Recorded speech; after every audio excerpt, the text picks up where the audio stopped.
Tell you a story about me and you. Out on the water, surrounded by the blue. They scream that only I'll be saved. They toss off the line, but I just let it float away. Yeah, I let it float away. I let it float away. I let it float away. Float away, float away. Yeah, I let it float away. I let it float away. I let it float away.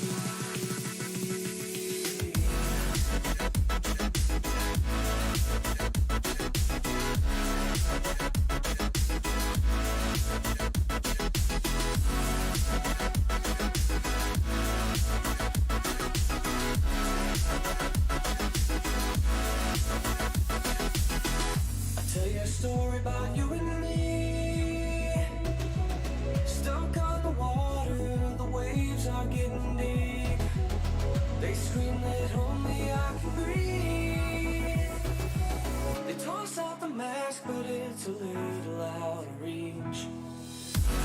Yeah, I let it float away. I let it float away. I let it float away.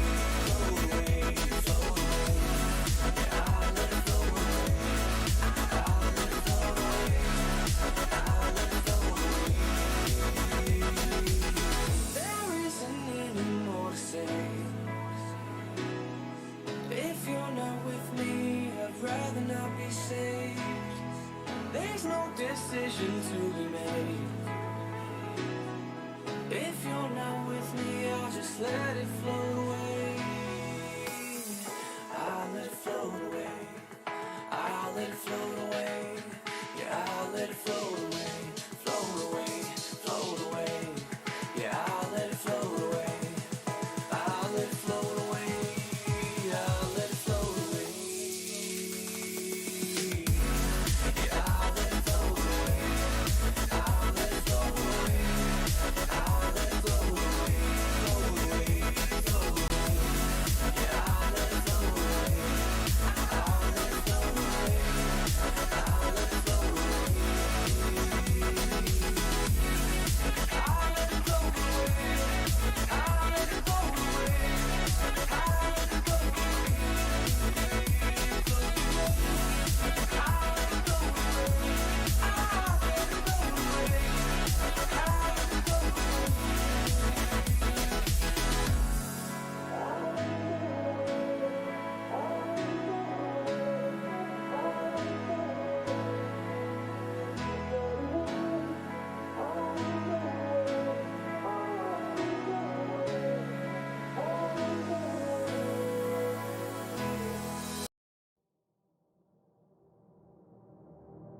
We stand and watch the world go up in flames. We fight for love until we die in vain. When the sky is getting dark and we're broken in our hearts, when we build our own demise, from the ashes we will rise. When the world is falling down, will you be my solid ground? When the world is falling down, will you be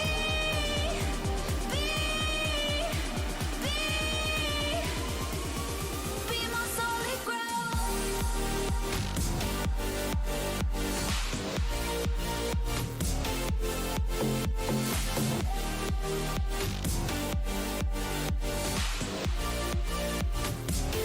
Be my solid ground.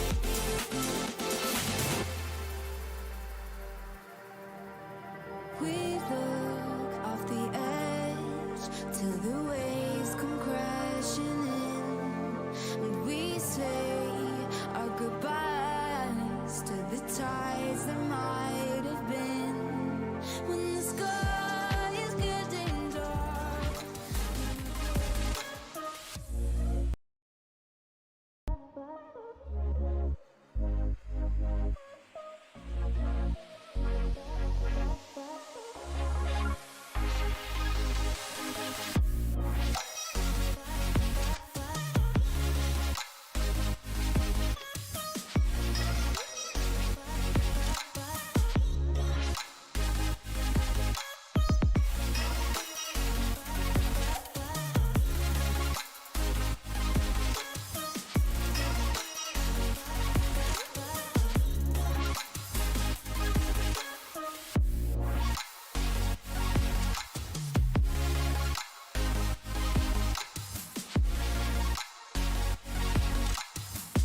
Welcome back, everybody, to the second week of playoffs and introducing Linguini League playoffs. This will be the first round of Linguini League.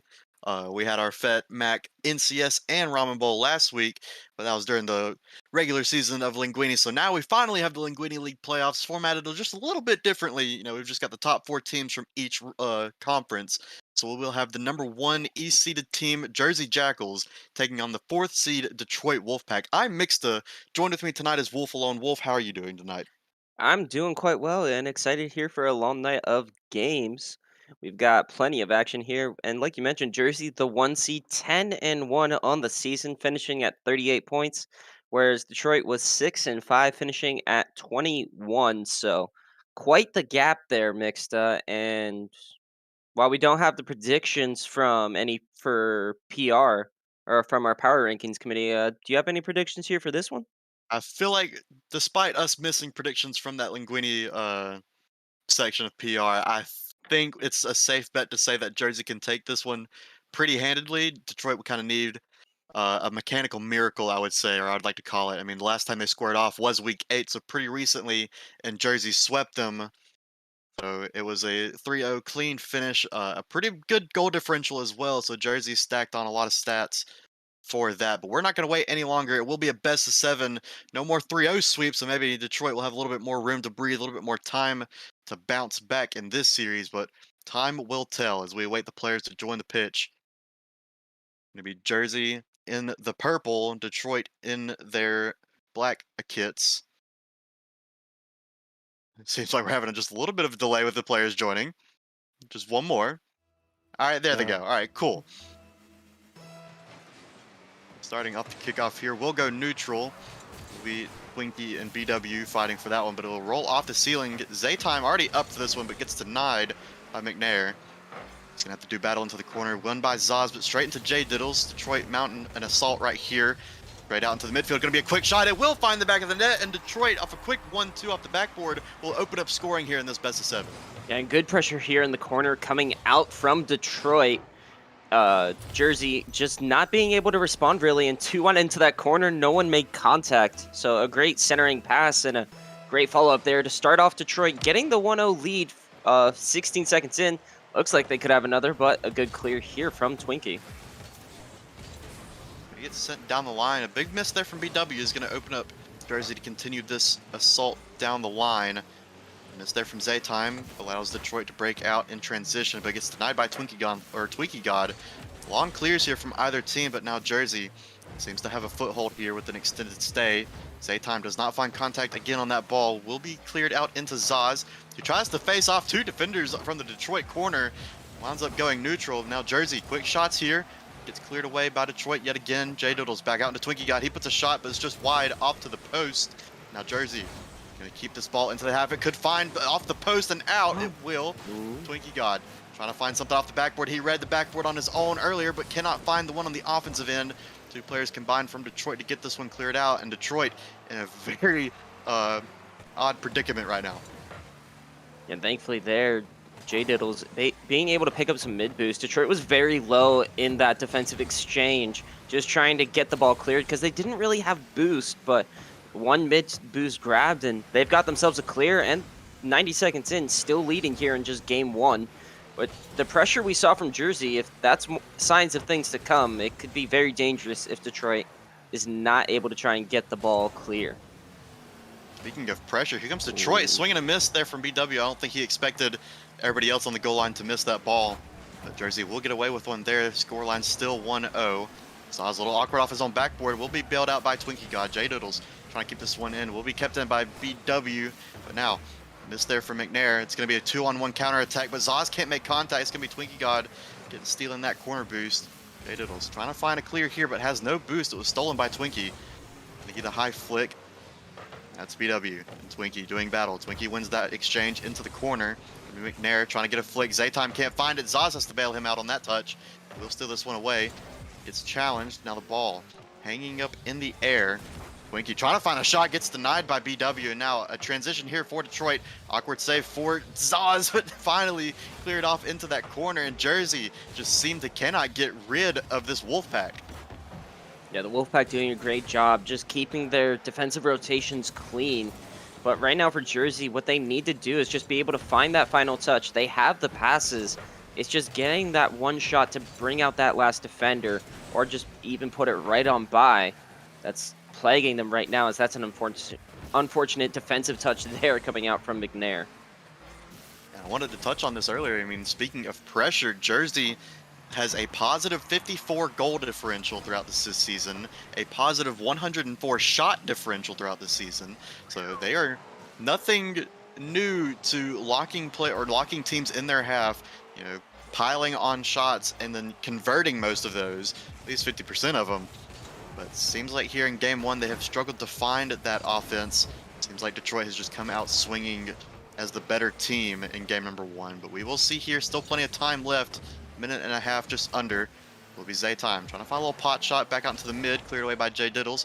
Saw's not reading that one, but he will get back to it in time to get past one defender. Looking to get past two here. Does not find contact. McNair still with that corner boost. Will take this dribble.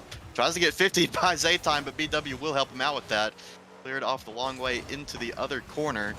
Now Jay Diddles trying to find a ball here.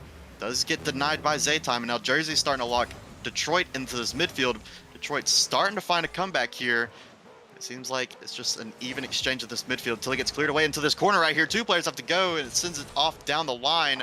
45 seconds here. Here comes another Jersey attack. It's going to send out into the side. And it's going to be Zaz to clean up.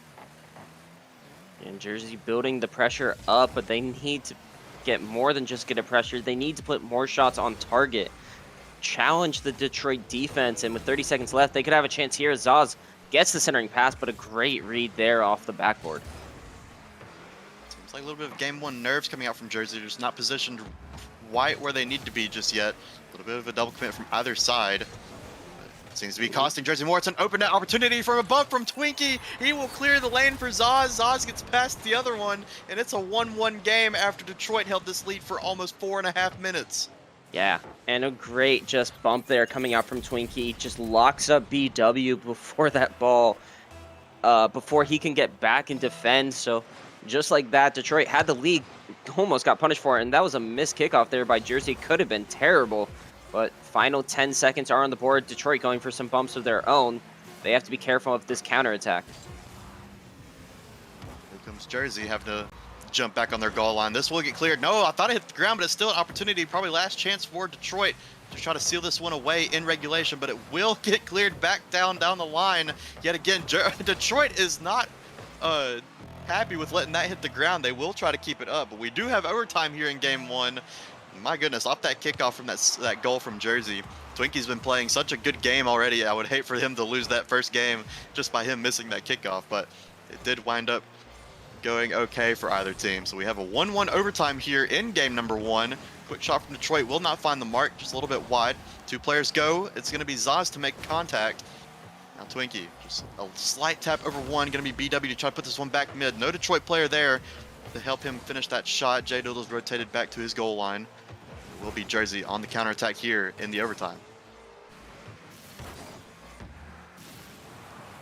Big demo there from Jay Diddle's going to open up the back line for the rest of the Detroit team.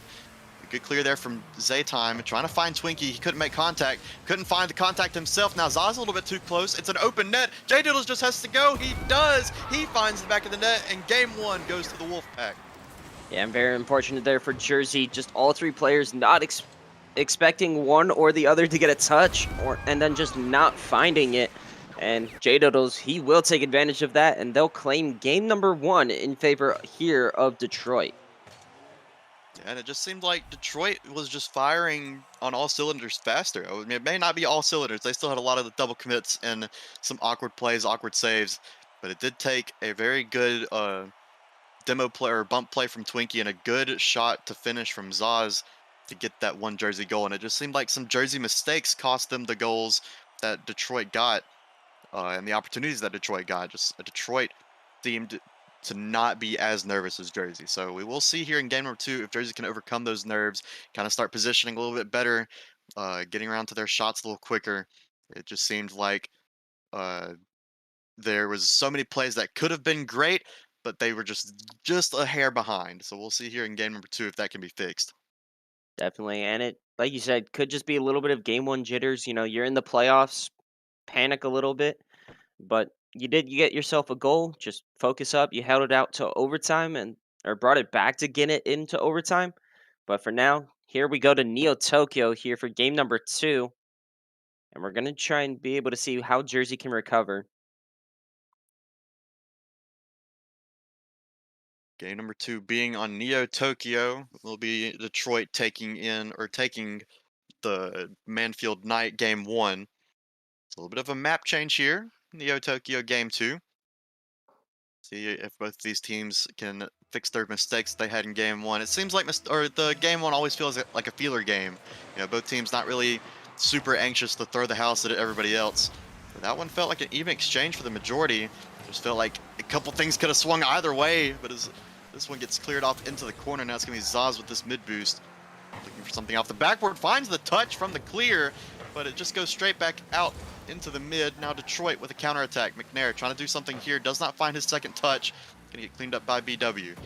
McNair turns for it with no boost. Is Zaz. Zaz cannot find contact. Now Detroit trying to find a foothold here early in game number 2, much like they did in game number 1. If you're Jersey, you do not want this game to turn out like game number 1. you want to be able to break out of this Detroit pressure for a little bit easier. But this is a good clear, a good challenge here. Up high off to the backboard, but nobody there to clean up yet again. Nobody expecting that to go as far as it did. Detroit happy to play this one the long way. And Jersey, through the first minute so far, has just seemed a little bit hesitant, not wanting to push out too much to get punished on a counterattack. Whereas Detroit, they seem to be taking the space that Jersey's given them and just try and take even more, put the pressure on them. But so far, both teams, only one shot between them, and that's one from Jersey. Yeah, not really much happening. This feels much more like a feeler game than game 1 did. But it's interesting to see how these two teams can change up their momentum for the rest of this game. There's a miss there from Zaytime, trying to find an awkward touch and just wound up not getting one at all. Zaz up early in his net, going to use a lot of boost for this clear and won't be able to follow this touch. Will be cleaned up by a Detroit player, or so I thought. A little bit of a misplay here from Jay Diddles. Going to get cleared off into the corner. Oh, he just got put right back out mid. Jersey not ready for it. Could be another open net. He has to get back. Zaz does. Jay Diddles not going to get another open net. The one that he got for the game winner last game will be denied this time. Now Jersey on the counterattack. Zaz trying to find something. Going to get picked up by Zaytime from the double commit from Detroit. Cleared out back to the mid. It's going to be Zaz last back, and it's going to be a counterattack here for Detroit. Even 50 goes up the wall. And we have another neutral ball here in the midfield. Long high lofter here for Twinkie. Won't be able to find contact. Zaytime. 2 players go from Detroit. It will be Jay Diddles to clear this one out. Seems like Jay Diddles has been at the right place at the right time the entire series. Game 1 and most of game 2. Be able to clear up these double commits from BW and McNair. Seems like the double commits from Detroit always have that third man there to get prepared for the second.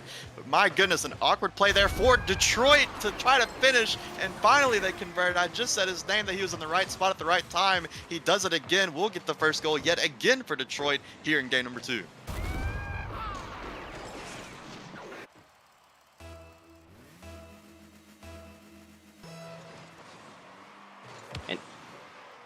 And a good pressure there from Detroit. An unfortunate touch that went just right back out to Jay Diddles.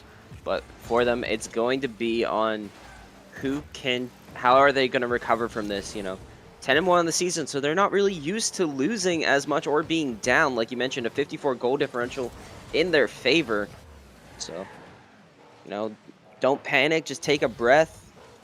You got to see what this Detroit team has in store for you, and so far, they've come out pretty strong so far. I would agree. I mean, a little bit awkward play there from McNair, almost trying to find that redirect, but plays it into Jay Diddles. He had 2 other players behind him to clear that ball, and it does get cleared out. But Detroit just seemed much faster to this ball right now. Seems like when we compare the whiffs to either one of these teams, I think Jersey has just missed way too many opportunities to get good touches. But here comes Zaytime, wraps around back to the 18-yard box and finds this goal. Will be a tie game here in game number 2, and my goodness, what a shot. Yeah, good setup there from Zaz, putting it out away from the net, from the corner. And then Zaytime, great job just using that arrow to get around that last defender, slotting it back towards the near post. Jersey ties it up again, but as proven from last game, 1 was not enough, and it forced OT. So they're definitely going to be looking to get the pressure here on now. Will commit there from Detroit. Will launch this one into the corner. Zaz backwards, gonna have to leave this for Zaytime. A little bit late to this one. Will win that challenge though. Now BW off the sidewall. Does not follow himself. McNair will play this one away, or play off this ball. It's gonna be yet another double commit from Detroit. Now McNair last back. Zaytime cannot find contact, and that's just the double commits you have to exploit if you're Jersey. Definitely. These double commits could be killer for Detroit if Jersey was able to make those touches. But unfortunately for them, nothing coming for it. And Detroit thankful that they aren't being punished as they're able to get a counterattacks of their own off those missed touches.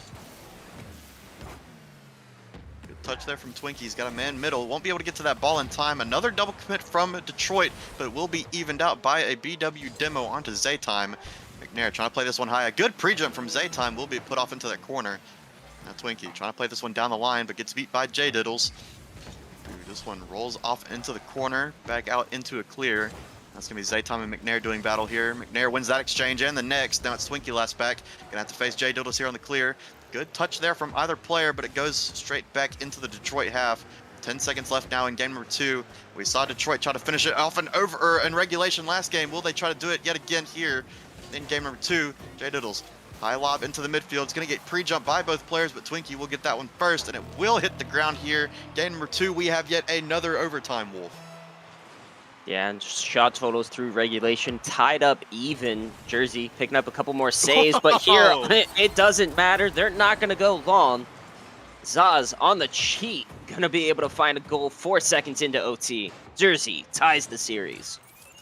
As the series indeed. That's such a great play by Zaz to be able to read the situation there. Nobody cheated on Detroit. He realized he had space, gets one little touch, and then follows it up for that second touch. You know, when that kickoff goes neutral and nobody has a cheat, you know, you see a lot of players tend to just try to slam the ball and see if you can shoot it fast. But this one, Zaz just takes his time, baits both defenders in, another double commit. This time it works out for him, goes over there, both of the defenders' heads. Jersey, in 2-1 fashion, will take game number 2. We will move on to DFH Day for game number 3 to see who can swing the momentum in this series in their favor. Now we do have an even series, 1 apiece, and it's not really looking like as much of a landslide as the statistics would show, Wolf. It's seeming that Detroit has put up a much greater fight, and Jersey has just come out a little bit cold. Yeah, and that's definitely what it could be. And if Jersey is to heat up, Detroit's speed right now, I think that if Jersey is to come away with this without just forcing overtimes every game, they've got to be able to try and speed up their play because right now Detroit is being faster to the ball, but what's killing Detroit right now is just their double commits, plain and simple. Double commits have opened up a lot of opportunities that Jersey has just not been able to capitalize on. We will see if they can clean that up here in game number 2. They found some results for game, or not game number 2. They found some results for game number 2, but not game number 3. Here's the long clear, goes all the way. Will try to get saved off the post, but the shot from J Diddles will find the back of the net, and Detroit, for the 3rd game in a row now, will score first in this series. Yeah, and a great shot there by J Diddles, recognizing where the defenders were. Twinkie still trying to get turned around in time, but unable to do so as that ball off the post and in. So J Diddles being the man to score first here for his team. I think 3 games in a row now. And for Jersey, it's once again, you have to try and fight back being down. Seems like J Diddles has had the majority of the goal participation for this Detroit squad. Having some good touches, whether it be passes or long shots like this. Awkward clear there for McNair, but will get in the way for the 50 and send this one the long way. Zaytime with a good challenge on the sidewall. We'll get there. A swing and a miss from BW, though, will open up a shot opportunity, but it cleared away at the last second from J Diddles. I feel like we've said his name a lot when it comes to these high plays from Detroit. There he goes. An awkward touch there for Jersey. Detroit will get it clear off to the side. Zaytime beats McNair to this ball. Won't be able to find the double tap. Leaves it for a teammate. Zaz has to try to 50 J Diddles. That's Twinkie into the corner. Bailed out again is Detroit by J Diddles. Off into that corner. Gonna try to beat Zaytime to this one. Will not do so. Zaytime getting spun around on that challenge, though. Tries to turn around for a quick shot. Won't be able to find the back of the net. But the 50 from Zaz in the box will find the back of the net. It's 1-1. Yeah, and great pressure here by Zaytime. Just putting this ball off the backboard, make BW come out, make a challenge, and then It looks like Monero just wasn't ready for that 50-50 between Zaz and BW to go underneath BW and right on past him into his net. Jersey ties it up. Plenty of time remaining. 3:40 here still in game number 3. Seems like now, the faster that Detroit scores, the faster that Jersey has been able to respond. And it paid out for him last game. We'll see if it can pay out for him yet again. We still have 3.5 minutes of this Rocket League game to go. Game number 3 as the series is tied 1 apiece. Awkward 50 there. Awkward challenge there from Detroit. We'll go past 2 players. Demo there from McNair onto Zaytime. BW off into the corner. Will get cleared away by Twinkie God. The swing and a miss there from both players. Zaytime will win this exchange though. No boost to his name. He will try to take this one away from BW. He won't find contact. Now Twinkie trying to play this one out to the mid for his third. He will try to get the shot, but it's just too slow. McNair didn't have to jump. He just gets the clear. Now an awkward bounce here for Twinkie. Just trying to play it away from McNair, but he will not leave this one alone. He will try to find the back of the net. It's rolling on the goal line. Nobody there from Detroit willing to dive on it. And Jersey get away with one. Yeah, and Detroit unlucky there for you. Jersey thanking the post for saving them here to not let Detroit get this lead back. But still 2:40 in the game, and the pressure there for both teams is just who can find that finishing touch or who's willing to send all their players just to try and get this lead here. So we haven't seen past a 1-1 score in regulation yet this series. Still half the game remaining. Good demo there from J Diddles, but no boost to find that second touch. And he cleared into Zaytime. Now McNair tries to clear it, but clears out into his own teammate on accident. It's an open net opportunity, but a swing and a miss from Twinkie will keep this scoreline level at 1 apiece. That's going to be McNair on this transition, but plays it out into the midfield dangerously, and that's going to be BW guarding that corner boost to clean up here. Plays a little too hard off the ceiling, won't be able to find the touch, but neither will Zaytime. Cleaned up by J Diddles. Off into the corner, does not win that 50, going to be Twinkie. Trying to grab this ball here into the mid, does win that exchange. Now McNair with space, does not find the flick he needs for that. It's going to be cleared again, yet into J Diddles. Trying to find a read here, won't find contact, still trying to follow up with his boost. That's going to be Jersey on the counterattack, but only as far as that midline. Detroit have done very well this past few minutes of keeping this ball locked in this midfield. Yeah, great midfield presence here from Detroit, but that could be dangerous there as Twinkie almost gets the redirect to get it past that last defender, but unfortunately did get bumped as well. So Jersey only had one chance to look at the net, tried to get the chance, did not convert, and Detroit, just like that, back on offense. Awkward clear back into the middle, give me a free shot from McNair, but he puts it wide. Now it's Zaz trying to find something here, panics on his touch, nobody there to challenge him until he threw the ball away, but a swing and a miss from the Detroit player will be Twinkie got to clean up. There's Zaytime there to try to force that ball through as well. Now it plays into BW, who has no boost, will get stolen away by Zaz. It's a free net if he can time it right, but not in time. He knew that time was running out, so he tried to rush it, but it did not pay out for him. So it will stay at an even scoreline, and it seems like the chances are just going away with the wind right now for Jersey. But a shot here from the sidewall, could find it. No, it's just barely out. An awkward bounce here from the sidewall. McNair gets past 1, past 2. He's got 1 left. He's going to try to find the dunk. Forces the defender to go. It's going to get played out back into the midfield. It could be on target from the sidewall. Now BW here. Detroit, after getting bailed out by that last second shot. My goodness, they have mounted an assault here, but 20 seconds remaining. And it goes back out even into the midfield. Twinkie God now using all of his boost to try to find something there. Zaytime just not in time for that ball. Now McNair tries to play it himself. He cannot find it. J Diddles steals it away from him. And I don't think anybody on the field expected J Diddles to do that, Jersey included. And they steal, or I would say steal game 3 away, but there is 4 seconds left. But my goodness, what a time to do it. I did not expect that. I didn't even see him. Like, on the replay, it shows you clear as day he drove behind, but being in McNair's perspective there, I was just like, wait, he didn't shoot that?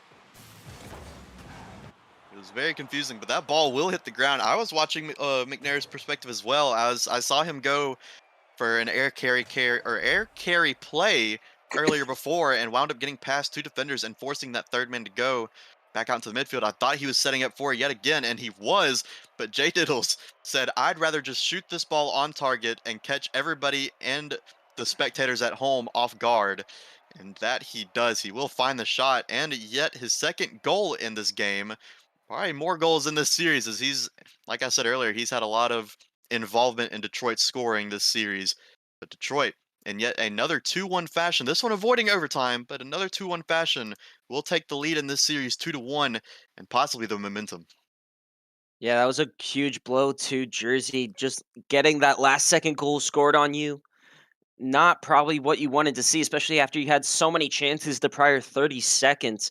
So for Jersey, it's just going to be take a breath, relax, watch your third man because that's how you got beat on both of these goals in game three. And make sure you're just trying to focus on what you can do and not how Detroit is playing. Because right now that seems to be the biggest thing is they're trying to guess how what Detroit is going to do instead of just trying to play their way. We will go to map 4, game number 4 in this series. I just had the name of this map. I lost it. Urban Central. We will play this game number 4. Detroit with the momentum 2-1 in this series. So there's at least a game number 5 on our hands after the win from Jersey in game number 2. Let's see if they can force at least a game 6 here and even out this scoreline. It's going to be Twinkie God. Taking possession here. Slow and steady wins the race, but he will get out challenged by J Diddles. Good lord, a clear there from Zaz all the way into the corner. Dies for his efforts.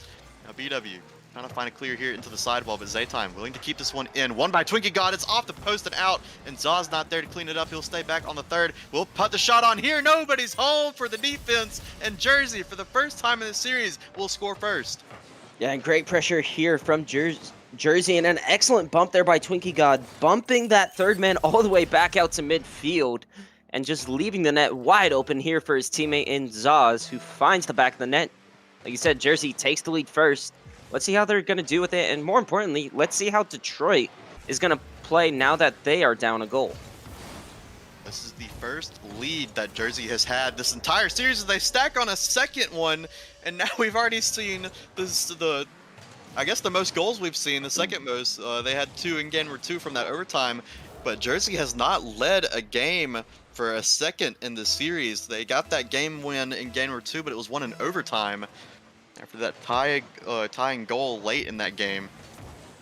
Or excuse me, the tying goal late in the game was game number 1, but my goodness, Jersey has put on a clinic here early in game number 4, refusing to go out into that good night. Twinkie God gets a 50 here onto BW. Getting it cleared off into the corner yet again. Now Detroit on the back foot, a little bit of a team bump here. Both players have to go. It seems like J-Dills is trying to bail out McNair, but nobody's home for Jersey now. It's going to be shot off the post and out. My goodness, another open net opportunity this time for Detroit, and they won't be able to manage to secure this one. Still remains a 2-0 lead here in game number 4. Double demo, my goodness. Yeah, and definitely for Detroit, the double commits are coming more and more prevalent. On that second goal, we saw all 3 players right outside that near post, and then Zaz just coming right back onto the ball, beating them. So for Detroit, take a breath, calm down. Just because you're down does not mean you have to send everyone at every ball. But for Jersey, doing very well so far through these first 90 seconds, keeping the pressure on and sort of setting the tone that, well, you and I might have expected to see from them given their stats. Yeah, this is the kind of lead we're expecting from that 10-1 team that was so dominant throughout the regular season. Whether this is the roster they wanted to play or not, you still want to be able to find the back of the net. Here's that one just over the crossbar. Defender misses and nobody there to clean up for Jersey. Detroit get bailed out yet again. J-Diddles awkward ball into the corner. High over his goal line. Nobody home for Detroit yet again. It's going to get 50'd off into the side, off the post. My goodness, there's just so many shots just barely sneaking over and around the post. This one get cleared out into the midfield. Still a 2-0 lead for Jersey, and they've handled Detroit on these challenges very handedly. Very much a lot more boost into their favor. It seems like every time we go to a Detroit POV, they're low on boost, or they're using it all right here for an offensive play. But a good bump there and a good play here for Detroit possibly. J-Dills will have to try to clean this one up. He won't find contact. A backflip on the goal line. 2 players miss. 2 players go from Detroit. And my goodness, after that fiasco, it's now just a 1-goal deficit. Yeah, the feels back foot from Zaz was there, and then Zaytime also getting bumped there by J-Diddles on the goal line. So BW is just going to be, okay, I can take my time on this. I'm going to score. And with 2:22 remaining, deficit is cut in half. A fake by both players there, and just like that, Detroit will level it up in 10 seconds. Brings down the 0-2 deficit back to a 2-2. And you guess you just could say calculated fakes, as Both Jersey players cut in for that one Detroit player, and he just did not make contact on that ball. McNair came in, you know, screaming around the corner and finds this one barred down and in. So just a great, display of offense for Detroit here in this past few seconds, just to even up the scoreline. Now it's on to Jersey. They've got to open it yet again, and that scoreline will go back up to a 1-goal lead. It's going to be 3-2 now from Twinkie God. Yeah, and a great read here from Twinkie God. No one from Detroit in sight and uses his boost to perfection there as he just had under 30, but still able to get up and above the ball to just send that in, reclaim the lead here for Jersey. And just like that, it is now back to a 2-goal lead as Twinkie God off the cheat, able to nab one. It's an awkward kickoff. J Doodle's trying to read that one as best he can, but the camera was not in his favor like it was in Twinkie's. Twinkie's just goes, and it's now back to a 2-goal lead for Jersey. But we saw Detroit cut that lead in half and then to none in the matter of 10 seconds. We'll see if they can do it again. They have a little less than 2 minutes to do that. But they've got plenty of time to take this lead back under control. It's going to be a long clear from Jersey. It's going to be forcing an aerial play for McNair. He will find contact. J Doodles does not. It's going to get cleared by a Jersey player on accident, I believe. I don't think he expected Detroit to not be there for that one. A good air carry from J Doodles out into the midfield, but nobody there to support him. Going to get cleared out back into the mid again. Zoss is backwards. Going to get cleared by Twinkie God. Now the Detroit team on the back foot yet again. Going to try to catch this one is McNair. Goes over one, tries to 50 past the second, does not really get much contact on it compared to the Jersey player. Two players go yet again for Detroit. Going to be J Doodles high over one. It's a free backward. He just needs to go, but the players there for Jersey. Two players go. Saz will be the one to make contact. Just over a minute here in game number 4, and Detroit starting to find a foothold. Yeah, Detroit doing well on defense, just trying to bring this ball back and force Jersey away from just being able to put it on their net as the final minute is here. But these slow dribble plays for Detroit not working. That's an awkward double commit there. But a good win there in the corner by J Diddles. Oh, he missed on the goal line. My goodness, I thought that would have been another open net this time for Detroit to take advantage of, but nobody expecting it. Everybody gets away with that one. Jersey gladly getting away with that one. As that one is another open net, but finally just rings off the post at the end. My goodness, just opportunity after opportunity that's just barely missing these posts. And I think Detroit, if some of these balls would have just gone a little bit to the left, right, a little bit down low, this could be a much bigger score line than what the game leads on. But J Dills will try to take this on, try to take on the entire Jersey team in front of the goal line, manages to do so, but it's going to result in an own goal 50-50, whatever you want to call it. That's a 3-goal lead.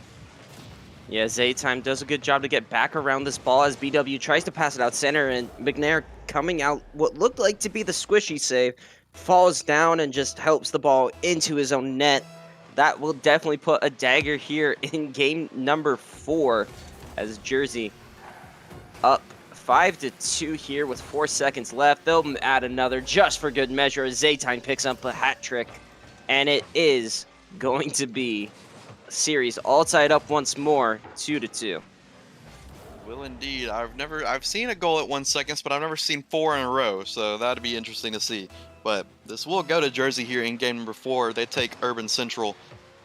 We'll move on to Utopia Dusk, I believe. Utopia Coliseum Dusk, trying to find the 7th one there. McNair has to land on his head and save this one. This gets cleared off into the corner. Will hit the ground. Jersey playing like their record now. A 4-goal victory here. 6-2 fashion. Playing like that 10-1 team, leading on to what that regular season record was. It just seemed like Detroit has been making these mistakes all series, but now Jersey is finally capitalizing on it and getting some very good challenge wins over Detroit. Yeah, and especially what the key there in that game definitely came from the shot totals. Every player of Jersey on their own outshot Detroit or equaled the amount of shots that Detroit had. So Jersey definitely was putting the pressure on the entire time, and all goals assisted, spreading the wealth. One Zaz leading the charge with 4 assists, only having 1, whereas Zaytime picking up the hat trick and Twinkie God. So for Jersey, I think it took them a few games, but they look quite warm now and ready, and sort of like that team that their stats did end up promoting, as I think they were ready that they were still down in the series after game 3. So, game 5, a very important game because whoever wins this one will be going to match point. Another important momentum game. We had one in game number 3 that Detroit came away with. Now we'll have one in game number 5. It's going to be Jersey battling back yet again to even up the series and now force another momentum game. Just a best of 3 from here on out. Whoever can win 2 games the fastest will become the victor here in this series and move on to that, I believe, the Eastern Conference Finals to play the winner of Chicago and Buffalo, if I'm not mistaken. That's happening on the B stream tonight. Be sure to go check that out on, I believe it's United Rogue BF on that Battlefield stream. Now here we are, game number 5. Like I said, very important game here for either one of these teams. Like you said, going to push either one of them to match point. It will be a 50 here, won by Jay Diddles yet again. Almost gets saved off the post, but not in time. And Detroit, like games 1, 2, and 3, will score first in this series. And a great read there from Jay Diddles off that attempt to clear off BW's touch. Finds the back of the net there. Quick pressure from Detroit. And once again, like you said, they've got the first goal in the game, but can they try and hold it here against this Jersey pressure? Oh. Long clear here for BW. Will get cleared out by Jersey. A good 50 there, won by Twinkle. A little bit of a team bump there from Detroit as well. Will get cleared up into the corner. And now Zaz, high off to the backboard, not read by Twinkie, and that's going to be Zaytime. Last back, does not find contact, but Zaz into the corner will grab that boost. Does not find contact on that either. It's an open net momentarily, but Twinkie God gets there just in time. But a double jump from both players on Jersey. BW, all he has to do is just slot that one underneath, and now they have a 2-goal lead in this game. Yeah, and Jersey expecting the shot to go high. BW sees them both jump and then just flips to keep this ball on the ground right underneath both of them. It's going to find the back of the net, and Detroit up to a 2-goal lead, their first multi-goal lead of the series. Right now, Jersey not happy with that as Twinkie God is able to pick up a demo. He's going to be looking to receive the pass here from Zaytime and does so. But definitely pressure on Jersey to try and get back to what they were doing in the last game, in Game 4. But Detroit seems to have made some good changes in between Games 4 and 5. I mean, when you compare each of these players individually, I mean, you look at the speedster of the team and like Twinkie and Jay Diddles. You look at the player who's getting in there and cleaning up these goals. You're looking at Zaz and BW. Excuse me, lost the name for a second. I was trying to find them. And then you have battles between McNair and Zaytime on who can get the better shot as well, the open look. So it seems like either of these players are matching their opponents very equally. It just seems like it's coming down to the team play of either one of these teams. No one really outstanding up and over the other. There's an open net almost there for Detroit. Jersey has to clear this one away yet again. Here comes Zaz on the big clear. Takes it away from Zaytime. We'll try to find the read here. Neither one makes the defender nor the offender, but this one goes off the post as well. Third man dives. It's an open net momentarily, but no momentum on the side of Detroit. They have to regroup into that midfield, and now they have to assault here.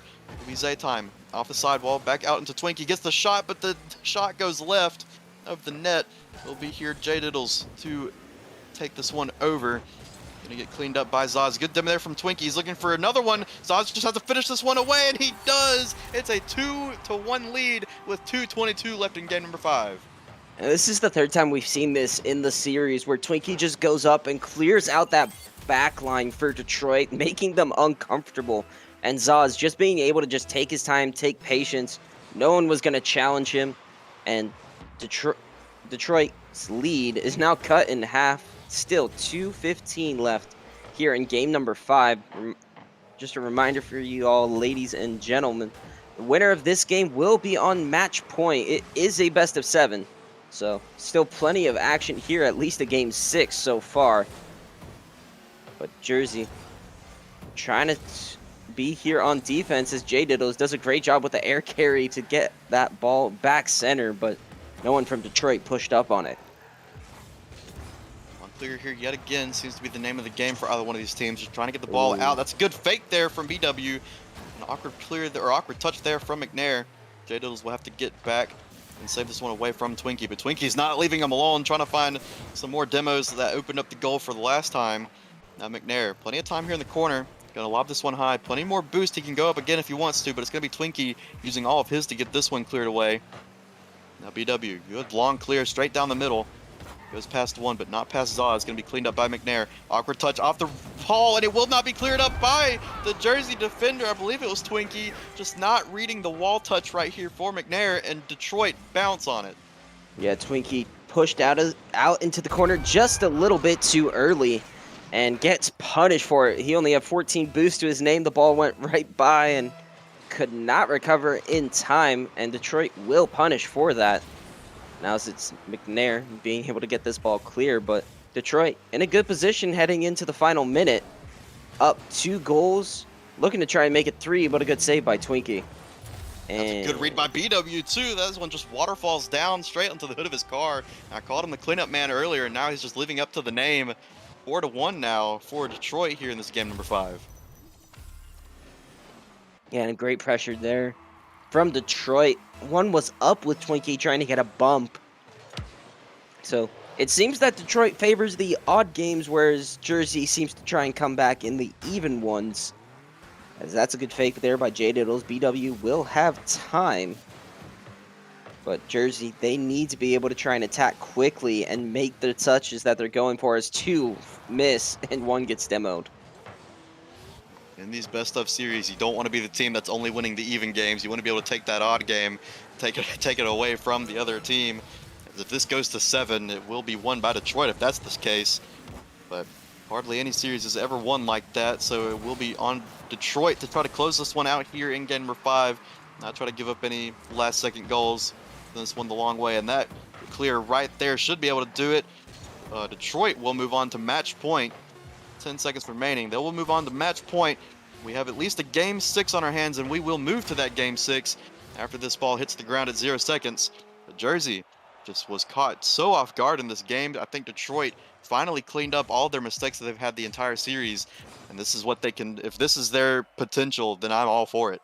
Yeah, Detroit did a great job there, just not double committing as much as they had in the rest of the entire series, and they looked to be in solid position for it a majority of the time anyways because of that.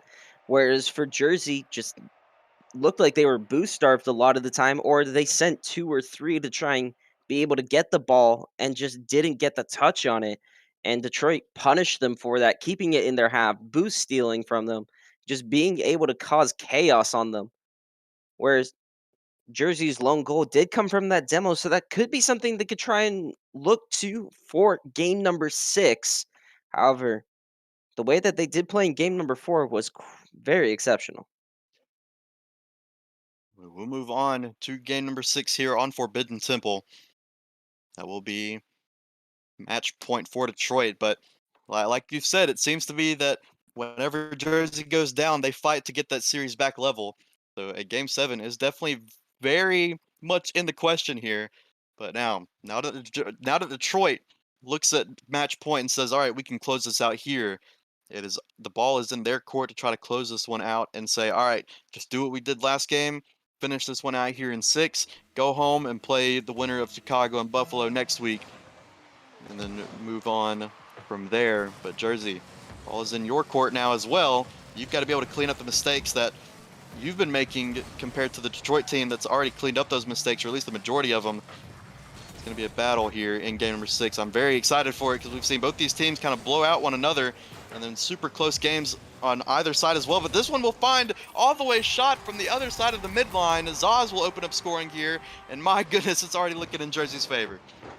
Yeah, and a great clear here from Zaz, splitting everyone as that first challenger just not able to reach it. McNair and BW looking to be back, but unfortunately the ball goes right between them into their net. Not going to be able to find anything there. And so Jersey does take the first goal here in game 6, whereas Detroit looking to keep the pressure on. That's an awkward touch though from Twinkie, and Zaz will have to be able to get up and recover. That's a missed touch, and 2 go from Jersey now. Like the panic is setting in a little bit. They don't want to give up some unnecessary goals just by a small whiffs on the goal line. It's going to be McNair trying to clean this one up into the corner. Does not find more than just a 50 that rolls back down the line. But speaking of back down the line, this one will get cleared out. Double commit yet again from Jersey. McNair will clean this one up for Detroit. Puts it right back out mid. J Diddles, nobody home for his team, but will play it into a Jersey defender. BW trying to play this one high off to the backboard. Nobody's up. Going to be tried to read by a Jersey player. Does not get read by Zaytime. Will get cleared out by Zaz. Now J Diddles here. High up into the corner. Try past one. Does not get past the second. Two players camping that front post for Detroit. A little bit of a precarious positioning for this Detroit defense. I think they were getting harassed by Twinkie when he was following through, so if they had to bundle up to avoid the demo, then that's just what you got to do. But this is a good opportunity.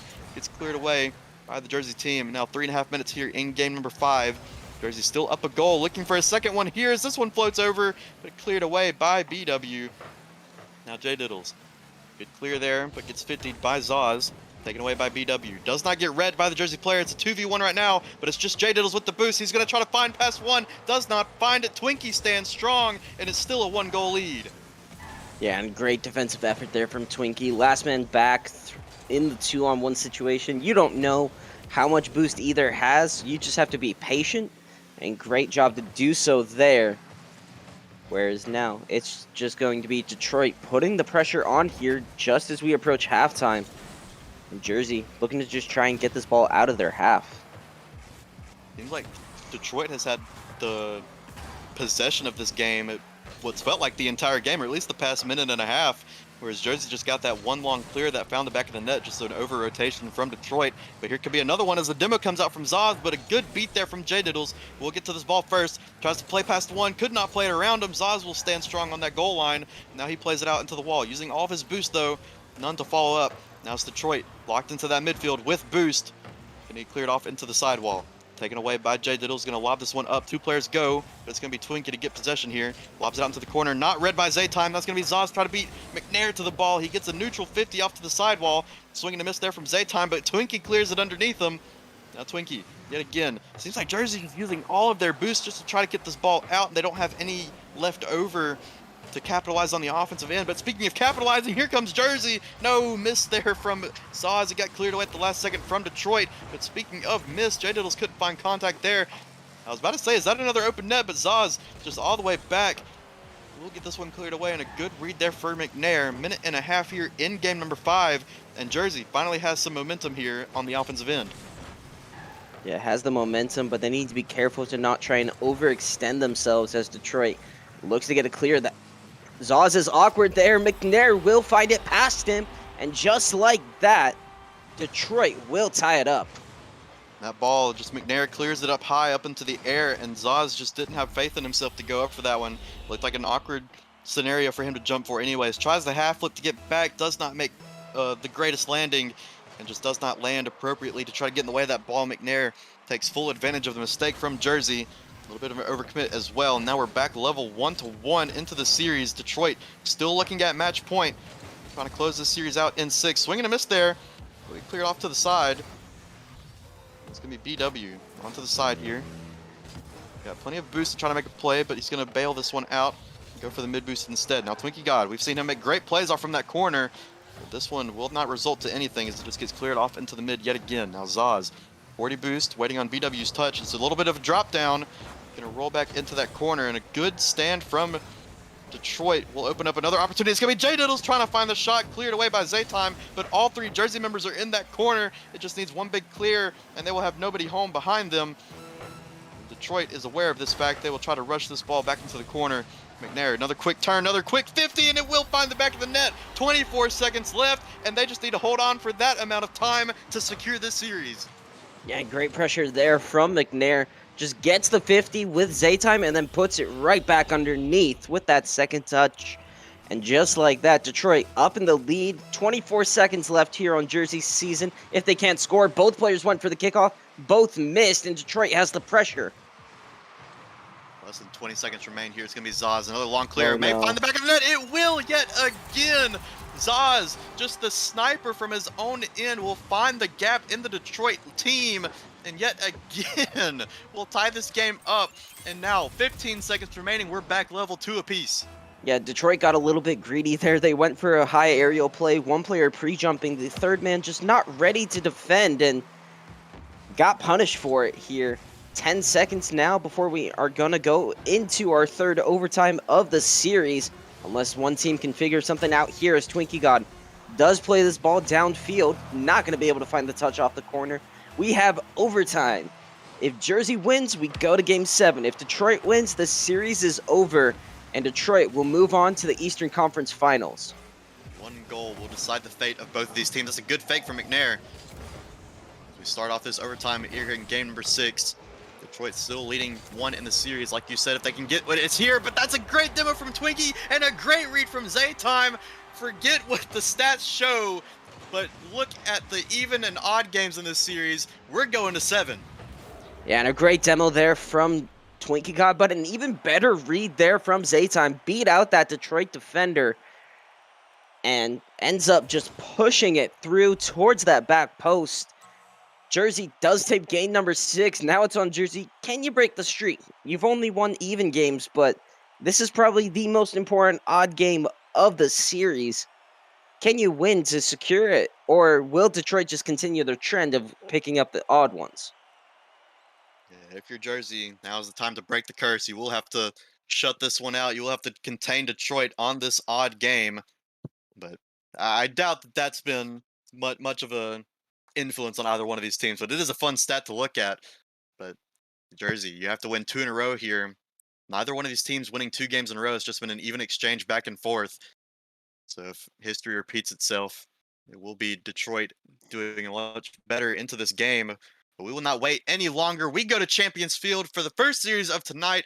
The first seed, 10-1, Jersey Jackals taking on the 4th seed, 6-5, Detroit Wolfpack. We've got a Game 7 on our hands, first series. It's going to be an interesting one. Kickoff here. We'll go into the favor of Jersey, but plays it back into Detroit's half. Jay Diddles, good clear off to the side, but taken away by Twinkie God. He's been a menace to Detroit on that back line, getting tons of demos, bumps, and just getting in the way of all these Detroit players. Good 50 there from Zaz. Could find the back of the net, but it's off target. Going to get cleared away by Jay Diddles regardless. Twinkie just a little bit too close for that one. Does not find contact. Now Zaz going to have possession here. Going to get rushed by the defender behind him. Now it's another open net opportunity. He just needs to go around Twinkie. He does, and Jay Diddles. We've said his name so often in this series, but yet again, Detroit will score first. And a even better challenge there from BW. 2 Jersey players were converging on it. Got the clear past that third man. Just made it awkward. Tried to have to guess to be able to see when Jay Diddles was going to jump.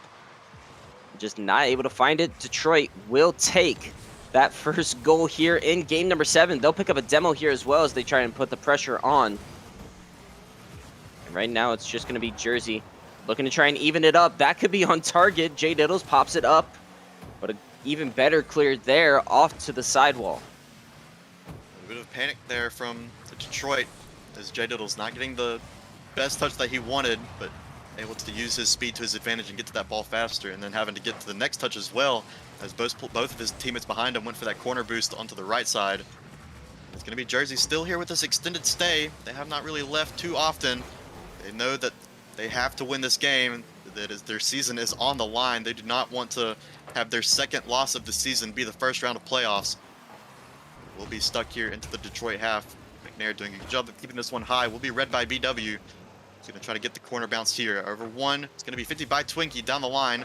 Read by Jay Diddles out into the mid, but nobody home except for Jersey. It's going to be a long clear. McNair, he's done very well on those backboard, but this one goes a little bit of precarious position. Going to be read by Twinkie. Does not find the second touch. Could not find it under the bar, and this stays a 1-goal lead for Detroit. Yeah, but the pressure from Jersey is still there. Another double commit from Detroit. Twinkie, he's got some time, but that's an awkward pop-up and will get dunked out by McNair. Does keep possession, but that touch a little bit too far away. As Detroit now going to look to try and extend their lead. They know that 1 goal is not going to be enough. No team has been shut out tonight so far in any of the 6 games prior. So getting at least an insurance goal will help majorly. It's going to be Jersey looking for the chances as Twinkie God just being a menace on that Detroit backline. Detroit will stand tall here on the defensive end yet again. Awkward play there from Zaytime trying to pass that one out mid, but nobody home. Twinkie still trying to recover from all those demos he got earlier. A little bit of awkward rotations here for Detroit. No one really taking responsibility for covering the net, just rotating one behind the other. It's going to be a good clear here, but it's going to be won by McNair. Now it's an awkward situation here for Twinkie. Tries to get in the way of it. Now it's picked up by Zaz. He doesn't have any boost to his name. We'll launch this one out mid regardless. McNair with a great read off to the side. We'll be bouncing up high off to the side. It's going to be the third man diving. Twinkie needs a good read here. He does get one. But Zaz, as the man who needed to follow up, does get bumped. He misses the touch. He will get the next one off into the side. Barely saved away. Now Detroit will keep this 1-goal lead. And the Jersey avoids being down 2-0 in this game. Yeah, and Twinkie got now he's got a good look at an air dribble, read. but BW, great read in the midfield to stop that play in its tracks.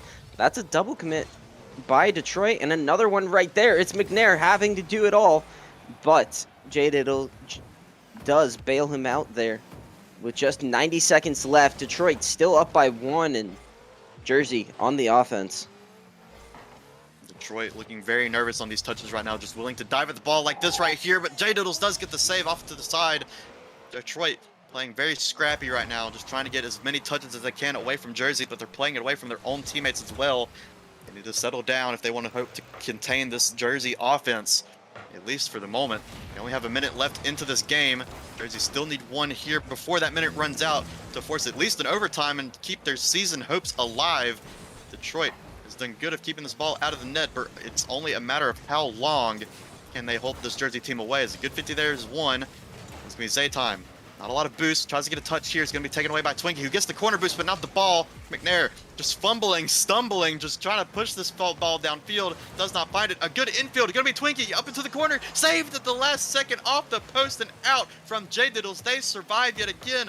30 seconds on the counterattack. It's going to be Zay time here into the corner. McNair lobs this one up high. He's still got plenty of boost, looking for another touch. Taken away by BW. It's going to be taken away now by Zay time. Now Jersey with the counterattack. Nobody willing to dive on it as that's the third man going from Zaz.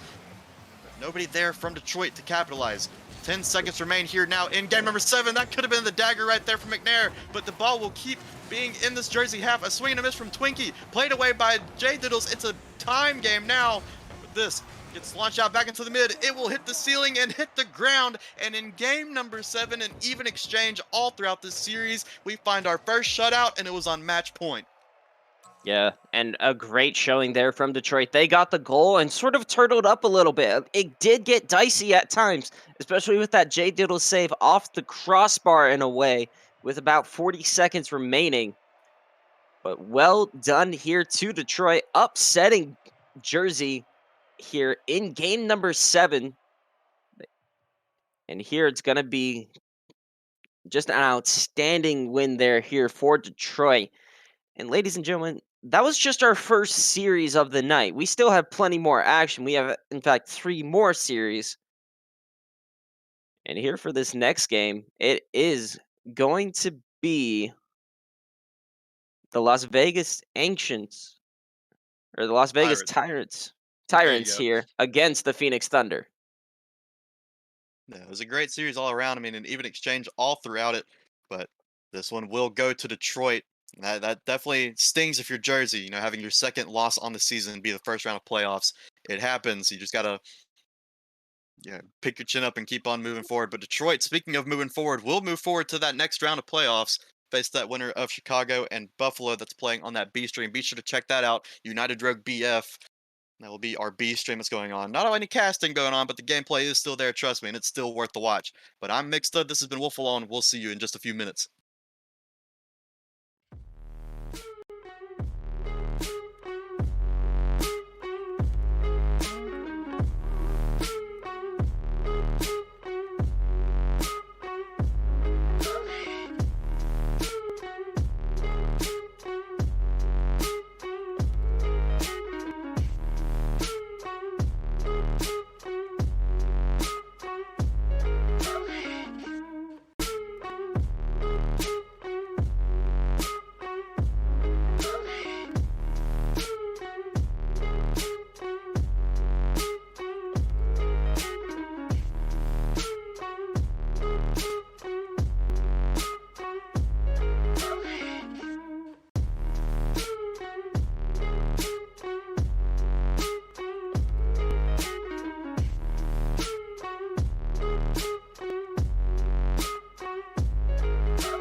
more whiskey. I can't seem to understand how you do this to me. You've been running in circles inside my head. Wasn't looking for love, but baby, I found you instead.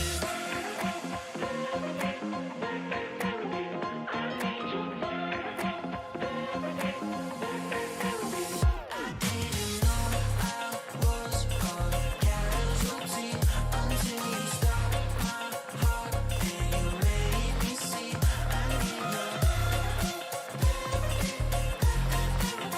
I need love.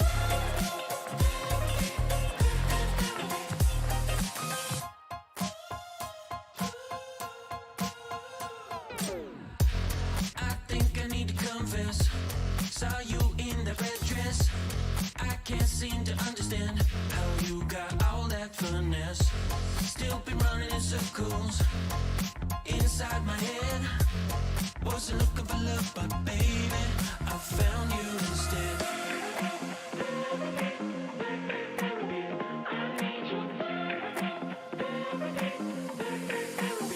I didn't know I was a casualty until you stopped my heart and you made me see I need love.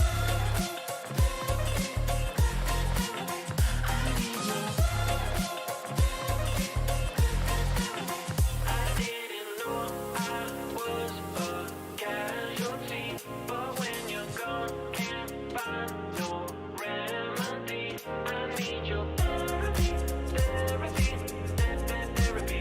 I need your therapy, therapy, therapy.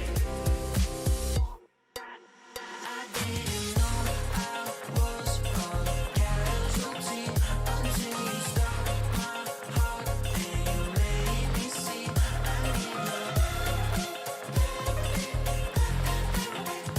need love. I need love.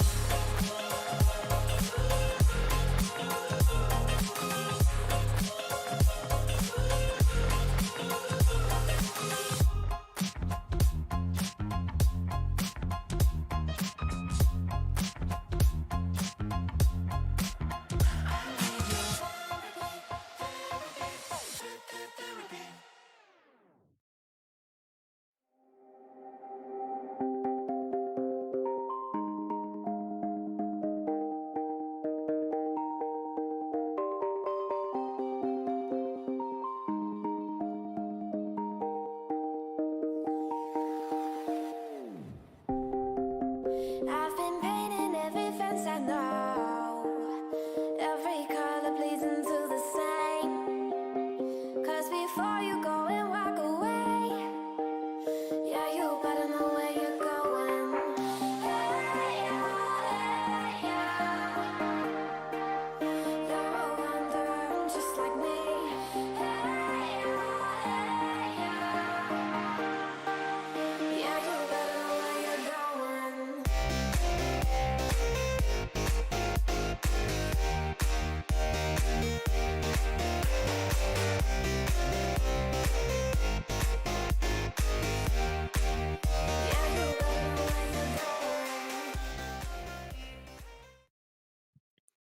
Welcome back, everybody. We have our second series of the night after that exhilarating Game 7 series we saw at the beginning.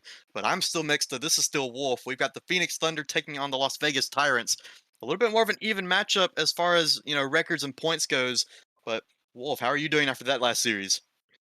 Definitely not what we probably expected with the how dominant Jersey was during the regular season, but I mean, it is very poignant to point out that it is going to be anyone's game in playoffs. Any day, any team.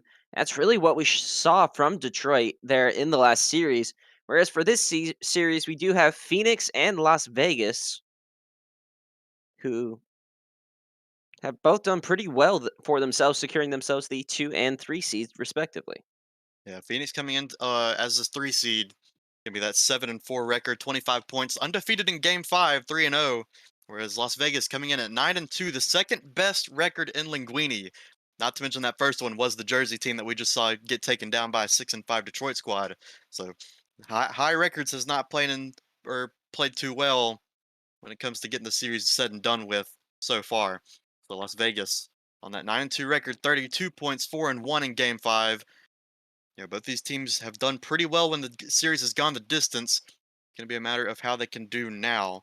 I will not wait any longer. I don't want y'all to wait any longer. I don't want the players to wait any longer. I want Shaq to wait a little bit longer, but he has to wait with us. We have to go pretty now. So we will get this game underway. It's going to be Phoenix in the gold and Las Vegas in the black. Game number 1 here, Manfield Knight. As soon as we get these players in, starting the countdown, there it goes, 3, 2, 1. We'll have our kickoff here in game number 1. The 2nd seed, Las Vegas, and the 3 seed, Phoenix. Yeah, and it's going to be Las Vegas going to be starting off here with a quick attack as Worcester now going to be able to get this ball clear out and away. Going to look for a ball here off the backboard. Now it's going to be Buzz. Going to be able to get dunked out and away here by Coolbags, who could have an open look on net. Will find the touch, and Las Vegas opens up quickly here. 20 seconds in the game 1 to score the opening goal. I was getting my tab settled looking at stats, and there's already a goal scored just 21 seconds in. Open net just cleared away from the midfield. Cool will send that one down the line and in the net.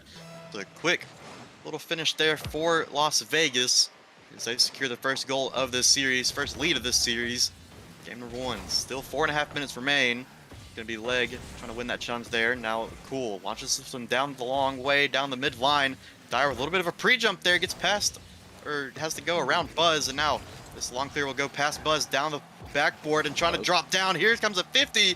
Cool does not get any more of that 50 than the next player, but this one just barely escapes off the side post. And my goodness, I was gonna say Jersey, but Las Vegas have put on a clinic already here in game number 1. Yeah, great job by Phoenix and Las Vegas here, and a good touch there by Buzz at the last second to be able to get that ball cleared out and away. Right now, it's going to be Leg, going to be looking to try and get something going here, but that could be dangerous the other way. If Coolbags can't reach it, he cannot. And the long clear from Worcester finds the back of the net. Once you get up into different ranks, you want to say to kind of clear away from just clearing the ball down the long way, just throwing it all the way down the field. But here in the Linguini League, it seems to work just fine, as we saw so many goals go in like that last series, and now just the defense not rotating in time. It's the strategy of what you kind of have to do is just put on pot shots until the defense breaks. But this one, we'll try to find the back of the net here. Gets cleared away off to the side by Leg. Buzz could not find the back of the net there. Worcester now off to the backboard, read by Dyer. Good clear there off to the corner, but Leg not wanting to push this one, letting his teammate go, but gets a good clear nonetheless down the mid-line. It's going to be Worcester off to the backboard, read by Buzz into Slavic. Slavic sends that one off into the side of the corner. It's going to be Dyer. Grabs that boost, but dies for it. Does not find any more than that.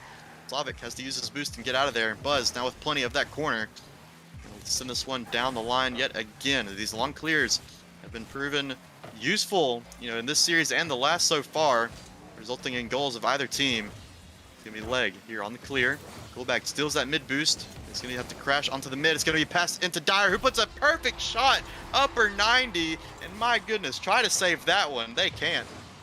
Yeah, and a great infield pass here from Leg, getting it past 2 of Phoenix's defenders, then Dyer putting it behind the last defender as well, not even giving him a chance to make the save. Perfect play, perfect pass. Finding the back of the net, Las Vegas back on top here with 2:55 remaining here in game number 1 of this best of 7.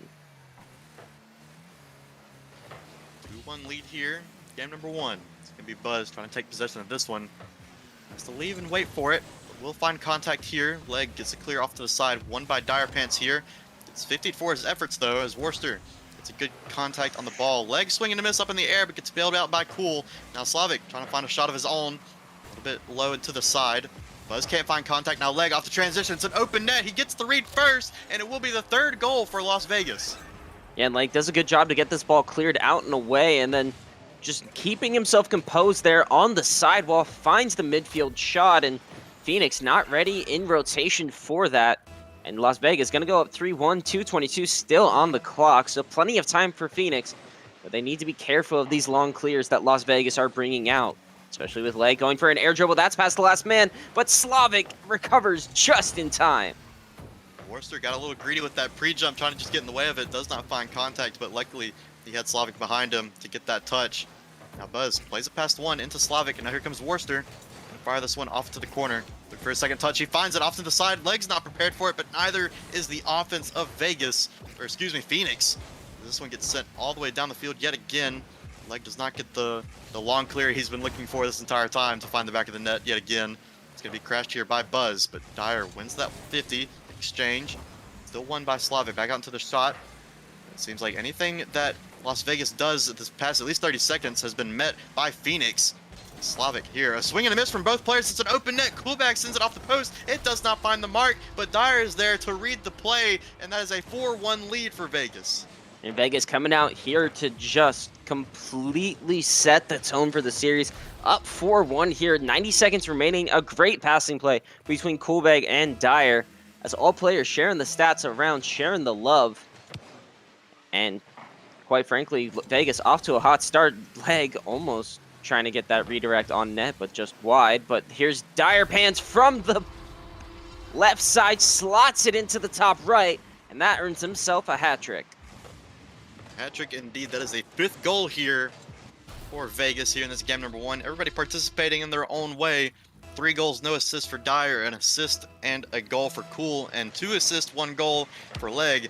So this team firing on all cylinders on the offensive end. And they haven't really been tested too often on the defensive end. As here comes a double commit from this Vegas team.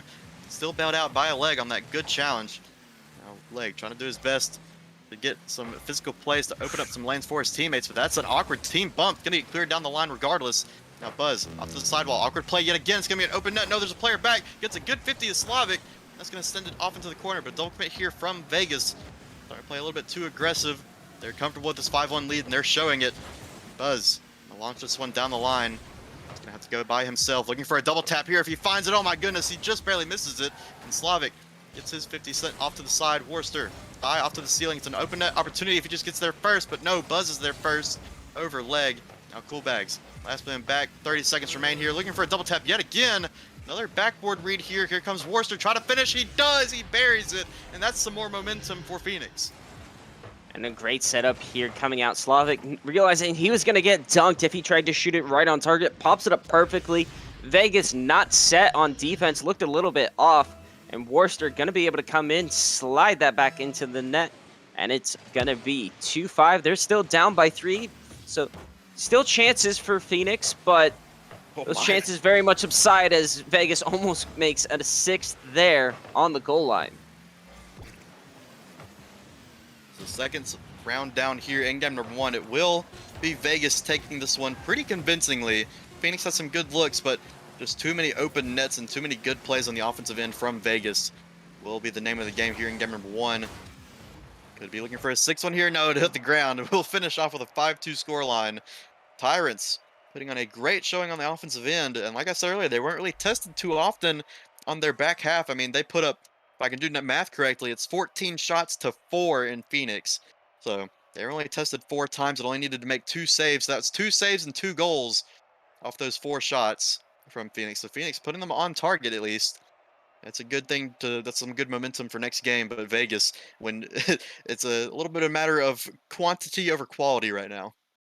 Yeah, and the quantity really seemed to work out. They just had constant pressure on this Thunder team, and that really caused some issues for them as they weren't able to really end up. Phoenix wasn't really able to clear their half or get the clear.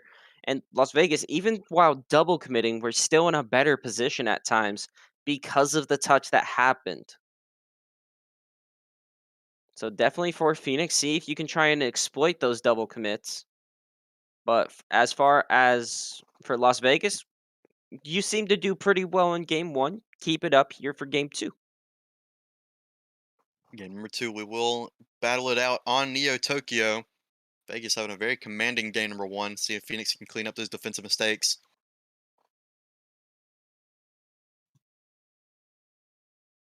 There we go. So we're waiting on the players to join here game number 2. But yeah, if we're going to see if Phoenix can clean up those defensive mistakes, maybe game 1 nerves getting to them. They were trying to play a feeler game, whereas Vegas just came out the gate swinging. Worcester gets a good read here off to the corner. Going to be Dyer. Pick this one up into the corner as well. Taken away from Buzz. It's played away by Cool Bag, excuse me. I was about to call him Cool Beans. But That's Slavic here in the corner. No boost to his name. Trying to find something over the defense. Cannot find it. It's going to be the leg. Trying to grab the ball here, but gets the boost taken away from Worcester. Now Buzz. Trying to read here. Cannot find it. It'll be Cool Bags. Trying to find a touch against Worcester into the corner. It's just a battle in this corner right now. If you can't hit the ball, hit the player. That's the name of the game right now for Vegas in this corner. Is Phoenix just keep trying to steal this boost and keep possession here. And Vegas just clawing and scratching their way out of their corner. Buzz gets a little bit of a soft shot on, just trying to find, make the defense jump, make the defense move a little bit. Give me Worcester picking this 50 up into the midfield, or off the mid wall. Sends it away. Now Dyer, no boost, trying to find a mid pass for leg. Does not win the battle. Phoenix will capitalize yet again on this transition. Swing and a miss there from the player, though. Will be Worcester. Send this high off to the backboard, sent away by leg. And Worcester doing a great job of just holding this ball down into this corner. Whether they can find the shots or not, Worcester has done very well of holding that ball and keeping that pressure. And by the time Vegas has enough time to clear it out, they don't have enough boost to get anything of it. Yeah, and that was the first time the ball had really left the Tyrant zone for more than 2 seconds this entire game so far. The pressure has been all Phoenix. Unfortunately, it's not been able to translate into shots on net. Just one shot credited. And right now, it's going to be Cool Bags looking to just get this ball cleared out and away. Good setup here for Dyer, but a good 50. And Vegas looking to play a little bit conservative, it seems. They don't want to try and get countered on, as Phoenix seems to be have woken up here a little bit after that Game 1 loss. I would say so indeed. They stopped playing the feeler game. They're just taking it to Vegas now. Taking all of this boost. It seems like every time we go to a Vegas player, they either have 50 or lower. There's now leg. Trying to find a play here, but gets beat by Slavic. Now Cool Bags trying to find a play here. Plays it to himself and forces the player to go, but Slavic's more than happy to take that ball away from him. Another battle here in the corner. 2 players go from Las Vegas. Nobody making contact. Now Cool Bags has to go, but his 50 goes neutral. Now it's another transition here for the Thunder as Buzz gets a good touch into that corner. He's got enough boost to get something into the midfield, but Dyer with a great double tap off that sidewall will bail the Tyrants out of their half yet again. Play here from Phoenix. Nobody home for Vegas on this challenge. Will be won cleanly by Slavic. He just sends it up high onto the backboard. Dyer with a backflip. Here comes Slavic trying to finish this ball, but does not get around it in time. Another close play from Buzz. Cannot get around it. Saved away by Cool Bags. Now Worcester is trying to do his best to keep the ball high onto that sidewall. An awkward play here. A bit of a defensive mishap, I would say, from Phoenix. They try to find a passing play, and the one that was getting passed to wanted to bail off and see what Vegas would do with it. A little bit of a dangerous position here yet again for Vegas. They have to clear this ball out of their corner yet again. It just seems like Phoenix has done so well of keeping Vegas in their half and boost starving them, so that the point where Vegas gets on the offensive end, they don't have enough space, time, or boost to make a play. And that's a completely different change of pace than how Game 1 was. Yeah, this game definitely feels more so like a feeling out game, as both teams just trying to figure out what can work, as Dyer does a great job using all his boost to get this cleared. Picked up the corner. Great pass infield to Cool Bags. And just like that, Vegas, they get one chance here, and they'll just take control of it and bury you in the back of the net. And despite the pressure that Phoenix has had, it's only 2 shots to 2 shots for either team, and this time Vegas making the most of theirs. It seems like the majority of this game has been played on either the sidewall or the corner. So it seems like if Phoenix can just get around that corner just a little bit faster, just into a teammate or into an open net, they can find some goals here of their own, as they only have 2 remaining, or the only 2 goals they've had was the first game. So now Vegas just broke 6 here in this series. Gonna be Slavic taking this ball down the line, taken away by Dire Pants from the bump from leg. Good read there from either player, but it's gonna be Dire Pants to win this one. Off into the midfield yet again. It's gonna be another infield pass, and this time Cool Bags will be the one to bury it, and it's a 2-goal lead yet again. Yeah, Dire Pants just getting the setups here for his team. Cool Bags able to bury yet another one here in this game. And he's been the player that they're looking to get the shooting all the shots here for this Las Vegas team. All the goals as well. And Dire Pants being able to just serve the passes up. Right now it's going to be Phoenix down by 2, looking for a chance. Good shot on, but Las Vegas able to just clear it out and away. And nothing too threatening just yet on this Tyrant's net. 27 seconds here, starting to become do or die for this Thunder squad. Good bump there from Slavic, a little bit of a misplay from Las Vegas, but nobody home in time for the Thunder. They'll be cleaned up by Dire Pants, but Slavic there in time does not find the power on it, does not find the accuracy. Will get played off into the corner. A good read from Buzz, makes Dire Pants jump, but cannot find contact. This should be the last chance for Phoenix to try to get the ball in. It's a great read, and it's going to get cleared the long way off the post and out, but that will do it here for game number 2. That will be a 2-0 series lead for the Tyrants. Yeah, and the Tyrants just doing a very good job just staying composed on defense, not really letting Phoenix get a challenging shot on. And even when that does happen, the rest of the Phoenix squad just isn't really pushing up on it. They take a shot and then they just back off a little bit. Keep the pressure on if you want to try and be able to get some goals or pressure on this Vegas squad. Otherwise, this is going to be the result. And Vegas doing very well with their chances, capitalizing on them and just burying them into the net.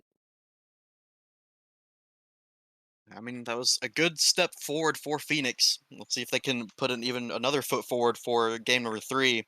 Sometimes it takes 2 feeler games, but when you got best of 7s like this, you've got a little bit more time to work with than you do in the normal series throughout the regular season, those being best of 5s. So we'll see if Phoenix can put the, you know, pump the gas a little bit harder here in game number 3, and see if they can start converting some of these opportunities they have against Vegas. This maybe take some goals and games away from Vegas, but Vegas have done a great job of holding on for dear life on the defensive end, and then getting some great passing plays. You know, Cool Bags and Dyer finding each other back and forth uh, repeatedly throughout that game. It resulted in 2 goals from it. It'll be Phoenix and Vegas squaring off yet again. Here comes game number 3 on DFH Dusk. See if they can Vegas move themselves to match point, or if Phoenix can stay alive in this series. We'll have kickoff here. Slavic and Coolbags doing battle. We'll go high off into the side, red by leg. Only 10 boosts left though. Gonna get sent away by Buzz. Quick shot on, but it's gonna get sent away by Slavic this time. Able to bail his team out from that kickoff as well. 15 seconds in, and it's already seen some good opportunities for Las Vegas. Phoenix on the back foot quick here. Leg has just been all over this play, all over this ball, all over this Phoenix team, but finally gets cleared out by Slavic, who tries to do battle with Cool yet again. It's going to be Worcester to try to send this one high. It's already up by Buzz. He beats the defender, but it's not on target, and nobody's home for Phoenix to capitalize. They keep this ball in possession, though. A swing and a miss from Cool, though. The net's open momentarily, but they have to get it clear. No, Dyer will send this one off into the corner. My goodness, it's already back in Phoenix's possession, and 2 players go yet again. They just need a small doink, but this one goes a little bit too high for Slavic. My goodness, both of these teams having opportunities after opportunities, but nobody converting. Yeah, and just the accuracy of the shot is what's going to be needed here, as well as the wherewithal to just know that you can push up on the ball. Because right now, that seems to be the issue for either team a little bit. One person just goes for the solo play and no one follows up, but this time the solo play is going to work here for Dyer, as he's got all the time in the midfield. My goodness, it was just a great shot. Slavic not expecting which direction he was going to shoot from. Didn't think that he had enough space to shoot and find that corner, but Dyer proves him wrong and sends that one bottom left, opening up the scoring yet again in Vegas' favor. They have led the scoring in both games, and now the third. Phoenix still holding on to those 2 goals they had in the first game. They were shut out in game number 2. We get another clear here, send off high into the backboard. Could have been an opportunity for Vegas, but nobody on the ball. Awkward play here for Phoenix, and that will get misplayed and then put right back into the back of the net. Coolbags here to get the second goal. Yeah, and Worcester just caught a little bit awkward, was just caught dead in the water, not moving forward, just started to go backwards a little bit to try and get set, and is going to be completely punished here by Coolbags as he slots it into that right side of the net. So Vegas just punishing Phoenix for the small mistakes that they are making. And Phoenix right now just trying to be able to find that opportunity, break this scoreless streak, because it's been at least 8 minutes since their last goal. 3 minutes remain here in this game number 3. Like you said, it's been a quite the time since Phoenix has scored. That could be an opportunity here. No, it gets saved at the last second from Leg. My goodness, after a couple misplays from his teammates and himself, Leg still manages to get in the way of that ball. My goodness, the scoreline will still stay 2-0 in the series as well. As Vegas keep playing like this, they can go ahead and see match point in their eyes. My goodness, 2.5 minutes left here in game number 3. Plenty of time for Phoenix, but that could be the third. Just underneath the crossbar, but bounces out. Slavic with no boost tries to keep this one out, but now that's just pinched in from the corner, and Cool will find his second goal. My goodness, the Tyrants are rolling. Yeah, Slavic did all he could with no boost, using the last to just try and get the ball into the corner.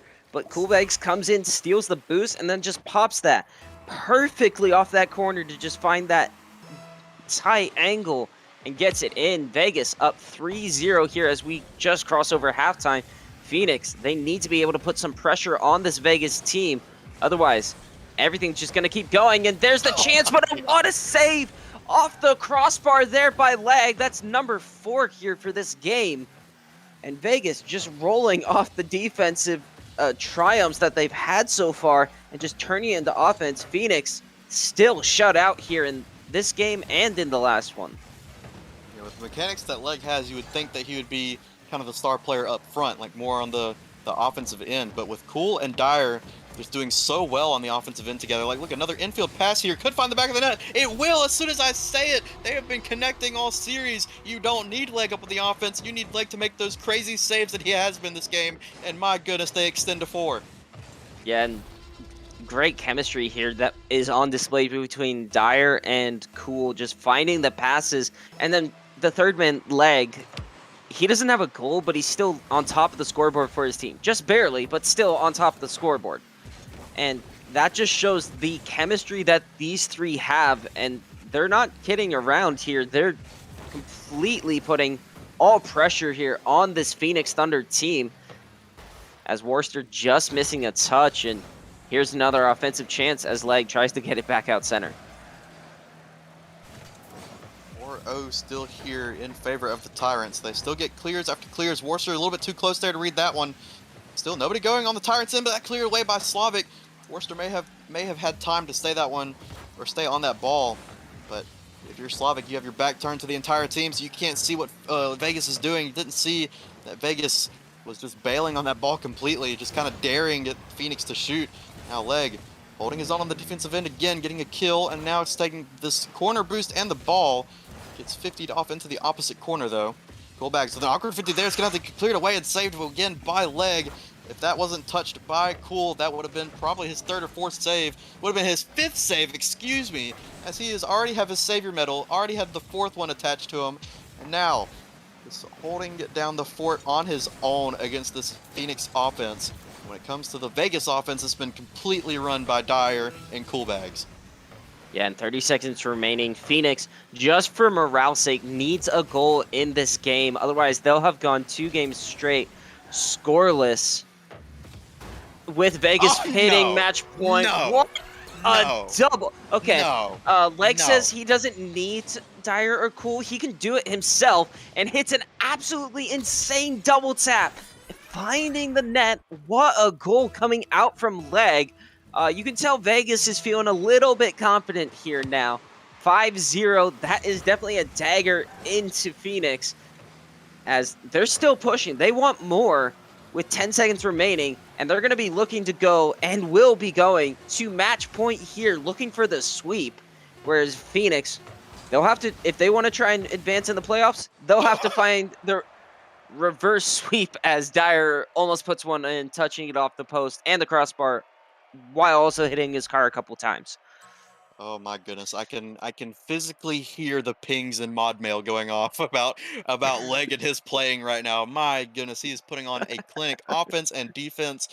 Oh, there's going to be some unhappy people with that one, but that is just a great shot. Sometimes, you know, you just get a good shot like that. This is a great shot off the corner, like perfectly positioned his car to find that one into the back of the net. And it's just Vegas just played like the better team.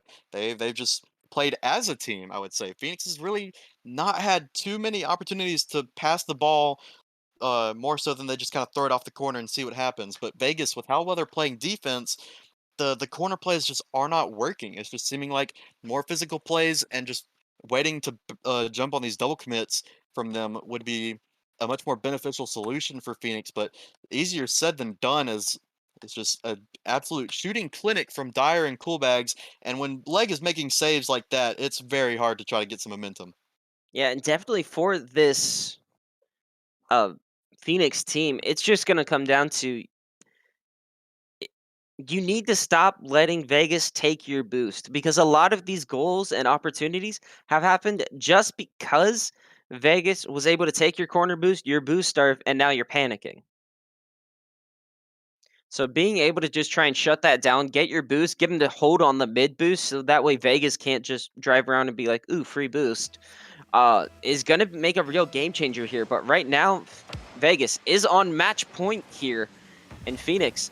You have to take it one goal at a time, but it's very important for you to score the first goal, and no one's in net for Phoenix, and that's a double commit. That's a miss. So Vegas not going to be able to find a goal straight off kickoff, but looked very dire there for this Phoenix team, as it's going to be another shot on by leg. Even exchange here when it comes to 50-50s, but a swing and a miss from the defender will open up dire pants and Vegas on that first goal. My goodness, it seems like the mistakes are just costing everything for Phoenix right now, but on the mistakes that Vegas is doing, Phoenix is not able to capitalize. Vegas is just playing faster and more in the face of Phoenix. That is what is leading to so many of their goals. Yeah, just an unfortunate miss there from Worcester as he just turned around in net. But like you said, Vegas capitalizing on Phoenix's mistake, and Phoenix is not, and that's really been the game changer this entire season, or this entire series rather. Between these two teams is Vegas just being able to punish the mistakes and Phoenix unable to. This ball has very rarely left the half of Phoenix in this first minute of gameplay in game number 4. Vegas looking to sweep Phoenix out of the playoffs. That's a good long clear. Coolback's have to make a save. He saves it off the crossbar, but can't get it there in time for Buzz's shot. My goodness, they get a great save, but finally it finds the back of the net for Phoenix. No, Vegas, you do not get to do that again. And Buzz ending the drought there at almost 12 or 13 minutes of not having been able to score a goal for this Phoenix team. So being able to not only... Oh, no. So not only being able to break that helps, but what hurts that even more is when Las Vegas cheats on the kickoff and instantly gets that goal back just within 3 seconds. We've seen so many goals, in this series and the last, where if just the other team does not cheat, it's just a good play from the man who does cheat. Just get a good clear, or not a good clear, but a good touch and a good play just to find the back of the net. And this time it's going to be Vegas capitalizing on it. Cheating on kickoff is definitely a meta that you want to get your teams involved with if you haven't already. 1-2 now, still in the Vegas' favor, but it will be cleared off the long way. I don't know if that has the curve to get into the back of the net. It looks like it does, off the post and out. 2 players go, the third goes as well. It's open momentarily, but a team bump from Worcester onto Slavic will stop the momentum there for the Thunder.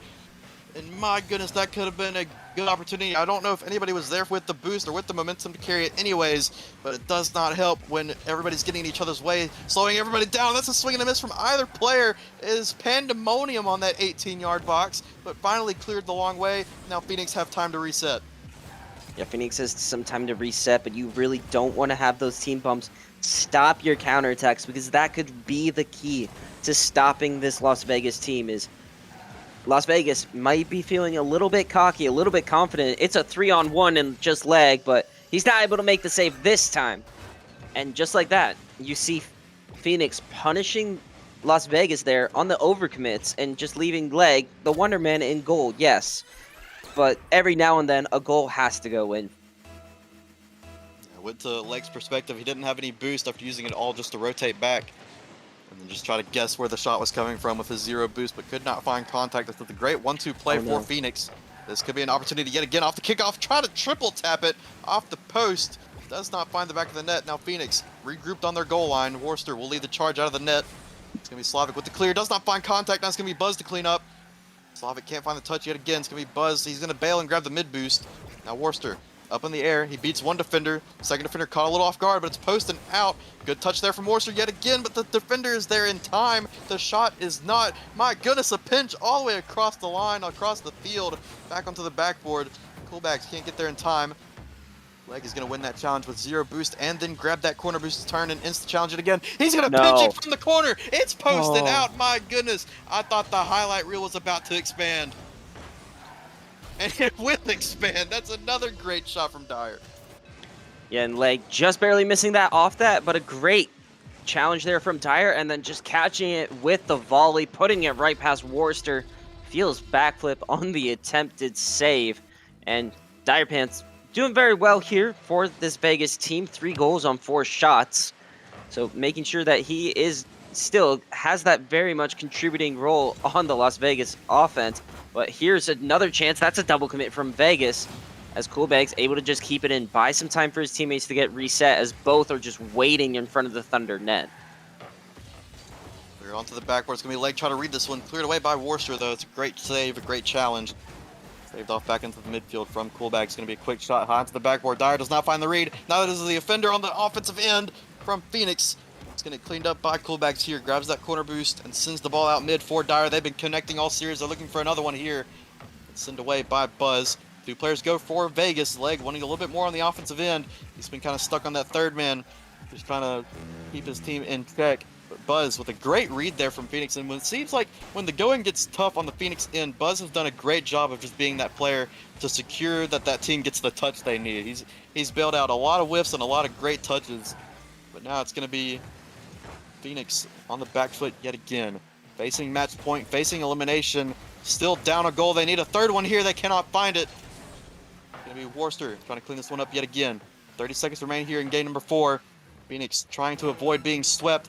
Going to be pinched up high off to the ceiling. Nobody there. It's going to be Buzz trying to find contact. He's not there in time. Taken away by Slavic. He has enough boost. High flick does not get past Leg. The man stands tall yet again on the goal line, but it's thrown out to the midfield dangerously. Going to be Buzz looking for the double tap. He can't find it, but neither is anybody there from either team. Finally, Coolbacks gets a touch, but cleared away by Slavic. Back out into the sidewall. Leg trying to secure this lead here for the Vegas Tyrants. But as the clock hits 0, this needs to be kept up. It's going to hit the ground right in front of the corner. That will be Phoenix's season, and that'll be Vegas moving on in a 4-0 sweep to move on to the second round. And Vegas just did very well working together as a team and just came out to seem to be more prepared here for this matchup against Phoenix, just proving to be the stronger team. As Las Vegas, they come out in the sweep, and Phoenix, they play very well. It honestly just came down to Vegas capitalizing on the small mistakes Phoenix made, and Phoenix only capitalized on 1 or 2. There was a lot of just awkward whiffs and just misses on the Phoenix end, whether it be nerves or just not used to the speed of play from the Vegas Tyrants. But Vegas had hardly any whiffs, and if they did have whiffs, it was just by a first man trying to do something flashy that was immediately backed up by a second man or a third man. So Vegas just played, like I said, I think it was in game 2 or 3. They just played more like a team, more just finding each other, finding these passes, finding these just good rotations to exploit the other team's mistakes. Now it's just Phoenix on the bad end of that team. But regardless, Vegas will move on to the second round. You see who they want to face. You'll see the winner of the opponent, or on the other side of the end, the first Maui. The other name is slipping from me right now, but Maui is also playing on that B stream, United Rogue BF. Please go check that out if you want to see some other, level gameplay for Linguini League tonight. We have Linguini and Fett on that B stream tonight. Be sure to tune into that. I'm still mixed. This is the Wolf Alone. We'll see you again shortly.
You can take your time.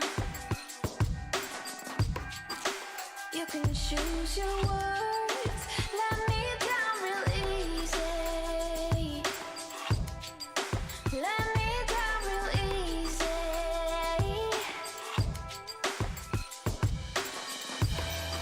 Well, I'm doing just fine because I caught your lies. You say that it's you, not me. Baby, now that I am free, I want my lips back, my time back, my words like when I said my love back, my life back, my heart, the one that you knew could break, the one that broke with your confession.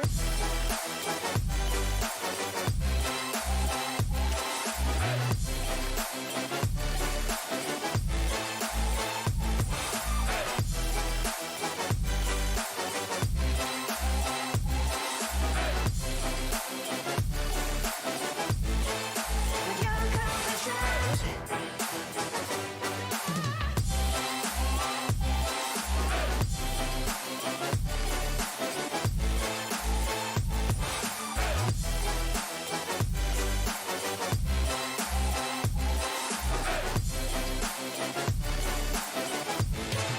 With your confession.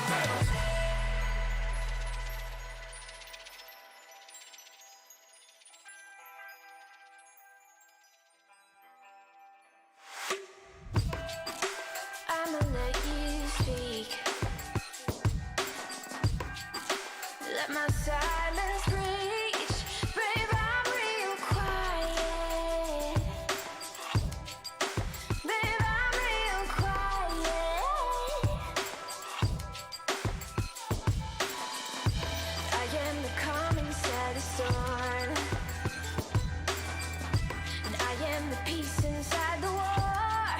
Your confessions took their toll, but baby, I am in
building a fortress, and we thought it was stronger, keeping your distance. I thought we were better. We can try to just hide from the pain by building our castle. We can build them again and again, and we can feel nothing. And I know that you're feeling alone, and we can do better. So help me to break through the stone. Help me to break through. Welcome back, everybody, to the back half of United Rogue Esports. We have the Fettuccine League now coming in after the Linguini games we just saw, as they were great. I am Chaos Spike, and joined with me tonight is the one, the only, Mixta. Hello. No, How we've got you a doing great tonight? great set of series tonight. I mean, the game 7 in the first series, that was phenomenal. Just a great back and forth series. A dominant showing by Vegas to put us back on schedule. Shout out production. So that's definitely. I mean, Vegas looked great on that series against Phoenix. You know, that Linguini. So we definitely have force to be reckoned with in that next round of Linguini. But enough with Linguini. We have Fettuccine tonight. We have the 2nd seed Jersey Jackals taking on the 3 seed Cleveland Cards, and I got the opportunity to cast Cleveland last week, and they looked pretty great. I think it was a 4-1 victory over that the opponent they had is slipping my mind. I think it was Washington, but I don't want to quote that. But Cleveland looked great in their last series that I saw, so I'm looking for them to do great yet again. Yeah, I'm pretty excited to watch this. I mean, both these teams pretty good. Looking at how they finished off the season, 8-2 for the Jersey Jackals and 7-3 for the Cleveland Cards, so neck and neck. And I expected it to be a pretty tight match. I mean, we were talking pre-game here in the lobby, Mixta, and Aiden's definitely got to be one of the names to be looking out for. Anybody else that catches your eye? Honestly, I have not had the opportunity to look too deep into the teams, but I know that Bobby and Phoenix have put on a great clinic in the midfield, you know, supporting Aiden. But Aiden was definitely that player that you'd look for to get those solo plays going. I know he tried numerous times to get those dribble plays going against the opponent, and only got about 1 or 2. So maybe he can get some highlight plays going for him in this series. But let's not wait any longer. Let's get these players onto the field as we have our first Fettuccine match on the A stream. The B stream is going to be United Rogue BF. Please be sure to check that out as we have Fettuccine action coming up over there as well. But mainstream will be Cleveland in the red and Jersey in a nice little mint. All right, 5 minutes on the clock. Game 1, here we go. It'll be Aiden versus Apollo on the kickoff. That one going straight up, and Robot with a great sheet here to pound this into the backboard. Looking for a great opportunity right out of the gates here, but unfortunately, a great clear coming in by Bobby. Quick shot on the near post, easily turned aside here by Apollo. The 50 shooting out, trying to control this little bit of tangling up here, going between the Jackals here early on. Now Aiden now looking for something off the backboard. I called his name earlier to be that, you know, that momentum player, you know, be able to create space and opportunities out of nowhere, and he almost finds a double tap there off the backboard. Good read though. It's gonna be Robot trying to dribble this ball out into the midfield. The demo there is awkward enough for the spawn, comes in for, I believe that was Bobby. Comes in off the respawn to bail his teammate out on that save. Now Robot Man just playing the time game, forces the 50 and slots it bottom corner. Unfortunately, Robbie playing a great defensive role on the previous play, bailing out his teammate, and then stayed in nets, and I thought he had this for sure, but absolutely getting dunked on the 50-50 into the net, and the Jersey Jackals will come out on top early on here, 1-0. Cleveland looking the straight back here. Quick cheat here by Robbie. He can't make connection. Drop it. Quick shot, but dunked by Phoenix at midfield. Robot gonna try and control this one through Aiden. Looking for the touch from his teammate. Unfortunately, Phoenix could not doink that one back, and Robbie's going to throw a lazy shot on goal and get a save registered for Robot. Lazy shot is still a shot, still make the defense jump. Now Phoenix trying to find some momentum. Going to be battled out by Tropic. And misses his touch. Now Aiden with time and space. Pass 1, pass 2. Will find the back of the net. Bobby will steal it for himself. Gets credit for the assist, not the goal. The Marshmallow Man walks out, and that evens up the scoreline here in game number 1. Robbie saying, nope, this one's mine. You will get the assist, but, you know, good work here by the whole team and making sure it'll go in. We have a tie game now as Cleveland answering back, and, you know, Aiden starting that big play, kind of what we talked about early on in the game. He's going to start a lot of these attacks, and this is a huge 50-50 all the way back into the bottom right corner of the net. Oh, my. Another thing I wanted to point out is that there's, like, Aiden may be that player who can swing the momentum and create space out of nowhere. But Phoenix and Bobby do so well of just creating their own opportunities and their own goals and their own, just I guess shots, if you would. Just shooting it off the pinch from the corner, finds the back of the net. When I casted them last week, they were almost always even in score. Like they were all doing their part, all doing what they needed to do, firing on all cylinders. But speaking of Jersey, here comes Jersey off the counter attack, off the kickoff. Apollo will lob this one high just enough, and it's a 2-2 game. Yeah, unfortunately, Phoenix just crept up a little bit too far, realized it, tried to go back, and then he had to make an awkward touch, and unfortunately, right into the back of his net. So just caught up field just a little bit too much. Robot gonna push that one towards the mid wall. Aiden's gonna get challenged instantly by Tropic. This one dropping down. Phoenix can't make a touch. Quick shot by Robot. That one, I was gonna find the back of the net, but he once again coming in with a big clutch save. Just looking at it right now, it seems like Jersey is just in the right spaces at the right time to secure these touches. Like, look right here, another infield pass, not infield, but a lob pass into the corner. So everybody in the right spaces, great demos as well, great physicality to open up space for the rest of their teammates. So the mechanics may be in the favor of Cleveland, but you can't really use those mechanics if you're off the respawn every 5 seconds. Yeah, Cleveland's looking pretty good out here out of the gates, playing pretty good on both ends. Jersey good as well, but maybe a little bit panicky and a little bit jumpy, but they're starting to find their footing here as that one's going to go back on net, and Robbie again protecting that goal line quite well. So this guy really the defensive rock in the back lines right now for Cleveland. I definitely agree, and it seems like Jersey's just willing to take so much time and find these good reads like this from Robot. They're just willing to play the time and force Cleveland to overextend and get these good flicks, good plays. There's been so many opportunities right now where Jersey's just had a good touch or a good flick that's gone over 2 Cleveland players that's needed to be either a goal or bailed out by the third man. But this one will find the back of the post. Excuse me. I thought it was on target, but Robot's man's finish will not find the back of the net. It goes over the crossbar. Robbie cannot find contact there. Apollo will send this out back mid, but it's only a Cleveland player waiting on him. It's gonna be Robot man now. Demo there onto Apollo. This slows down the transition for Jersey now. It's Cleveland trying to find some sort of measure to get out of their half, but Jersey is just not letting go. This could find the back of the net. No, post and out up high. And my goodness, finally, instead of the third man for Cleveland, they get bailed out by a post. Yeah, Jersey can't catch a break. I mean, that was such a great play, and somehow did not go in. Aiden, you're going to go up top and low, but a good stop on the back end. Tropic sending that one all the way back. Phoenix by himself here momentarily. Side flips out of the way. This one coming down. This could be it, and there it is. Robot getting credit with that one. Everybody was in the net there. 3-2 Jersey. I think as soon as Tropic got touched right here, he was looking for that doomsy dish, but almost saves it right on top of Robot. My goodness, he will get the goal just underneath the crossbar. Tropic wanting that doomsy dish, could not find it. Still a 3-2 lead here for the Jackals as they look to get a fourth one here for the kickoff. Could not capitalize on that. Now Aiden looking for a dribble play, but gets dove on just in time. Now the little 1-2 right here, but not in time. The pass just a little too far forward. Aiden just not enough boost, not enough speed, and that could be an opportunity slipped away from Cleveland's hands. Yeah, I really like how this series is developing already. I can tell that this is going to be close and should go the distance. Both these teams just on all cylinders and team passing plays and really good chances just being developed all the way around here. Apollo, a little bit of space to work with. Phoenix going to try and cut that down. He does. 50 shoots across mid. Robot shooting that one on net. Aiden's last. Gonna boom it upfield. Robbie turning on this one. The demo. Oh, and the double down. Robbie putting that one in. Cleveland has done very well about getting these third man demos lately in these past few seconds. This time, the cherry pick pass works just barely though.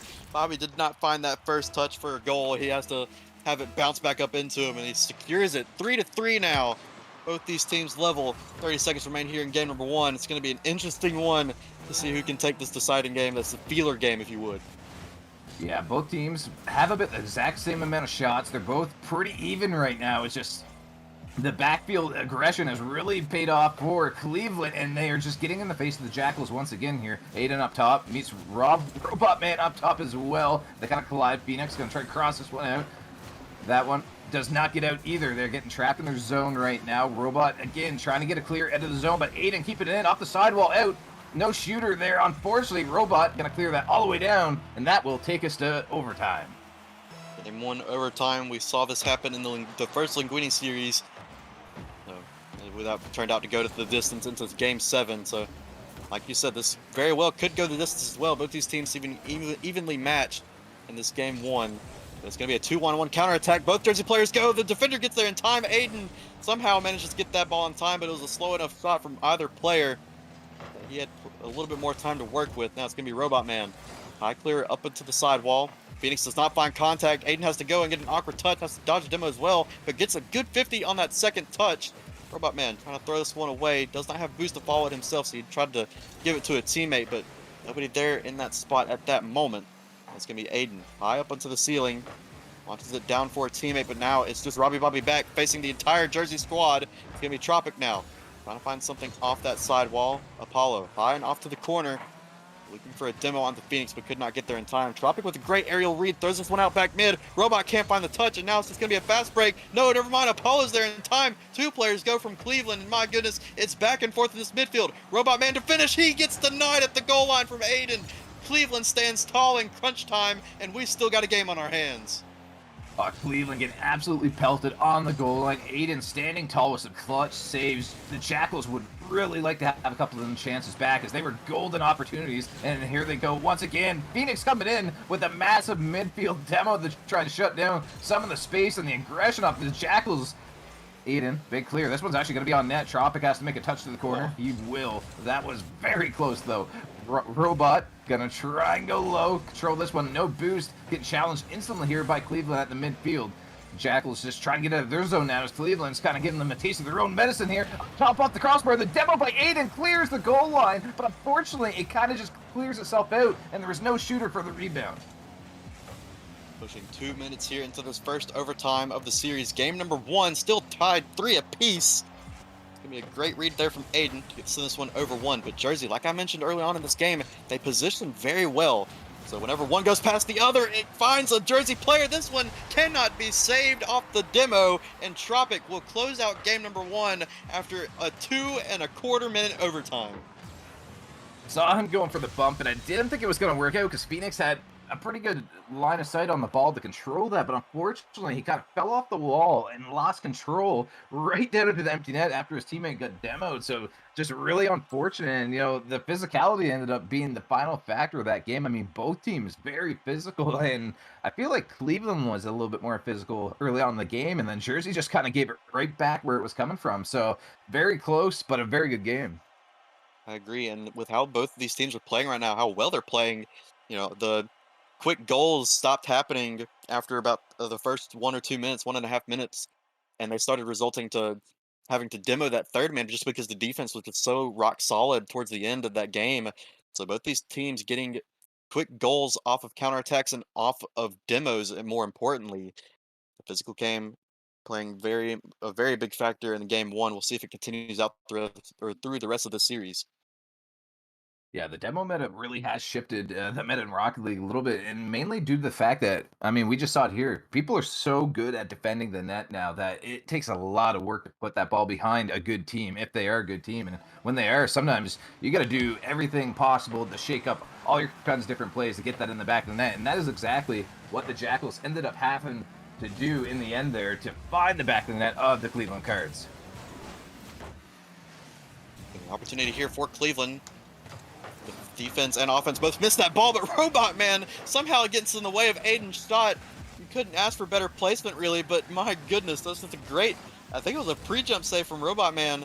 Unfortunate for Cleveland to not come away with one there. They're back on the offense yet again. A fake there. 2 players go from Jersey, and when the ball is playing that slow in the air, Phoenix will make you jump. But this time, both players jump, and it cost them. Oh, the fake was just so good by Aiden because, like you said, the double commit on the back, and that ends up costing them dearly. 32 seconds into the game, the Cleveland Cards trying to inch back into this and even the series up. Got a lot of game here in game 2 left, and this kickoff straight back to the goal line, and a huge save coming in by Apollo. I don't think he got credited for it, but that was probably going to go in for sure if he was not there. Aiden going to try and square this one up. Could not. Still in front of the net, though. Couple fakes coming in on the goal line. Robot going to try and control that one, but Phoenix, once again, putting this right back, unfortunately, into his corner here. Going to try and get that one on top of Apollo. He does. Tropic going to be last man here until his teammates can get back. Aiden flicks it back. Robbie, big dunk. straight down, and Robot getting a clear once again. Cleveland looking pretty strong right now. Looking strong, and they just forced one double commit on the end of Jersey, and it resulted in a goal. All it took was that one mistake, and we already have a 1-goal advantage here for Cleveland. And now it seems like once the mistakes kind of fizzle out, we have much more of a neutral game as the ball kind of continuing out to go from corner to corner here. Great demo there from Aiden onto Robot. Will open up some more space for this Cleveland team. It could be a free shot for Phoenix, but no, Robot's there in time. Aiden with a quick chip up into the corner, looking for the double tap. We've seen him score these. He'll slot it in the corner. The upper 90, and Aiden, along with the Cards, will take a 2-goal lead in game number 2. Just a beautiful read by him and just a clean shot. Gonna tuck that right in the top right corner, and you can't get much better than that. That's gonna give them an assurance goal now. So Cleveland looking really good here to even this up. Still 3:24 left on the clock, so Jersey definitely going to want to get a goal real quick here to get back in this, and they got tons of time to work with. Robbie putting that one up top, going to try and follow it up. He does. That's on goal. Robot, big save. Phoenix going to ram this one around the corner up to the backboard, but defended quite well by Tropic for a huge clear. Redirect by Robert up top. Apollo got to put this in the corner, jumble it down, and Robbie's trying to clear it. Jersey mounting a pretty good offensive attack right now. Yeah, they're definitely taking it back to Cleveland. A good double tap yet again. This could be a free shot, but nobody home just in time. Phoenix will get this one off into the side. Good clear there. Another great last-second touch from Aiden. We'll send this off to the side yet again. Jersey resetting back in the midfield. A swing and a miss from Apollo. Will be cleaned up by Robot Man. Will take his time with this ball. Takes under 1, but a good 50 there from Aiden. He's just so gifted mechanically in this league that he can just do whatever he wants on this challenge and somehow come away with it. Now Tropic gonna have to send this one off to the side. Gets one cleanly by the defender, or by the Jersey player. I think that was Robot Man, but not on target. Another shot off the post, but finally Jersey in the right place at the right time. Robot Man will clean this one up. The deficit is cut in half. Oh, that went post to post and then finally into the middle of the net. So Jersey, it was only a matter of time until they struck there as they were trying, and they finally found the back of the net. Now they're cutting the deficit down by half. Robbie and Robot on the kickoff. Apollo, good sheet here, wants to take this up the sidewall. Control. Unfortunately, the 50 coming right down in front of the Jackals net. We got around this one. Robot, huge pinch. This one all the way back down to the Cleveland. And once again, the amount of these huge pinches we've seen in the series so far is astounding. I agree, and Apollo and Aiden doing battle on that backboard just to see who could come away with that touch. But a good 50 there from Bobby. He's going to find another shot here. Another 50, but no. One away by Robot Man. Give me Phoenix. Awkward touch into the midfield, but a good bump onto Apollo will free up some more time for Cleveland to transition out of the half. But Jersey, again, just doing a good job of locking down this midfield and keeping possession into this midfield. Now it's going to be left for Tropic. He's going to send this one high onto the backboard and gets a good return clear back to Cinder. Back into the corner yet again. A great, I don't know if that was a touch or not. What just happened? That was a ghost touch of the century, and it works for Cleveland. Oh my, I don't know how that worked out, but yeah, I think the ghost touch got everybody and just somehow trickles in. So I mean, that's going to be frustrating for Jersey, but Cleveland will definitely take that one. And that is a huge momentum swing here late in the game to give them a little bit more of an assurance. And Phoenix trying to grab another one here. Up top, Robbie versus Robot once again. Another 50-50 coming down in front of the net. Robbie's follow-up. Tropics up top trying to read this one. Going to place it down into the corner. Cleveland, definitely the more aggressive team this game, out shooting the Jersey Jackals 7 shots to 2. It seems like this much more physical as well, just killing that third man over and over again.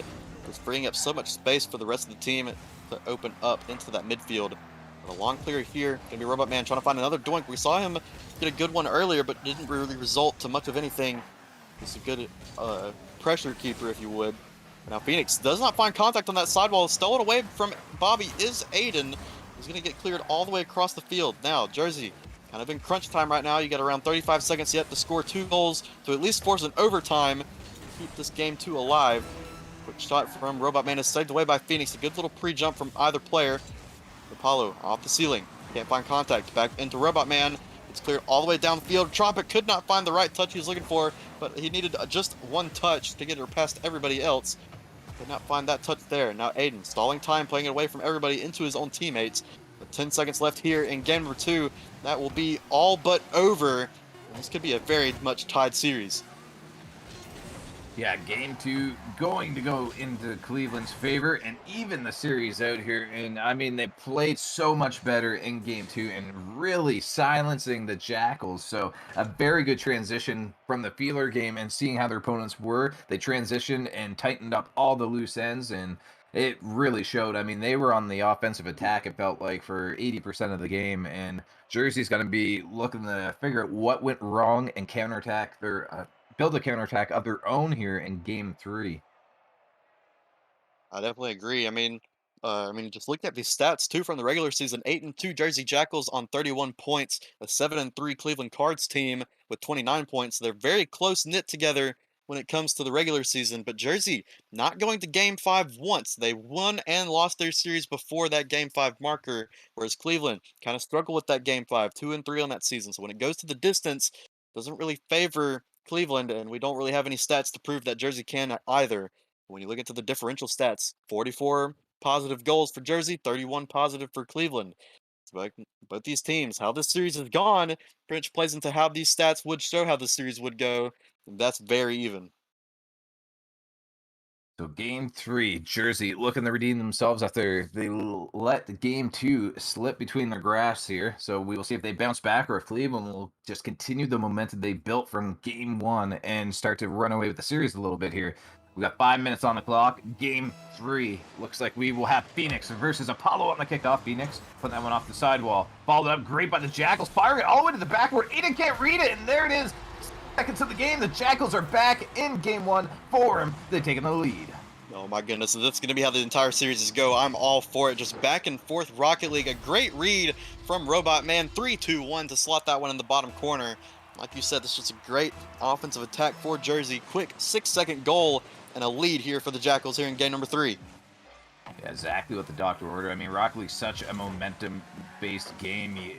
Once the roller coaster starts going and in your favor, it's a dangerous thing to play against. And look at this pinch by Phoenix on goal, but a big save. But again, these pinches and these Kookser pinches mixed up. I mean, I've seen more of them in this game than I think I've seen in any game I've casted.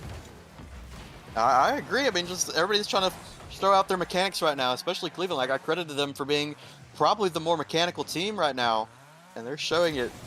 Just Aiden with his solo plays, Phoenix trying to find a Kuxer pinch, and Robbie just doing great on the defensive end. They've definitely been earning their spot here in these playoffs. But now it comes down to Jersey to see if they can respond. But they've already responded quick here in game number 3. They don't really have much flashy goals to go with it. They just got some great, good, coordinated Rocket League. That's all you can ask for any team. Apollo has done great mechanically as well. His attempt here gets denied. That's going to be a 3-on-2 counterattack for Cleveland. Robbie trying to find this one back out into the mid. It's on target. Gonna have to get saved at the last second. Will not reach it. And Robbie will tie this game back up 1 apiece. Yeah, great way to answer here. Robbie Bobby, once again, this guy's been doing a lot of work on the back line, but also on the offensive as well. This guy can also score, so he's been a huge role, a pillar for this team. I mean, all 3 of them. Phoenix has done a lot of work too in Aiden, but I mean, I seem to be seeing Robbie more often than not just doing a lot of work here. Phoenix can't get a touch on this one. Tropic trying to approach that, cannot as well. Unfortunately, Apollo pushed up a little bit too far, gonna leave Robot Man by himself for a sec. Misread here, Aiden, quick shot, but a big save coming in by Robot Man. And he just barely bailed himself out on that one. Could not find the close wall read, but could find the second shot. But this one will not be blocked. Aiden will extend the lead to 1. And finally, something goes in the way of Cleveland on this quick counterattack. Yeah, that was just a few mistakes one after another there by Jersey. I mean, a little bit of a whiff on the first attack, and then the second man not able to follow that one up, and then another misread on the back end as well. So they've eventually got punished by their mistakes. It was basically the moral of that story. Apollo, all kinds of boost. He's feeling confident with this one. Great shot on goal, but another huge save by Robbie Bobby again. Yeah, Apollo trying to be that person on the Jersey Jackals to show off his flashy mechanics, but that time it gets denied at the last second. He got past 2, but could not get past that third. Quick shot from Robot into the mid. Nobody's there, but it's off target anyways. Apollo Has to send this one up high into the mid. No boost will steal that corner. Now 2 players in Cleveland stuck in that corner boost, but 2 players on Jersey get in the way of each other, and it's just mistake after mistake from either one of these teams will still keep us at 2-1 scoreline. This one gets lobbed out dangerously back into the mid. Nobody there from Jersey though. Bobby with no boost, just looking for heads on the goal line. Could not get there in time. Good clear there from the Jersey team. He gets sent back out into the midfield. Now Robot Man throws it down the line into the corner. Nobody there on Jersey to capitalize, but will be Tropic to clean this one up after the touch from Bobby. Sent up high into the mid. Will get cleared by the side, or to the side, by a Jersey player. Both of them went. Could have been dangerous if that went over both of them. With 2 minutes here left in game number 3, the decider game, I would say. You know, who wants the momentum in this series? It's going to get cleared the long way yet again into Apollo across the field. Just one man back. Does not get beat, but does not win it either. It will go neutral into the side. Now Bobby has to clean up this touch from Aiden. Aiden's going to follow it up, sends it out to the mid, but uses all of his boost, just trying to be a nuisance and keep this ball high and wide from any player. But everybody goes from Cleveland. That's all 3 players into that corner. Just needs a good clear from Robot. He will get it. It's off target. Now it's a foot race at the goal line. He won't get there in time, but the ball's still in this Cleveland half. Yeah, this is very reminiscent of game 1 that I'm seeing here. Like, it's neck and neck. The pressure's very good on both sides. It's pretty even on shots once again, whereas game 2, it was all Cleveland. The only difference maker we've really seen in this game, it was the second goal was just down to a lot of Jersey mistakes and whiffs on the ball, I guess. And if it wasn't for that, we'd still be tied. But now they're following up the shots. They're hitting everything right now. So we're back to being neck and neck. But unfortunately, they're now down a goal with 1 minute remaining. So they have to strike right away if they want to come back and take this to overtime. I definitely agree, and it seems like that's like what you said. That's just the name of the game in this game number 3, is that Jersey has just made way too many mistakes, way too many double commits, way too many just whiff touches. That's cost them so much opportunities and a couple goals here in game number 3. But Apollo looking for the air carry. He'll find it, but it's off the post and out. Robot Man just to finish it. He won't. Finally, he gets there. It's a 2-2 game. I don't know what just happened, but I started so hard, like that ball started off that post so many times. I was not sure if that was going to end up going in after the second time when it was still on the goal line. That was just a very stressful moment for a movie or an ending of anything. That was unreal, and it does eventually go in. So now we have a tie game. Phoenix going to get a clear up top, wants to follow this one up. They got 30 seconds to avoid overtime. Let's see if they can. Aiden get challenged up in the air. Apollo wants to get this out to mid. A little bit of a misflip here, and that will give it to Robbie. That's the dangerous man to give the ball off to, and Aiden supporting him in the back line. He's going to center this. He was looking for Phoenix, who was a little bit deep into his own, just playing a little bit conservative, and rightfully so. You would not want to let a goal in at the last 5 seconds of the game here. Big touch by Aiden up top. Got to try and get this one out of the way. It's still live here, but we will have overtime. Overtime indeed. And I think Jersey smelt blood in the water there, just sending the house on everything. Just trying to get a good play, but an awkward kickoff here could result in a goal. Swing and a miss from either player.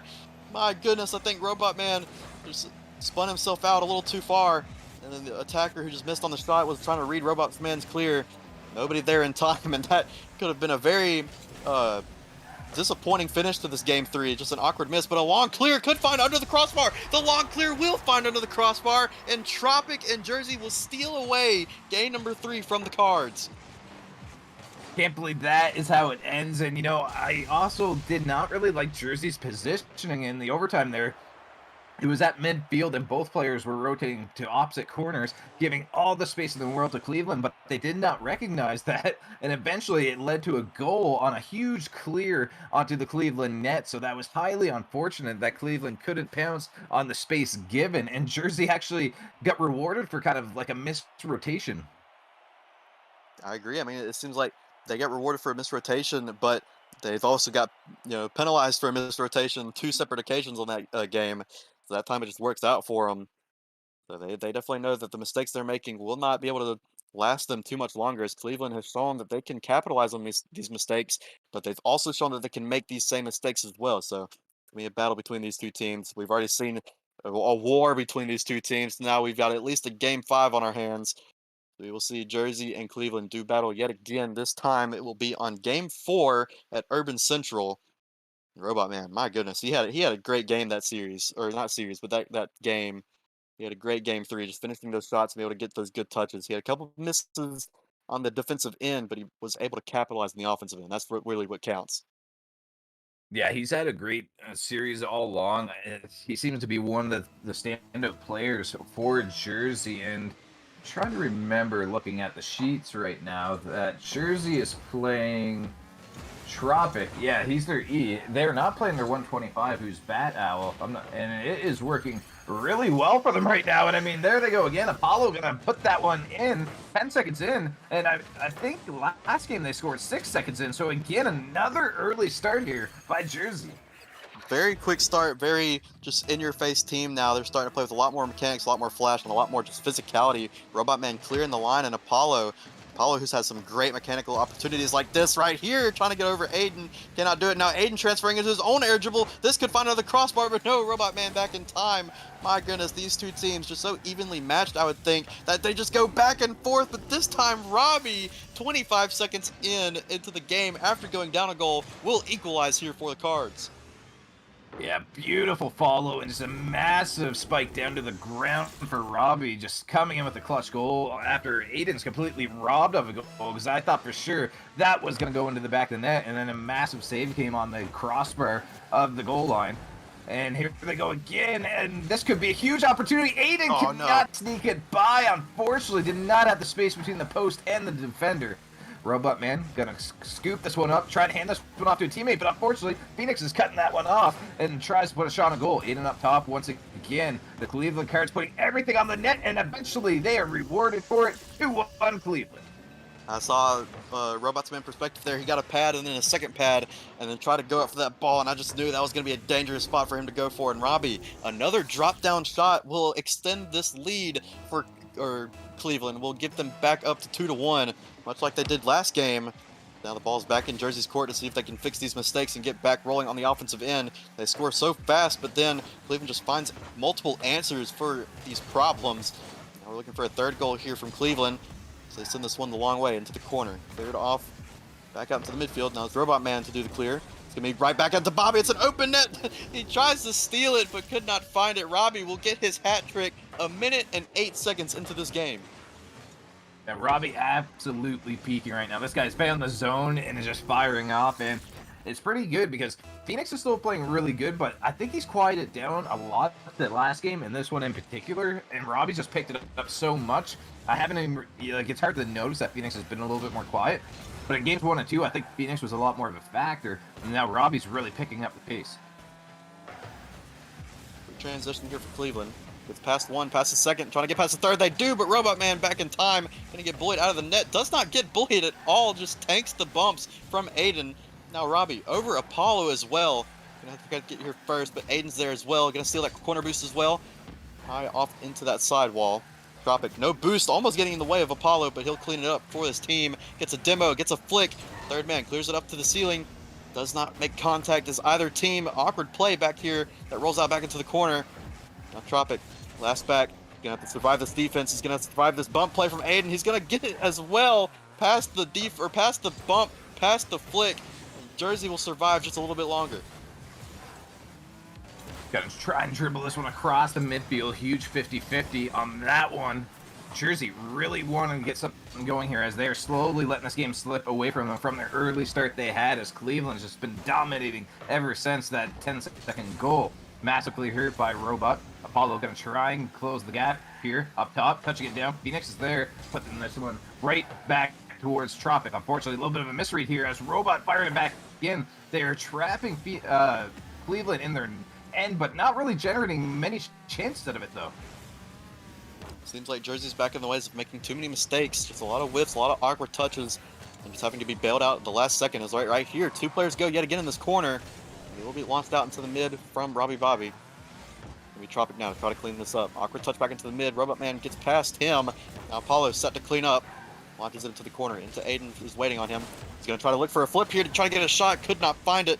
Tropic couldn't get his touch either. And Cleveland has just been rolling with these mistakes in the Jersey end. And it's got 2 goals of an advantage to show for it.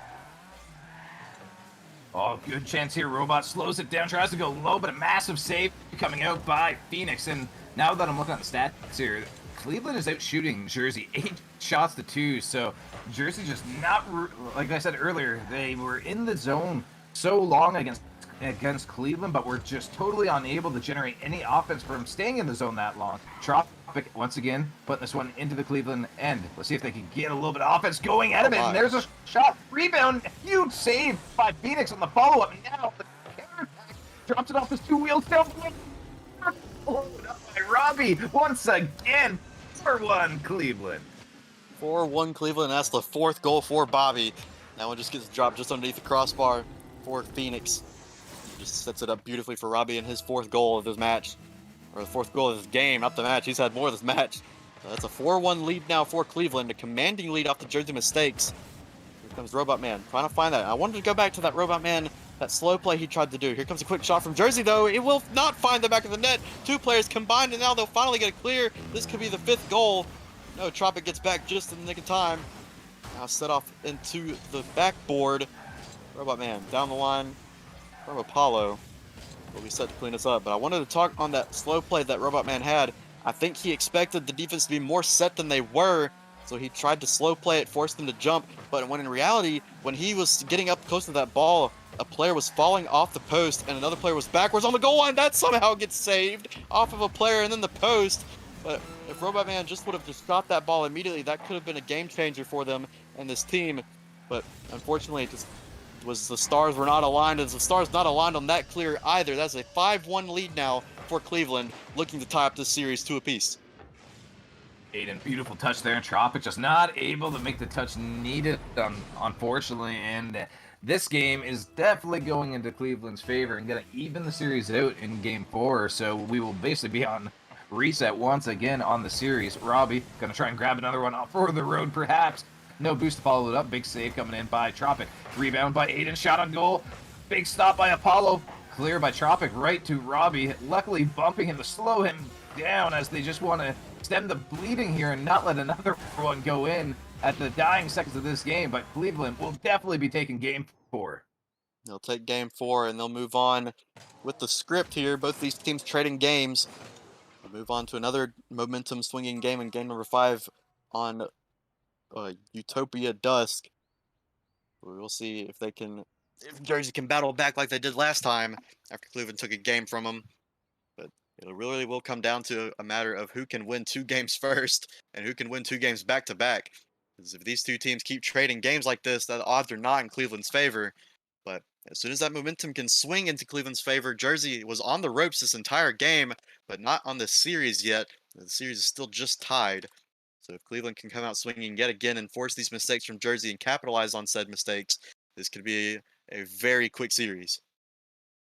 Yeah, this game was just all Cleveland pressure. I mean, it was basically Robbie versus Jersey at one point with all those goals. But when we look at the shot differential here, it was 13-5. And like we talked about, Jersey was in the Cleveland end for quite a long time, but they kept putting it into the corner, trying to wrap it around the backboard. And Cleveland just had that covered almost every single time and would not let it go across. So they never really generated any shots on any of those attacks. They had that first goal right off the rip, and that was pretty much it until the end there. So Jersey just has to do a little bit better with the chances they're trying to develop, because Cleveland is definitely reading those backboard wraparound kind of things they're trying to do and all the other kind of simple touches. I think they're just got to change their approach just a little bit slightly here and spice it up a little bit.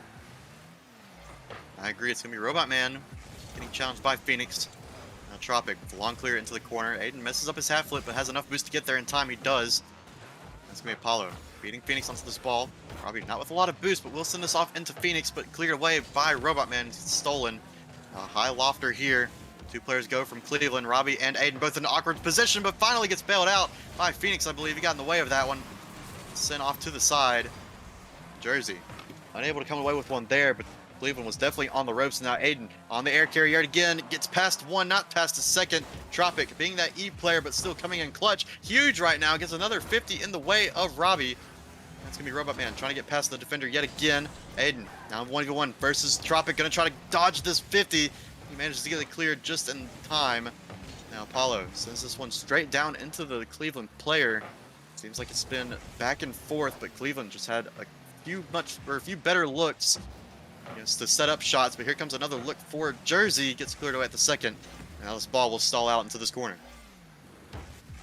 Yeah, so this is probably the first game I've noticed mixed where nobody scored in the first 10 seconds because the last couple has been a 6-second, 10-second goal. So this is very interesting as we haven't seen a deadlock go this long in the series yet. And Aiden's going to try and prove me wrong here. Robot, big clear. Nobody's back, actually. I thought somebody was back in Jersey. Got to take the lead. I was looking at it too. It looked like Robbie went for the same touch that Aiden went for, and then Phoenix was just caught too far up into that corner trying to rotate out.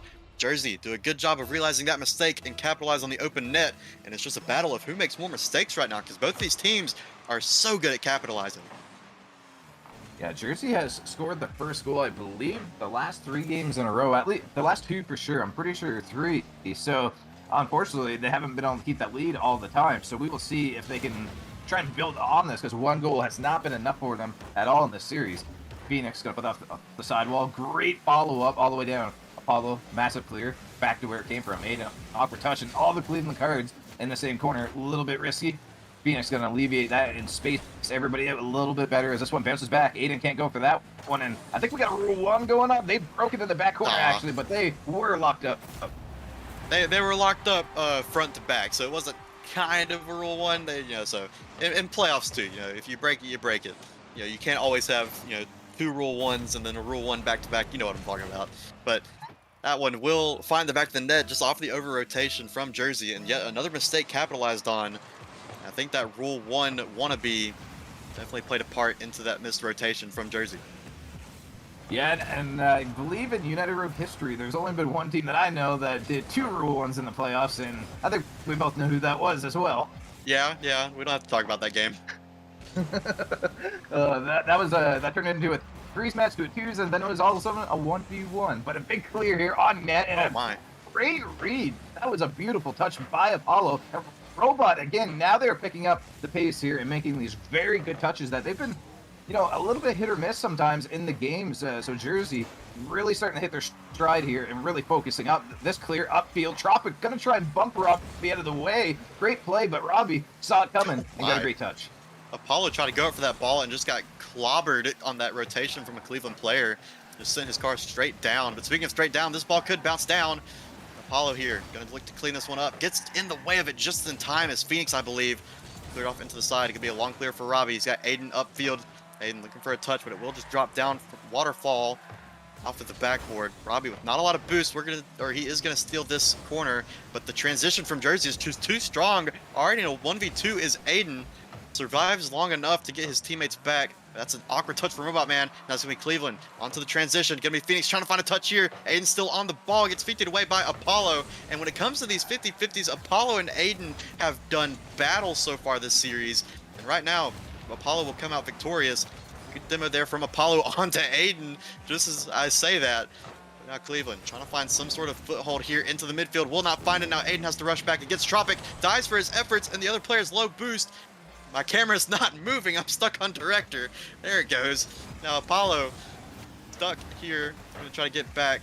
Long clear here from Tropic. 45 seconds remain. Awkward position here for the Cleveland team. Tropic trying to find a touch. Robot Man off to the backboard. Nobody's there in time. Aiden gets a good clear. 30 seconds remain. 35 seconds. Tropic grabbing this corner boost. Has the player beat. He's going to try to land on this against Bobby. But Robbie so solid on this defensive end so far. Will get a good enough clear on transition. Drops it for a teammate. Not enough of an angle for Aiden, and Apollo will take and capitalize. The fact that Robbie recovered from the bump and was able to make another touch on that one over to Aiden was incredible. Unfortunately, just a near miss. Apollo putting this one up top. Aiden's up as well, but Tropic's up. And that one was a near miss and a demo coming out by Phoenix on Robot Man to get him out of their zone. Looking like we might have overtime here, perhaps, as this 50 shoots down to the ground. And we do, as these teams are deadlocked at 1 and also deadlocked at 2 apiece in the series here. This is Game 5. The winner will go on the match point, and that is huge. So neither team wanting to drop this one. Robbie, massive shot, but a big save by Apollo. Aiden got to go up, but he looks a little bit awkward, and he gets a touch, but it's not a great one. He needs help. Robbie coming in to bail him out. Apollo, this one looks like it could be on, but it's slightly off. The follow-up opportunity. saves. The Robot will put it in. Jersey taking game 5. I was gonna say, if that overtime went a little bit longer for you to hand it back to me, that was gonna be, one goal would separate these two teams from match point in the series. But finally, just 24 seconds in, just quick opportunities from either team getting saved away and then cleared off to the other end, saved away, cleared off to the other end. This time, Jersey get away with one. Yet again, they just win their challenges over the heads of the defense of Cleveland. They put themselves onto match point. But my goodness, I would not be surprised if Cleveland battles back in Game 6. Yeah, I definitely expect Cleveland to come back. They are a very good team, and I honestly thought they were probably going to take this game, and Jersey just played phenomenally. That was one of the better games I've seen them play all series long. Their touches were great, their follow-ups, and just their positioning was so much better. So something happened and clicked. They would take a little bit of time in between matches, not readying up, so maybe they're discussing things and just, calming the jitters in between matches, because that was a way better Jersey team. But Cleveland, very good. They have that 1-2 punch, and they're definitely going to battle back here in Game 6. And, they have to. Their season's on the line. They cannot lose next game. That is a great point to make. I mean, when your season's on the line after you did so well in the first round, the wild card round, you faced against the bye teams.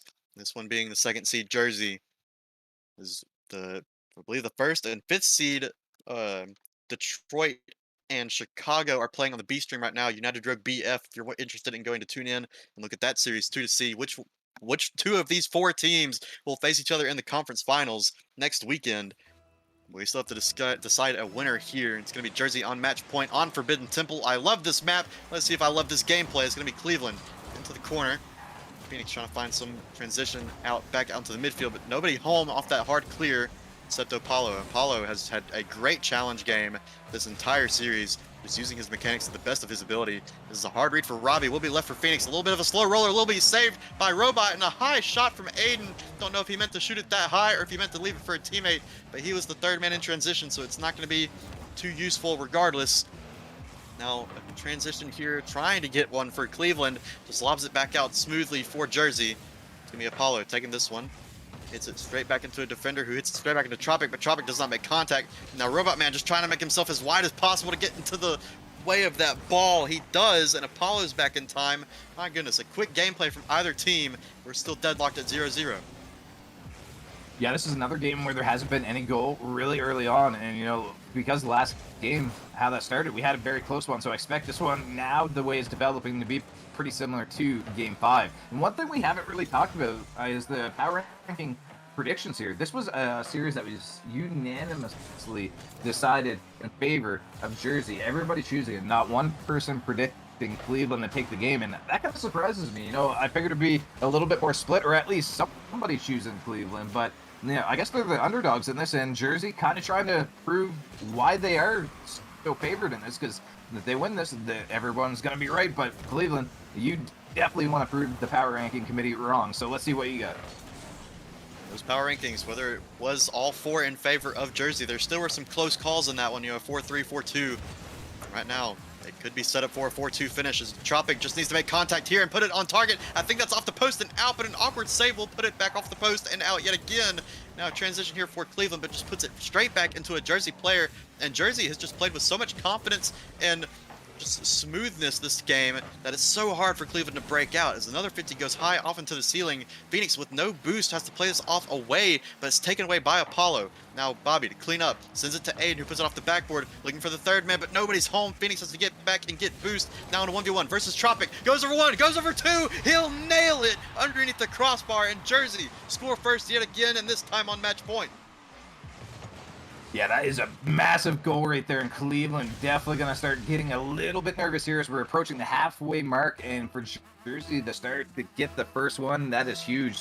They have 3 shots, and all coming in by Tropic, who, again, I believe is the E roster here, and Jersey, once again, not playing with their 125, so I guess Tropic is just really feeling it tonight, and a great choice for them to put him in the lineup. Big clear here by Phoenix.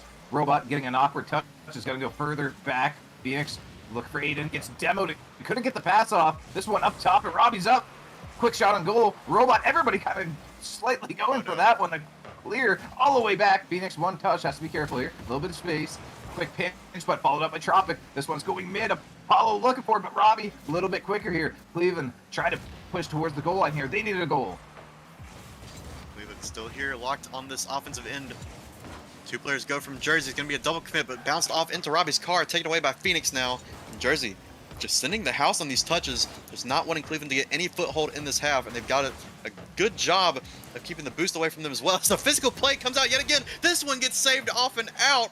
Now Aiden, with low boost, tries to keep this one in. Apollo wins that exchange. It just floats here into the midfield. Now Phoenix with a high shot, could not find around the post and in, but will get cleared away nonetheless. This ball has stayed in this corner for so long now. It's only a matter of time before Cleveland runs out of boost or the Jersey defense breaks, but now it could be a transition. It's an open net yet again. Everybody goes from Cleveland, and now Apollo will take advantage. That's another open net opportunity for Jersey, and they extend the lead to 2. Yeah, this is very out of character for Cleveland that they are giving these huge open nets. I mean, that was what happened with Jersey early on in the series, and Cleveland punished them for it. Now it's just kind of reverse roles here, and I'm not sure if it's maybe nerves, but the Cleveland's rotations are definitely getting a little bit sloppy here, so we got to see if they can just tighten this up a little bit. They have 1 minute and 10 seconds here to find their first one and then work towards their second, but Robot's trying to put the nail in the coffin here. Luckily, that one was wide. Quick touch here. He fakes that one off. Phoenix and Aiden looking side to side here, trying to get something. Quick flick, goes for the solo, but a big save by Apollo, then follows up with the demo. Still a 2-goal deficit for Cleveland as they face match point. All that Jersey has to do is just hold on to this lead and hold on to the time. Here comes a follow-up from Tropic. Could find the read. It's soft, but off and out. And here comes Apollo to bury it. Does not find it. He just finds Bobby's car in his face. Now, 30 seconds here. Jersey has complete control of this possession right now. And they do not look to leave it anytime soon, as all 3 players from Cleveland now trying to transition back, but they don't have boost. Now Aiden cannot carry on that touch from Bobby. Phoenix trying to find a touch here. Does not find it. It's going to be another open net shot. It's the plays back and forth. Just Jersey is suffocating these touches from Cleveland, and that could be the dagger here. Yeah, that is very unfortunate. I was really thinking, I thought for sure Cleveland was going to take the 7, and unfortunately, I mean, 15 seconds, they need a kickoff goal if they're going to get back into this, and unfortunately, there is the kickoff goal mixed up, but not the one we were thinking. You said Jersey kickoff goal, right? That's what I heard, because that's what I saw too. That's just a great kickoff, good speed. This one tiny mistake extends us to 4 now, and if the last one wasn't the dagger, that surely was. Yeah, so Jersey will, in my eyes, kind of upset, but I guess the power rankings knew what was going on here, as there definitely was a correct prediction here. Let's take a peek. Someone did say 4-2. It was Slum and Joe Makes Pizza both predicted this to go 4-2 in favor of Jersey, and they got the nail right on the button there, so get your bingo cards crossed off. But Jersey will end Cleveland's season here and will push forward into the playoffs. Great series all around. You can't really say that was a disappointing finish for Cleveland because they played their hearts out, and that was a great series from any one of those players. But Jersey just proving to be the better team overall. Tropic showing up huge, being that E player, showed up huge on that match point game, burying 2 goals and an assist. And then Apollo and Robot Man just having a great series all around. Robot Man really carrying that defensive end, I would say, in those cleanup goals, and Apollo just having just fantastic mechanics to open up opportunities for his other 2 teammates. The Jersey, all the credits to them as they move on, and they have faced the winner of Detroit and Chicago that's being played right now on the B stream tonight, United Rogue BF, that Battlefield Twitch for us. Please go check that out and see which one of those 2 teams will face Jersey in that conference final matchup. But I'm Mixta, this is Chaos, and we've got one more match to go. Don't go anywhere.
Got a feeling it burns in my chest. It's growing larger with every breath I take. When I fight it, I hide it, it takes me down. Yeah, I know we created a mess. It's growing bigger with every choice we make. Yeah, we're here, we keep coming around. The more it itches, the higher we go, the harder we fall in and out of love.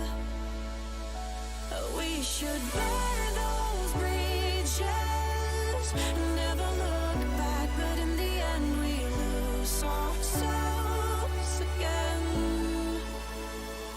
Together.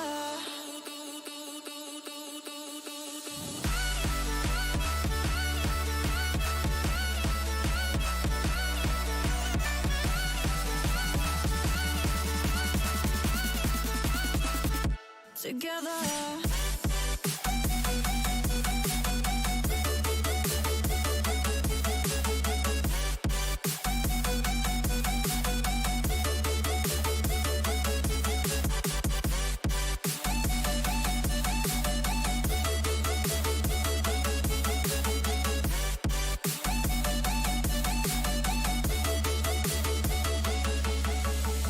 The energy, yeah, it's blacking me out.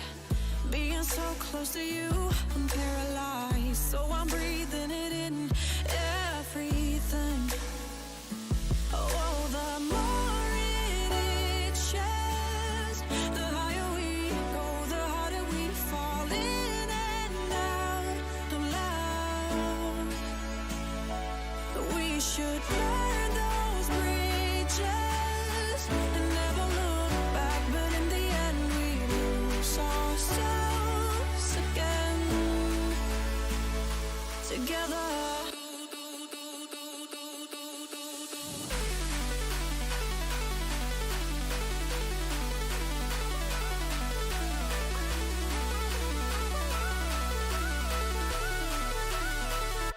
Together.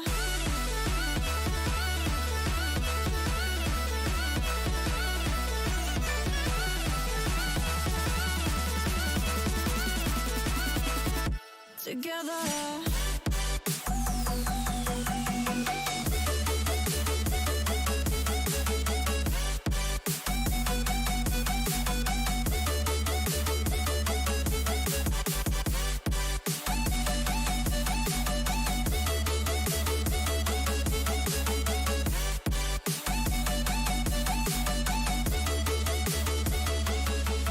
The more it itches, the higher we go, the harder we fall in and out of love. Together.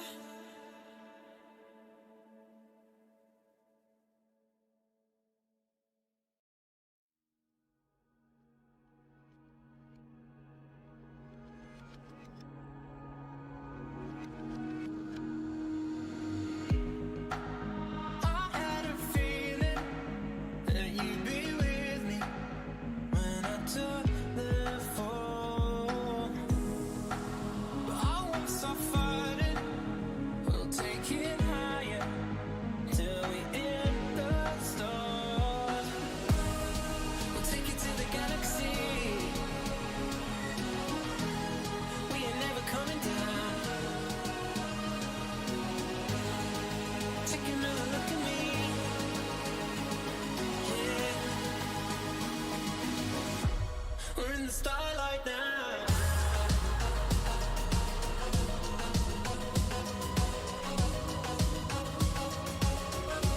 We're in the starlight now.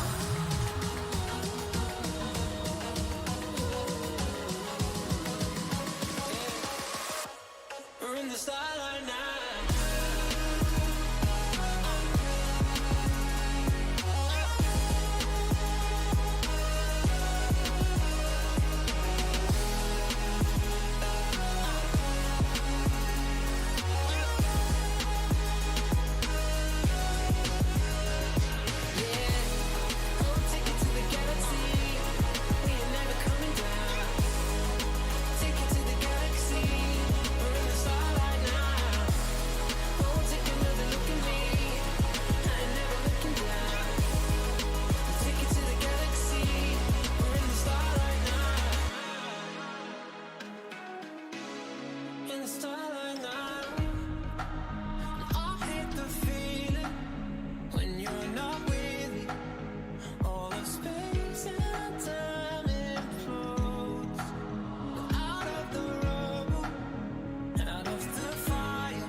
We're in the starlight now.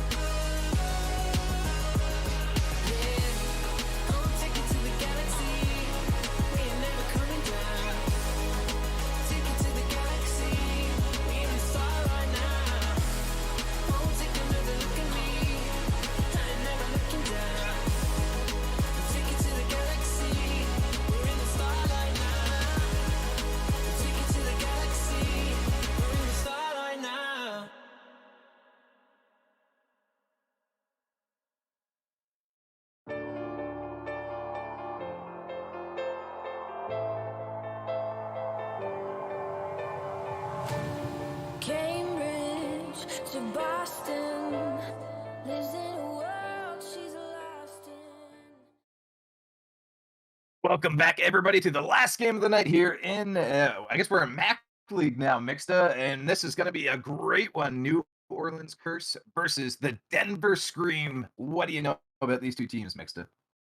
I mean, Denver finishing off as that second seed, that number or 8-2 record coming into this, getting that first round bye, and then New Orleans being that, I believe, that third seed team coming in at 7-3. Both these teams winning their division.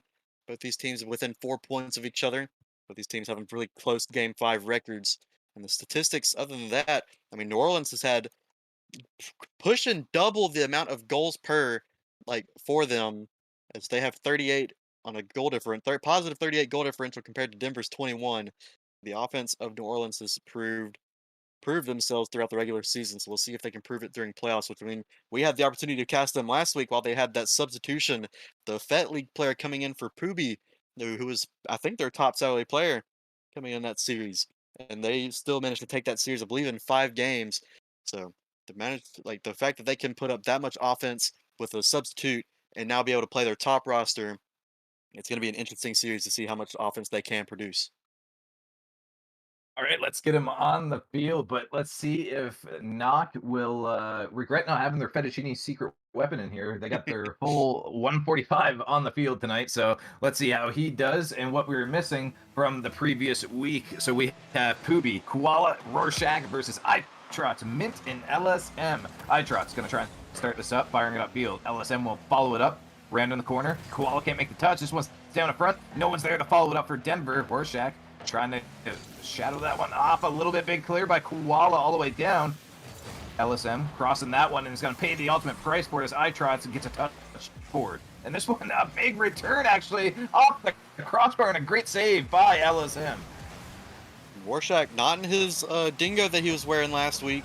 He switched to an Octane, going full try-hard against this team of Denver. They're respecting their opponents. Now Koala, good beat on one, trying to find another on the second. Gets a little doink up high, up into the corner, back out into the line. It's going to be won by Mint. Now Mint with low boost, going to try to find a touch here, but it's getting taken away by iTrots. Looking for a double, does not find it either. And Koala with another long clear. This one's going to bounce up and around the goal. He's going to need a read. He finds it, the defender doesn't. That's a 1-0 lead for New Orleans. Beautiful read by Koala here. Just absolutely reading that bounce so well. Mint not reading it as well. So not going to pull ahead here, 1-0, as we were just approaching 1 minute in. Denver will want to answer back here as they send iTrots forward against Pubi. This one, great kickoff, and that one's going to go straight in. But actually, LSM making a touch to get credit for the goal. I'm not sure if it was just going to go in naturally or if he put it in. I think it was off the post, and I think he almost cleared it off the post as well. That was definitely an awkward angle to take that shot, but it goes up upper 90, will count as an upper 90 shot. That's a quick response off the kickoff from Denver. We're back tied 1 apiece. Just over a minute has been played now as this ball rolls into the corner. Pubi with a long clear from his corner. Will be met by iTrots and Koala, who launches this one up high. It's going to be Pubi to try to read. It's not there in time. Now Rorschach trying to challenge Mint. A little bit too high. Mint went low. Now Pubi again into the corner.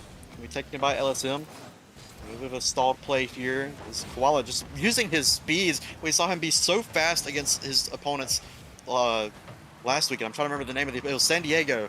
So fast against San Diego last week, and now he's using his mechanics yet again against this Denver team. Good little pinch out there as LSM didn't get that touch. That may have been a goal, so A little heads-up player to get the touch off to the side. A good long lofter ball that could find the back of the net. It will. Pooby will show his debut in this season 11 playoffs and just gets a launch of a ball here over the defender. And now is a New Orleans 2-1 in this lead. Yeah, Mint a little bit too far up and not able to make another read. So kind of 2 goals being scored on Mint, unfortunately. See if he can recover from this. Itrot's good follow up here, bouncing back. He's going to try and round that one up. Koala winning that 50 unanimously. Rorschach to follow up, putting that off LSM. LSM gonna slow that one down. Met by Pooby. This one's a great bounce out for a shot. Rorschach putting it up top, slowly floating down. Big save, but it's still in harm's way here. The follow up by Koala is just not good enough, and Itrot will get a massive clear.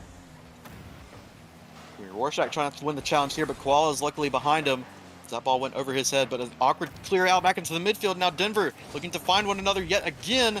This one gets cleared off into the side again. This one into Koala. Gonna launch this one into the corner. High up off into the backboard. Ball goes down the line. Met by Rorschach.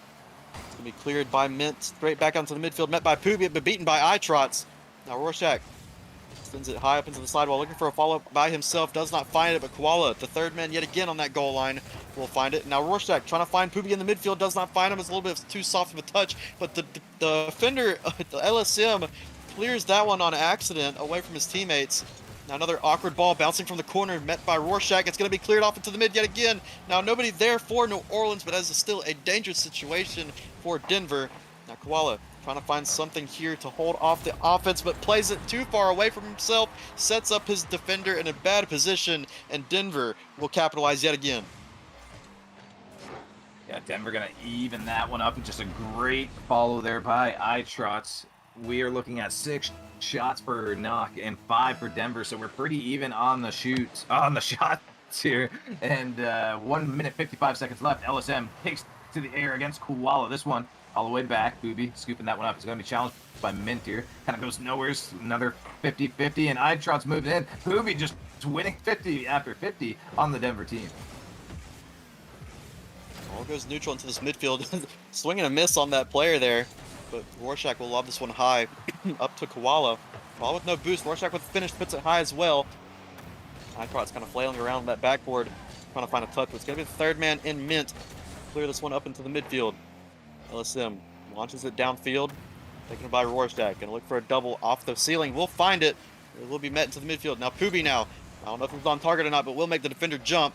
Now Koala will catch onto the sidewall. Rushed by Itrots. Rorschach needs a touch here and sends it off to the side into the corner. LSM with enough boost to get a touch here.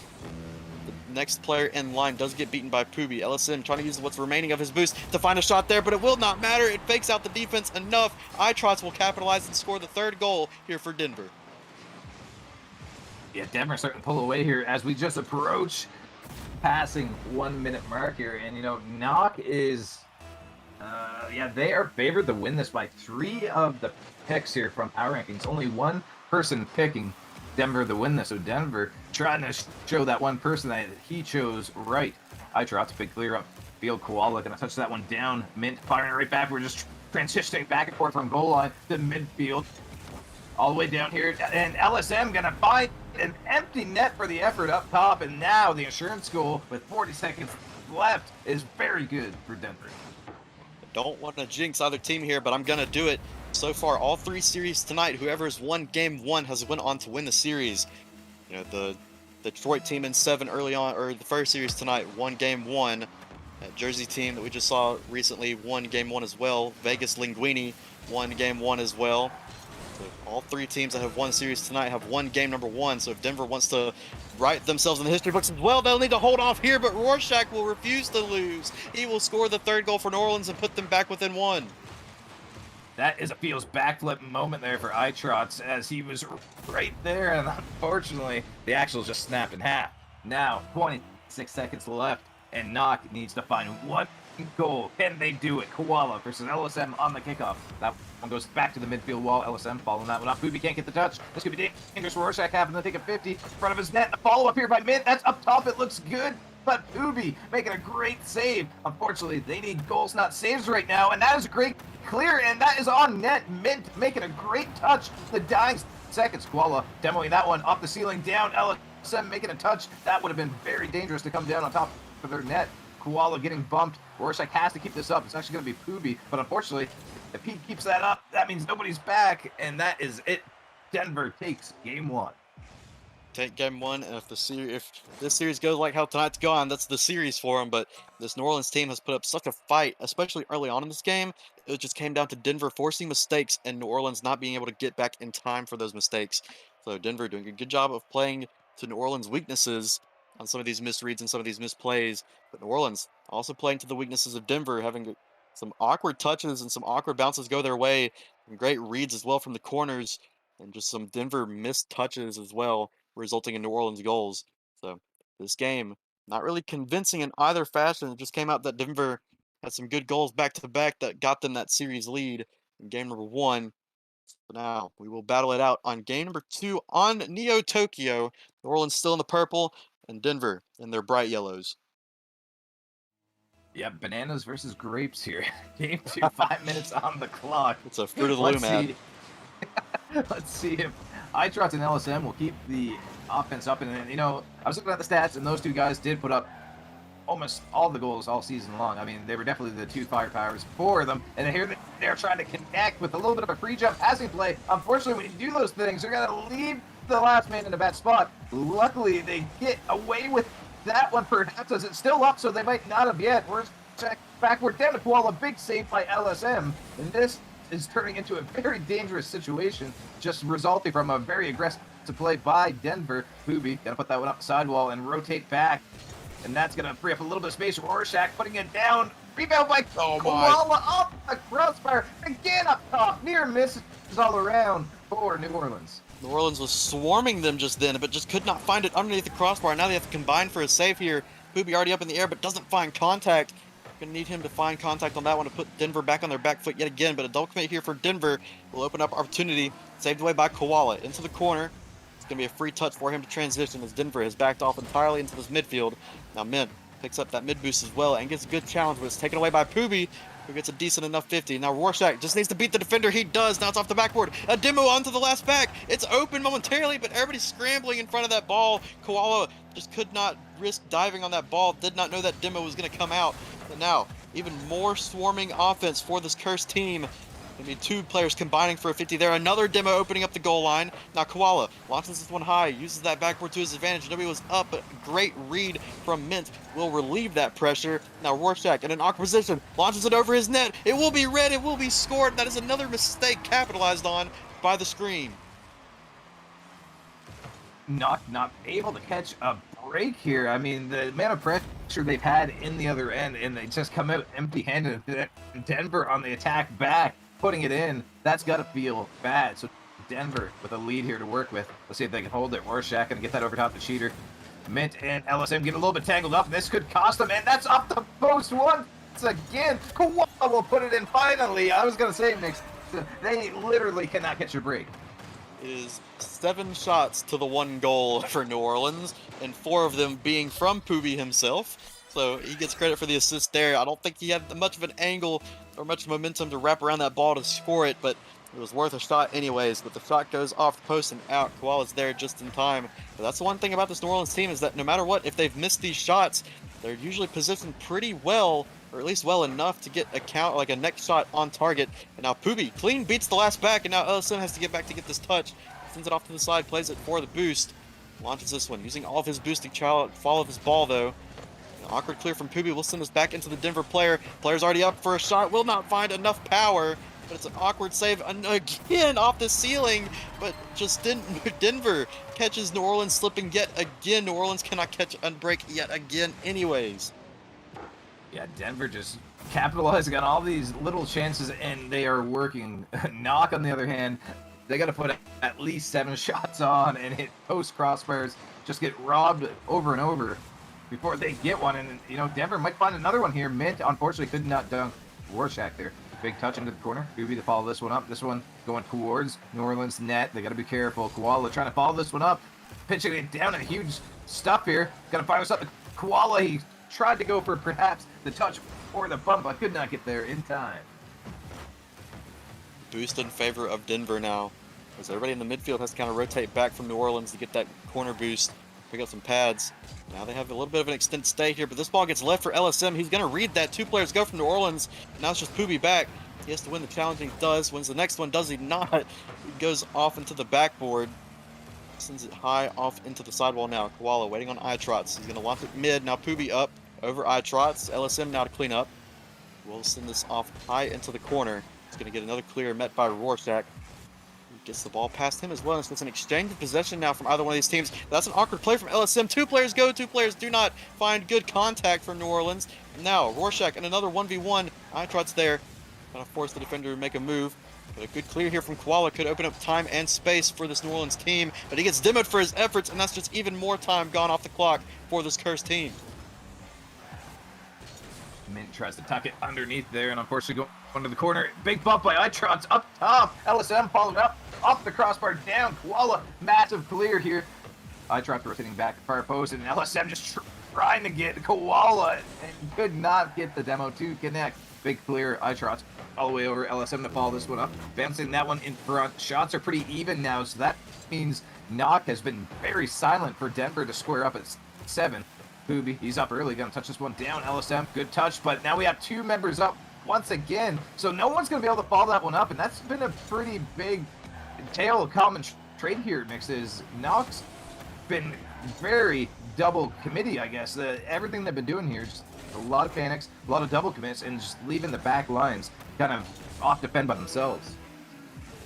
I agree. I mean, it's just a good offensive counterattack for Denver as well, but New Orleans just has to get their rotations together, their comps together, just ease off on the nerves, be able to find some of these touches back-to-back, rotate well, because you have the great opportunities to counter this Denver team, but you just run out of players because you keep diving a little bit too much too soon.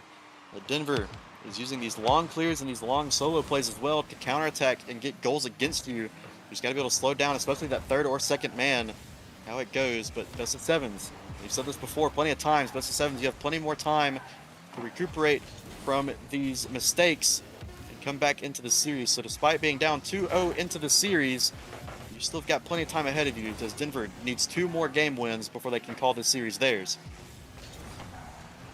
Yeah, and, you know, Knox starting to wonder, maybe the Fettuccine sub was the difference maker perhaps, but, you know, they're not playing bad here. It's just kind of what we talked about. A lot of double commits, a lot of just bad decisions here. Other than that, they're playing pretty fine.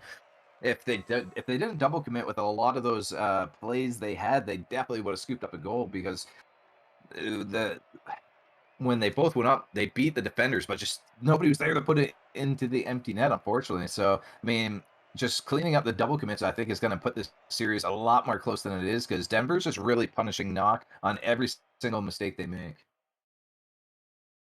I agree. It seems like that Denver hasn't really had too many opportunities where they've created their own offense. It's just been surviving New Orleans in that defense and that midfield, and then just getting a good counterattack against them.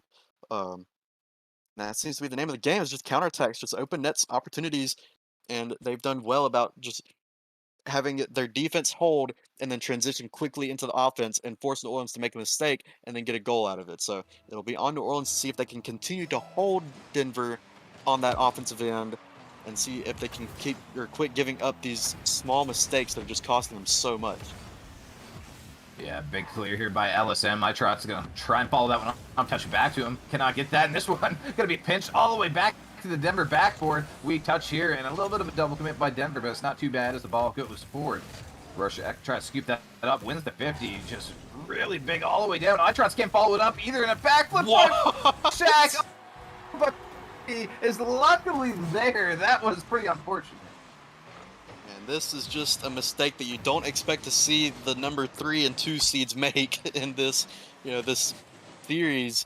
But it happens, you have mistakes like this, just a swing and a miss on 1, 2, and 3, and just cannot get back in time. New Orleans will take advantage of that. And finally, something goes into the favor of New Orleans. It'll be on Denver now to see if they can come back like they did in game number 1, as New Orleans looked like they were rocking and rolling early in that game. And Denver just had 2 quick goals, but these corners are killing them. That's a second miss off of that corner bounce, and New Orleans are rolling yet again. Yeah, Poobie picking up his second here, so the big dog coming in big for Knock when they need him most. But again, these corners are just really being a menace to Denver in their own half here. So they got to just slow down a little bit and get a better read on them, I guess. A lot of bounces is really unfortunate as well. Koala not able to make the touch there. He's got no boost. Rorschach, 50-50 here with LSM. Goes low. Poobie, look for a hat trick here perhaps, but a massive clear all the way down the field by Denver. Koala fires it up top, but iTrust was already up there, putting that one down at the post. Follows it up. It is 2-1 now with 4 minutes left. Trots may not be able to read the corner bounce in his own corner, but he'll read that double tap every day of the week, and he finds it here. 4 minutes left in this game, number 3. We've already seen 3 goals. New Orleans still down 2-0 in this series, but they still lead here in game number 3. But after that counterattack by Denver, they're looking to try to hold on here. As 2 players go yet again. This one gets denied by LSM. A combined effort for New Orleans not enough, as it looked like a good enough shot, but it was saved away at the last second, and now New Orleans is running out of players yet again off that double commit on the back foot yet again. Here comes another double commit. Rorschach takes this one away from Koala. He launches up high. Poobie has to play defensive here, as now has to battle against 1 and 2 players. Third man is going to go up. iTrots plays into the corner. This corner's been dangerous for Denver, but he gets a save anyways off to the side. Koala, soft lob. Rorschach goes yet again, but gets a demo for his efforts over there. Slow roller across the net. Nobody home for New Orleans, but Denver gets an awkward clear off to the sidewall. Followed up by iTrots. He'll get a clear, maybe a dunk. Lofted high for Koala. He'll beat the third man. It's open momentarily. It just needs a 1 redirect from Poobie. He won't find it. Rorschach needs to crash on it. He won't be able to get it around iTrots either. Now an awkward corner play here for the Scream. We'll have to try to counterattack off with no boost. 2-1 lead here. Still for New Orleans. Denver mounting a comeback. Yeah, Poobie would really like to have that one back. I mean, he pre-jumped so early to try and read the follow-up, and that's why he missed that. So if he just takes his time a little bit more there, gets a great read, and we have a tie game. So that's highly unfortunate. iTrot's going for a flip reset here and could not make the touch. Poobie gotta think about the field. The shot on goal here by Mint. Big save by Rorschach. iTrot's back from the grave here. Gonna bang that one up top of him. It just might be What a save! What a save. Poobie standing on his head in the net to keep this one 2-1. We only saw like a blip of his car for a split second, but that's all he needed to get that save. And now Rorschach off the backboard. Maybe Poobie to finish, but no, he's a little bit too far back. Lets the Denver Scream clear and just waste more time off this clock. But if you're New Orleans, you want to try to get at least 1 more to get that insurance goal. You'll look for it here as the ball bounces out dangerously mid. It will be Poobie to try to play it across iTrots. Will not find it. Rorschach got a little bit too close from that 50. Gets the boost taken from it as well. It did not spawn, but nobody's there to grab it. Now Koala hop into the sidewall. Will get cleared out back mid. Everybody on New Orleans else, though, is kind of just staying there waiting for the ball to drop for him. LSM can't find the demo on Rorschach. Rorschach trying to clear this up over 2 players. Could not find it. Now Koala with a high lofter. Sends it up into Rorschach. Rorschach back to Poobie. They're developing team plays now. This could be a dangerous bit of shot. Just saved off to the side by LSM. Now Koala. Time and space. We'll flick this one super high. My goodness, Elon Musk is calling about that one. Now this one's going off to the backboard yet again, and New Orleans just cannot find the back of the net after this long counterattack.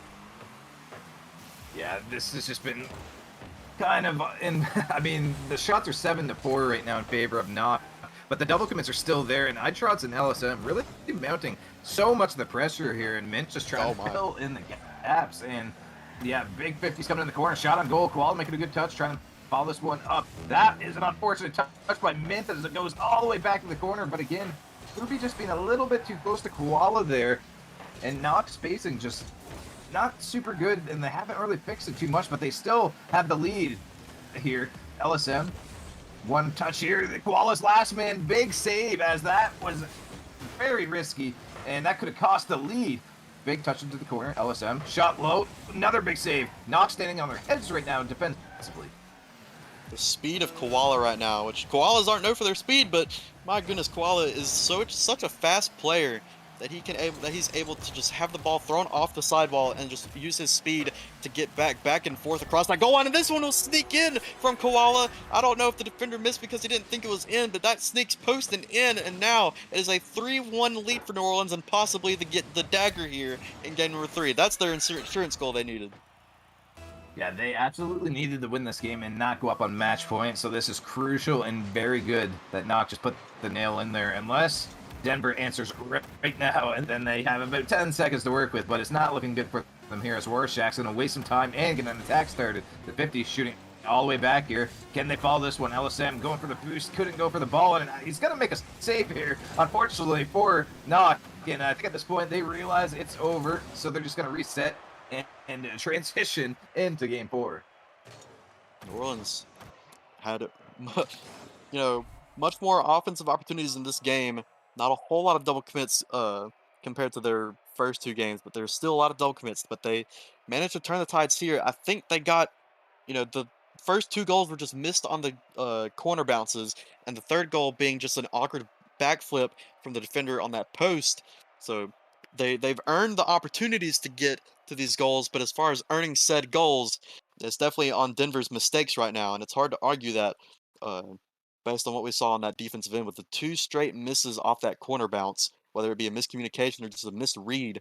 New Orleans still have a lot to clean up on that offensive end, but the defense has held strong this game, and that's what's really proven for them. Yeah, both teams' defenses really surprised me. I mean, Denver, I think, had 8 saves there, or 9, and Knock at 7 or 8. So, both teams really putting up some huge stat lines on the defensive end. And you usually only see that on one team most games. The other team usually doesn't have about the same amount. So, both teams getting peppered and withstanding the onslaughts in front of their net. Right off the kickoff here, we got a demo by Booby on Trotz. This one's up top. LSM up early, couldn't get the touch. Rorschach over top one. Koala gonna try and follow through. That was ambitious. If he hits it, that would have been nice. Trots up. Could not get the touchdown on that one either. Both teams flying out of the gates here and just trying to strike first. Booby having some great saves right now. That one had to get saved off the post and out again. Off to the side and a good little 1-2 finish. This could find the post. No, it will roll out.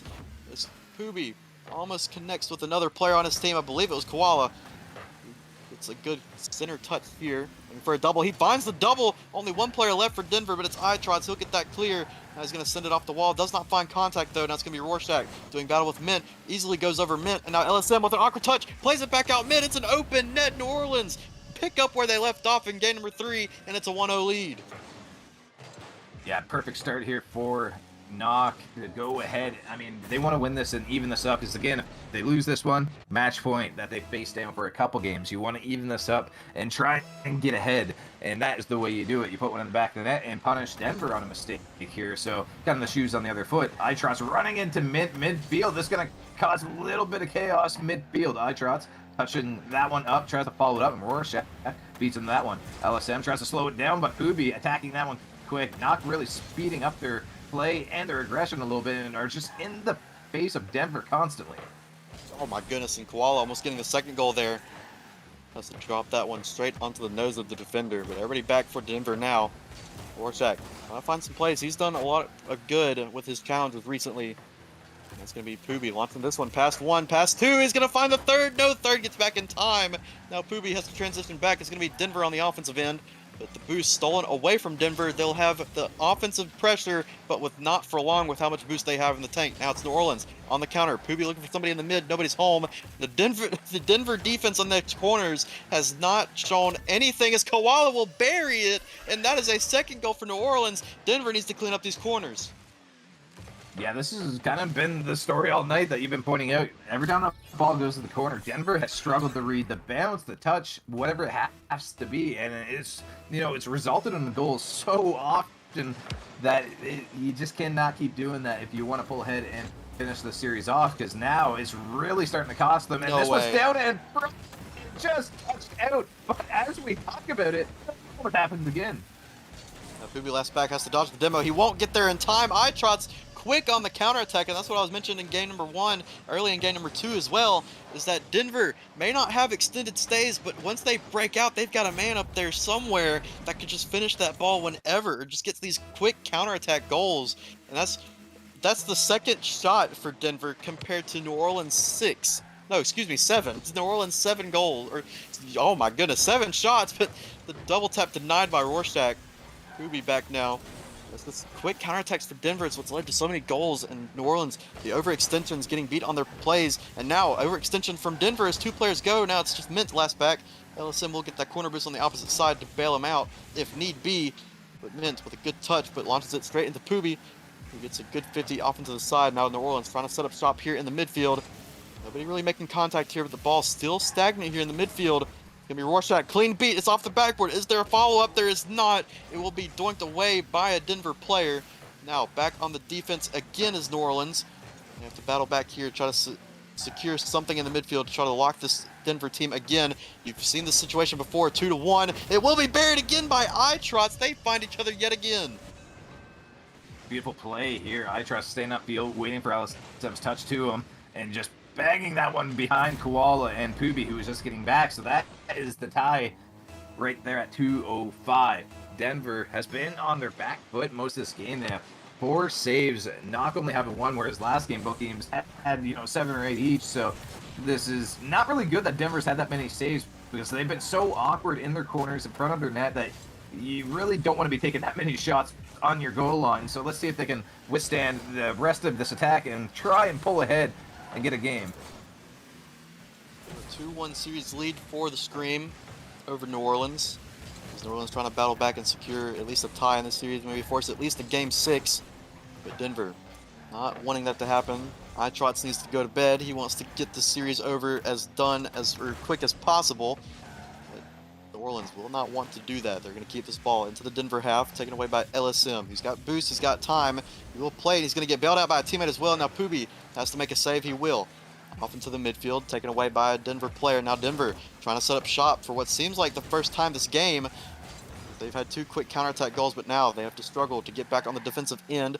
This New Orleans team, super great about just their offensive pressure, their offensive prowess. Denver doing good on counterattacks and surviving the defensive end. They can only hold up for so long, you'd think, but now they're still tied up 2 apiece in this game.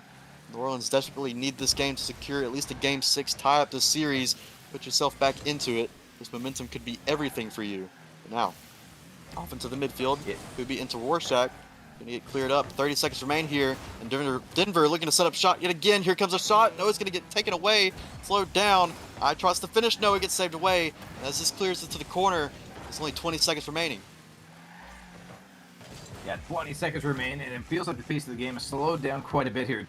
Both teams being a little bit cautious and conservative about what they do, and that is probably a good thing, as there's been some defensive slip-ups. LSM gonna put that one up top. Tried to follow this one up. Koala beats him, but it's still in the corner. Mint gonna try and wrap this one around Demo's Poob, but that one clears out because of the pinch, and now we have overtime.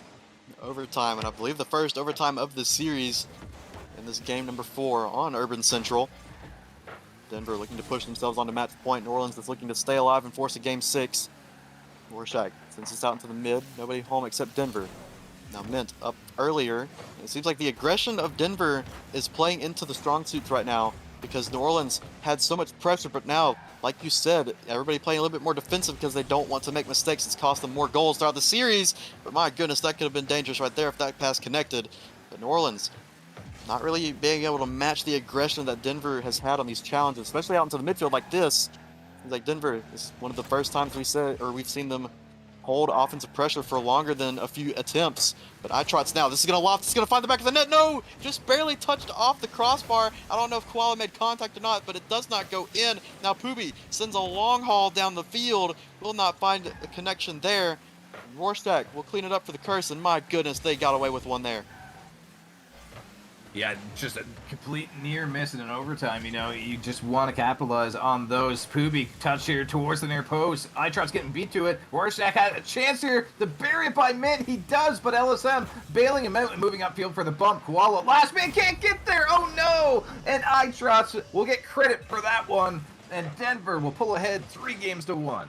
And Koala just got a little too excited there, wanted to keep that ball in as long as he could, but he had no boost, just trying desperately. He cut off Poobie, who Poobie had a great line of sight on that ball and plenty of boost to do so. And then once Koala cut that off, it was just a Denver counterattack, a long lofter, and like I said, Koala, no boost, unable to make that save. And again, another mistake on the New Orleans team will cost them a goal, and now a game, and now match point.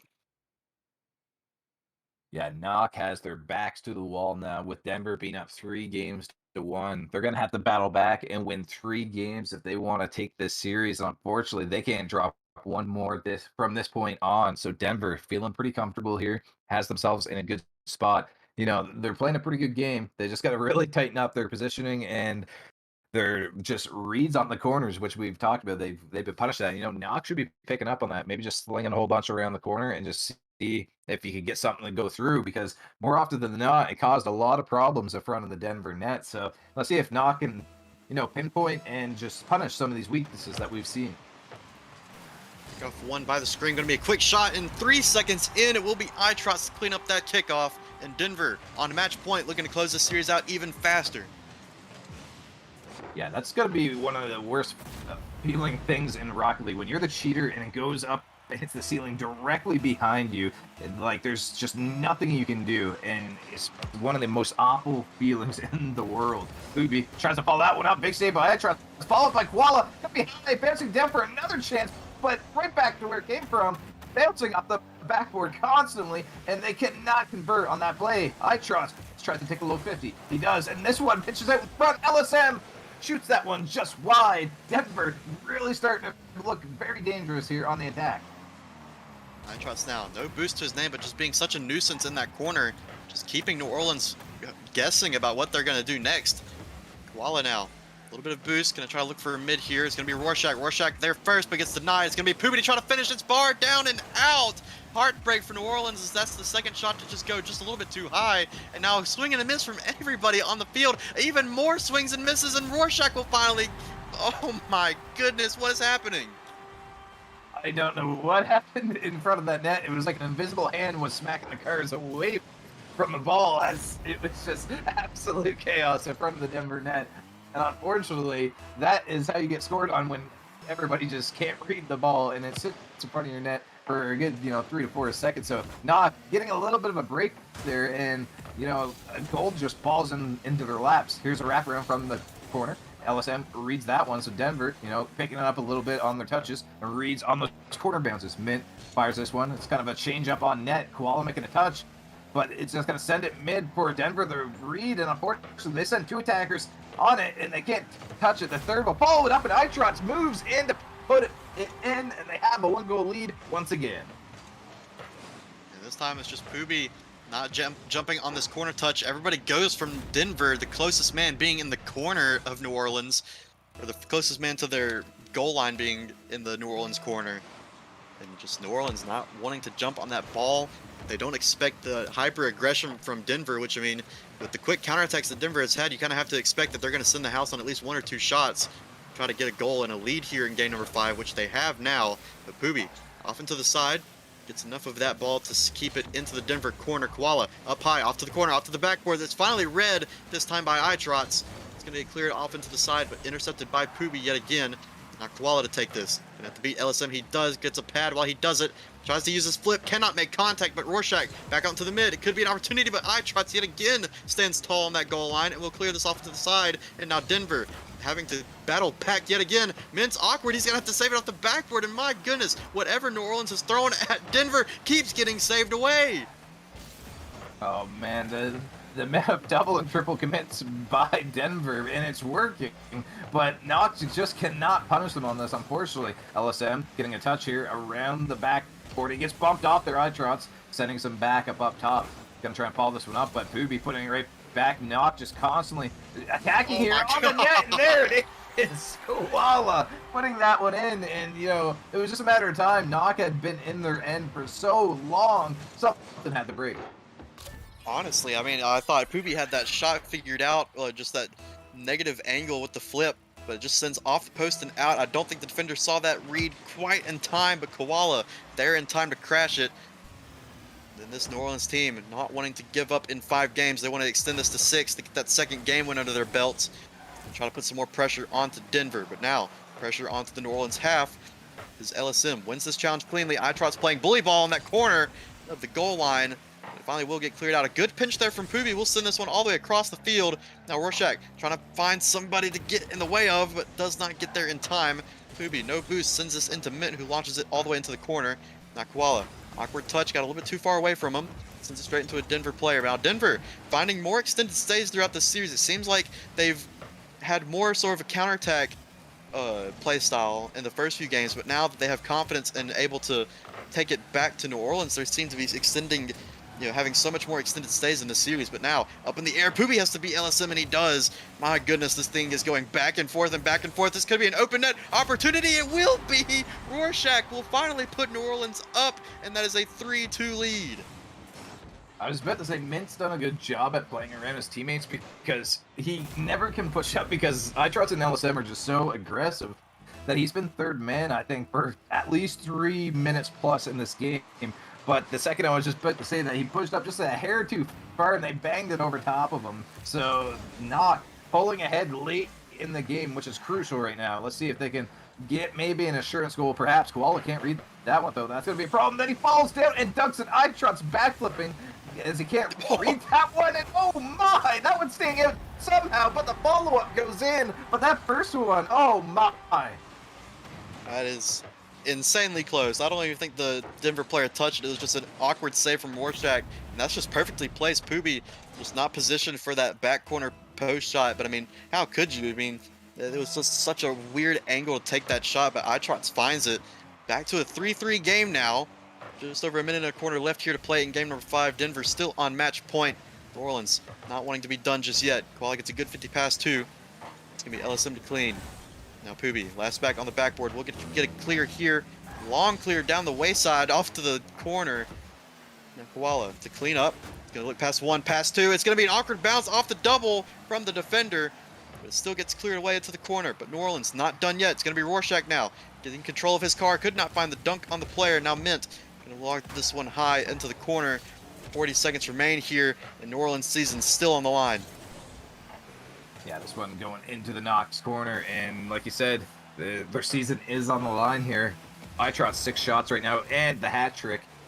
And on the other side, we have 7 shots, pretty evenly distributed. So, I mean, Knox playing pretty good as a unit here. They're just going to capitalize a little bit more on the shots they put on the net. Rorschach going to try and clear this one. Doesn't get a great touch, and unfortunately, iTrots is there to read it, dropping it down. LSM can't go for that one. Mint creeping up. He's going to go in for that. That one shooting straight across. Potentially another overtime moment, or will it be Poobie? Big clear upfield to Rorschach, cut off by Mint off the sidewall. Walla clears this one. This one is towards the net.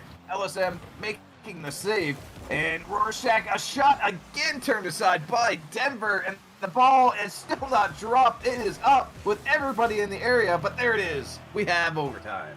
Finally, the ball hits the ground. I believe the second time this series we have overtime here in game number 5. Now Poobie, quick off the kickoff. Going to be launched onto the backboard. Needs to be read by iTrots. It's going to be walked into the corner, off to the sidewall. Going to be a team pinch. LSM and iTrots combining there, but it's going to be left for Mint to clean up. Does not get the most powerful shot. This could be an opportunity, but it's off target. Rorschach going for a bump. Cannot find it, but forces him to make a mistake. Does not find contact as LSM, but has enough boost and enough time. He's going to look to carry this ball. Flip reset. Cannot find it. Koala gets in the way. No, awkward miss here for the New Orleans team, but they're drawing in the Denver players as they're doing so. Now LSM, last back. iTrot still up in the half. Had to grab that mid boost first before he could go. Now he will. Off the Koala touch, but gets dunked for his efforts off Poobie. Now Rorschach gonna look to send this one mid. Keeps going with the ball. It's gonna be a long clear from Mint. LSM into the corner of New Orleans, but gonna leave this ball away. iTrots, it could be his 4th right here for the series. No, it's gonna get saved. No, it's gonna get touched off the post. It will get 59 saved off the post yet again. iTrots still with no boost, gonna keep on this ball. Finally gets bumped away by Poobie.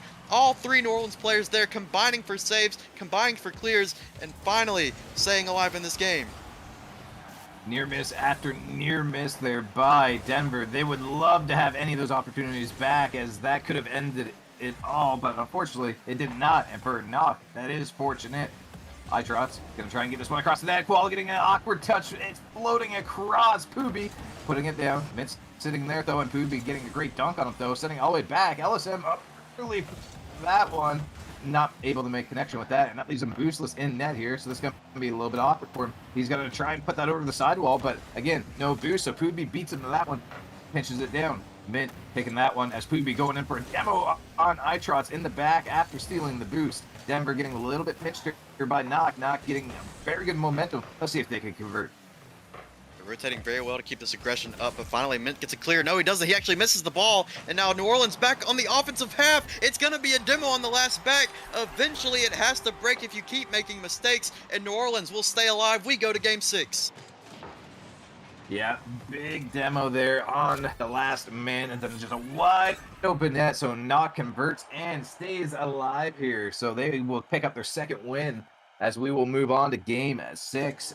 Knock playing a pretty good game there. I mean, they put up 11 shots, so did the other team, but they had more saves, and I think they made a little bit less mistakes and didn't look as awkward as Denver. So I'm not really sure if Knock plays really solid, this could go the full length, but I mean, Denver's so aggressive and just in your face that they're just making Knock panic a lot, and they're getting some of those goals. If you're New Orleans, you just have to play smart. That's all you have to do to win this game. I mean, you got to obviously hit the ball a lot and be able to rotate well enough and get good enough clears and be able to save these shots to save the 8 shots that Eitrot's is sending on you, as he had 8 for 3 that game. Uh, but my goodness, we go to Forbidden Temple. But yeah, if you're New Orleans, I mean, you're able to hold Denver down in their own half for such a long period of time. But you just got to be able to use those rotations accordingly and not overextend, not double commit, and not stay too long when you have to. So it'll be on New Orleans to see if they can continue up that pressure and see if they can force this to a game 7. But Denver, like I said, wanting to get this over with as quick as possible. May not want to go away into game 7. They're going to look to finish it here in game number 6 after they failed to do so in 5. Rorschach couldn't get a great touch. Pruby trying to send it back, but Claw's got to be careful. He's the last man, so he fades off on that one. Itrot's putting that one to the corner, getting a demo here. LSM moving up, going to try and follow this up, but he doesn't have the boost to do that. Koala right on his tail as this one is banged back towards Denver's net. Itrot's making a great touch off the backboard, but giving it right back to Knock here as he gets a great first touch, following up the second one. The 50-50 going in favor of Denver all the way to midfield as they follow that one up. Great chance by Knock, but the counterattack incoming. Incoming indeed, and that's a smart play from New Orleans. Like I said, they need to play smart and rotate around each other, accordingly. It's going to be a long cleared, misread by Rorschach. He expected the defender to make a touch on that. Drop down by Rorschach. Back down into the front. Nobody's there. Nobody willing to dive against LSM and Mint combining on that goal line. LSM gets the flip reset, but not the touch. Now Koala with plenty of boost. Going to be him and Itrots doing battle on that goal line. He's going to allow Itrots to have that ball. LSM steals the boost away from Itrots, but will use it to try to beat Rorschach here. Does not do so. That's going to be a free touch for Mint. Koala getting harassed on the goal line, gets dead on the goal line, and now a quick shot from Itrots gets blocked away at the last second from Pooby. Pooby doing a good job of getting away here, and now Koala has to get in front of this one. He doesn't. No, I was about to say New Orleans, but Denver mounting an assault, and finally it goes through.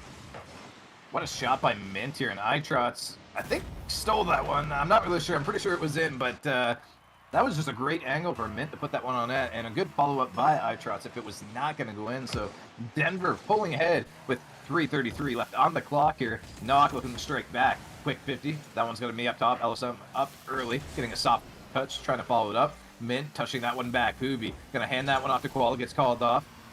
Up top, Trots is already there to bump him out of the air, so he cannot follow that one up. Knock trying to get back into this one as they are looking to take this one to 7, but Denver trying to end it early. It's a 1-0 lead for Denver. Can he get launched down to the midfield? LSM needs a touch here, but Rorschach does not make contact either. It's going to be Koala to try to put this one on target, but it just winds up being a pot shot. No real danger to that one, as all of Denver has stacked up on this goal line so many times that if that first shot can't make anybody jump, it's just going to be a quick counterattack yet again. But that's a good demo. It's going to be buried by Rorschach. No, it's saved off to the side. Going to be touched by Koala back out to the mid. Nobody home in time. It's going to be Rorschach off the post yet again. He's going to cut this one off yet again, and this gets saved off into the side. This is what I'm talking about. If you're New Orleans, you've got to be able to finish these shots and rotate smarter to be able to get in front of each other and save or get in front of this again. It's going to be, oh my goodness. Booby gets denied yet again, and now Koala with a good 50. This is going to find the back of the net somehow. I believe there was chaos on the goal line, but my goodness, an assault by New Orleans. Yeah, the battering ram just pounding on the gates here of Denver and eventually breaking through. Itrot's not able to get back in time. We have a tie game, and that was just, an absolute slaughter on the goal line as now they're out shooting Denver 6 shots to 1, but I guess the only positive thing on that is 100% shooting accuracy for Denver currently, where it's not even close to that for Knock. They're definitely, this one, Check just putting that one into the corner, but they're definitely a quantity over quality kind of team. Put up the LMG and just spray the net. I agree. I mean, if it works, it works. They put themselves on match point, but now they have to battle against New Orleans yet again. After they could not close it out in 5, they have to try to close it out in 6. But now, it's going to be a long clear. Rorschach with an awkward touch there, but drops it enough for Poobie, who gets a good double tap right here off to the side, off into the corner.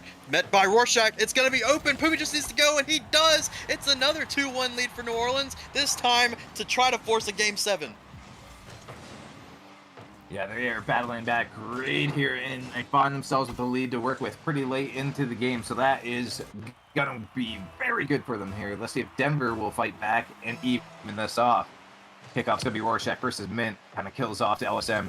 Scoops up on the sheet, tries to flick it up, but Koala, great challenge to put that one all the way back. And again, Denver still being silenced, though, the only single shot right now. But here could be a second one. Itrots to 50 on the goal line. Poobie getting back just in the nick of time to make a great save. LSM closing the gap here. One touch, not a great one. And Rorschach's going to beat him to it because of that. Counterattack coming in. 2 knock players coming in like a shark. Big clear all the way back. Koala getting it over Itrots and can't make the last touch. It's going to be cleared down the long way, down the line. It's going to be Rorschach, who's done very well defensively, I would say, and getting good opportunities on the offensive end. A few mistakes on the defensive end, but other than that, he's held on strong.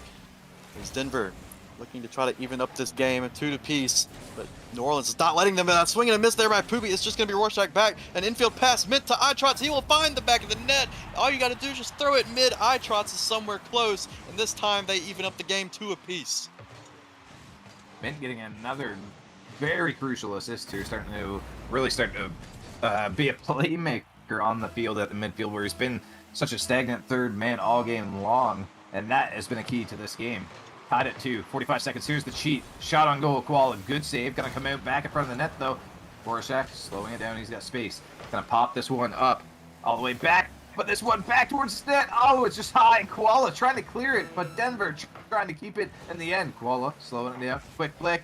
Trots just getting a piece of that one. And Knock once again starting to just stay in Denver's end. New Orleans trying to find something to go for them here. Poobie off to the backboard. Trots may not read it. He doesn't. It's an open net. Koala will find it. 13 seconds left. That could be the game winner and could decide this match right now, as we may head to Game 7. But my goodness, with how fast that Denver has been able to answer back on these goals, we don't want to count them out just yet. These next 13 seconds are going to be a doozy, as New Orleans just need to hold on, and Denver are going to send everything and the kitchen sink in order to try to close the series out in 6. Clear goes off into the side by Itrots. Played into it by New Orleans defender. Going to be Mint high up into the corner. Itrots is still there. Needs a quick touch from New Orleans. It does. And that long clear right there into the corner will secure it. We head to game number 7 despite New Orleans being down 3-1 earlier. Yeah, we have a tied series, 3 apiece. I'm not really sure if Denver realized that or not as the quick chats are going off and they thought it was over. But, Denver doing a great job there to battle back, and really, they're looking pretty good here. They look good all series for the most part, but Denver, just the hyper aggression has really got on top of them. Like you said, all New Orleans has to do is just play smart Rocket League here, and they're going to prevail, and they can really punish the aggression that Denver is playing with.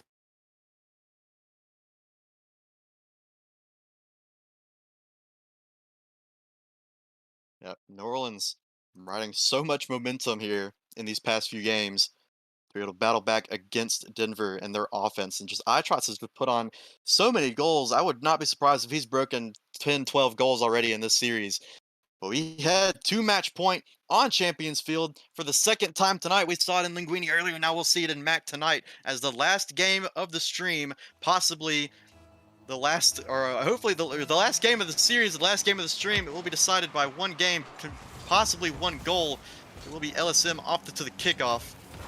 Rorschach into the corner. Be taken away by Mint. High up into the mid. It's going to be Itrots to try to clear, or try to save or score. Poobie will get the clear and the save recorded on that. Long drop. That could have been dangerous if he could have found the touch on that. Itrots just playing cherry pick right now, trying to go full offensive here to close this series out. Itrots again gets past 1, but not past the second. New Orleans has done so well of just body blocking these touches and having that second man back in time, as this one gets saved away yet again. Yeah, LSM plays it off into the sidewall, but my goodness, New Orleans stands strong again.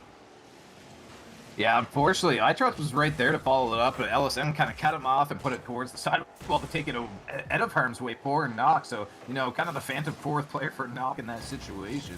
Mint trying to roundabout that one, could not make the touch. Trots wrapped this one around the corner. But Knock has been the better team at reading those kinds of touches. LSM switching the car up. He's in the dominance now. So, I think Denver is a little bit nervous here, Mixta, as that one's off the crossbar and Koala can't put it in either. But Denver was looking so strong at one point that they knew they could finish it up in a couple games, but I think the nerves are setting in that, this is really happening. They are coming back, and if we lose this one, it is all over. I agree. I mean, that was the quick cut, the confusion of the teams. They thought that last game was Game 7. iTrotz told his teammates, hey, this is Game 7, suit up and get ready. And they wound up losing that game, so they have another life here. Just imagine the emotional roller coaster they've been on now as they have to battle back yet again. They get one more chance, both of these teams. Season's on the line, decided by one game here on Champions Field. New Orleans on the back half for the majority of this game, but no real threat has been made of it. Now Pubi, high off into the ceiling. Not going to be made contact by the second man, but Mint going to drop this back down for iTrotz, who launches it back into the corner. Pubi's going to try to get in the way of it. He does. Mint does not make contact. A little bit of miscommunication here for New Orleans. It could have spelled trouble. All three players wind up having to get something on that ball. Now Pubi launches it out to him. He's not made contact. He's had a rough start to this game about making contact, but iTrotz trying to open up scoring here for Denver. LSM cannot find good contact on that. Launch into the corner. Nakwala with boost taken away by Rorschach. Launched into the Denver corner yet again. Now Denver having to battle back on defense. Nobody there for Denver this time to clean up that shot, so New Orleans will have time to recuperate on the defensive end. Although a pre-jump from the ceiling, Koala can't find it either. My goodness, it's going to be Rorschach last back for momentarily until LSM can find a touch here. It is struggles to find so, and now Koala has to get it clear. Two players go from Denver, and my goodness, this is back and forth. Yeah, the shots are 3-1 in favor of Denver, but Pubi was also experiencing a little bit of packet loss there at one point, it looked like, so hopefully that's not going to determine a factor here. But deadlock is 0 still after 3 minutes of play. Both teams looking to find the first goal, and the first person that does is just going to be a massive momentum swing, and really got to make the other team nervous. Big touch here by Rorschach, bouncing out. Koala trying to read that one, gets dunked for the effort. That one up top, Pubi, great lineup here, and that looks great, but the huge save by Mint. 2 players up, Rorschach dunking it! It is 1-0 New Orleans. Oh my goodness, I saw that from Rorschach's POV, and I saw Koala jump in front of him, and I could hear, I got it, I got it, I got it, I got it. Oh my goodness, Rorschach buries that bottom corner, and pressure bust pipes. Denver not able to come away with that one there. And it'll be 1:43 left here in this game number 7. New Orleans looking to take this series. Launches it high, off to the backboard. Awkward read, it goes straight down. It's going to be Rorschach. First up to this ball. He gets a good touch, but not good enough. It will get cleared into LSM. A good bump there from iTrotz onto Koala. Will give LSM a little bit more time to stop, or to get a shot there, but everybody going from Denver, nobody making much contact, and now it's a quick New Orleans counterattack. Rorschach could not find contact, and that could be the end of that counterattack. Pubi trying to find contact against a player, and he does. It's going to be cleared off into the corner. A little bit of awkward play here for New Orleans, but they've rotated so well these past few games. It's just up to them to hold on here this next minute of gameplay. Just a little over a minute here in game number 7. Pubi with a great clear, and this will get cleared off back into the Denver corner, and they're starting to mount an assault here. Yeah, iTrot's going to try and follow this one up top, but they've been kind of silenced on the offense right now. LSM up top, Koala, very good position to take that one away. They're starting to shut down these attacks before they happen, and that dunk is massive if it wraps around. Great touch by Koala, but it slowed down. Unfortunately, actually, I think that was Rorschach, but unfortunately, that did not wrap around with the speed he was hoping for, as it kind of slowed down before the near post. Mint punching that one up top, trying to follow it up. That one's just inching on the goal line. Everybody's in the corner here. It's absolute mayhem. 20 seconds left. Knock still ahead by 1. And a good 50 there from Koala onto Pubi. Back to Koala. He misses the shot, but it gets it past the defender. That's all he needed, was waste time after time, second after precious second. Now 10 seconds left here. It's going to be awkward. LSM with the read off the ceiling, saved away by Pubi. It wasn't going to be on target, but that could have been pressure for Denver. Now, final seconds here. It cannot hit the ground. It's going to need to die here. It will. New Orleans do the impossible. They come back from 3-1 down. They survive the onslaught of iTrotz's offense and the rest of Denver, and they show everybody that they can win this series in 7. They will move on to the conference finals. My goodness, what a series.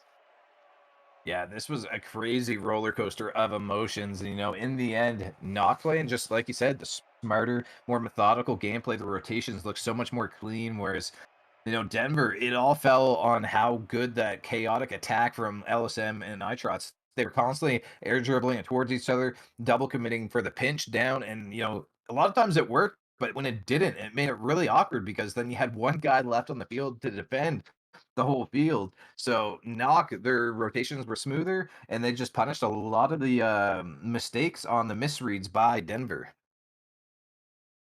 I agree. I mean, it was just a back and forth game. What felt like it, despite the scoreline, it was just so back and forth. New Orleans just had so much pressure. They were able to utilize that offense and just suffocate Denver on their defensive end, but it just came down to Denver being stuck on their goal line for so long. You can't really get too many counterattacks if you just stuck on your goal line the entire time. And I think New Orleans recognized that. I said at the beginning of game 5 or 6 that they just need to play smart and keep rotating well enough to lock in Denver in their own half, and then the counterattack goals would stop for the majority of it. And that's really what happened. It's just Denver rotated almost flawlessly and just had great counterattacks, great challenges, and it wound up suffocating Denver enough to go into the favor of the curse.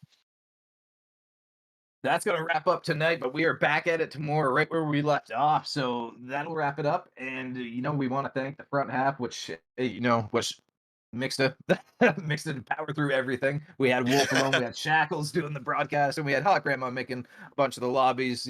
All the behind the scenes people. But yeah, we will be back at it tomorrow, and we thank everybody involved and everybody for watching.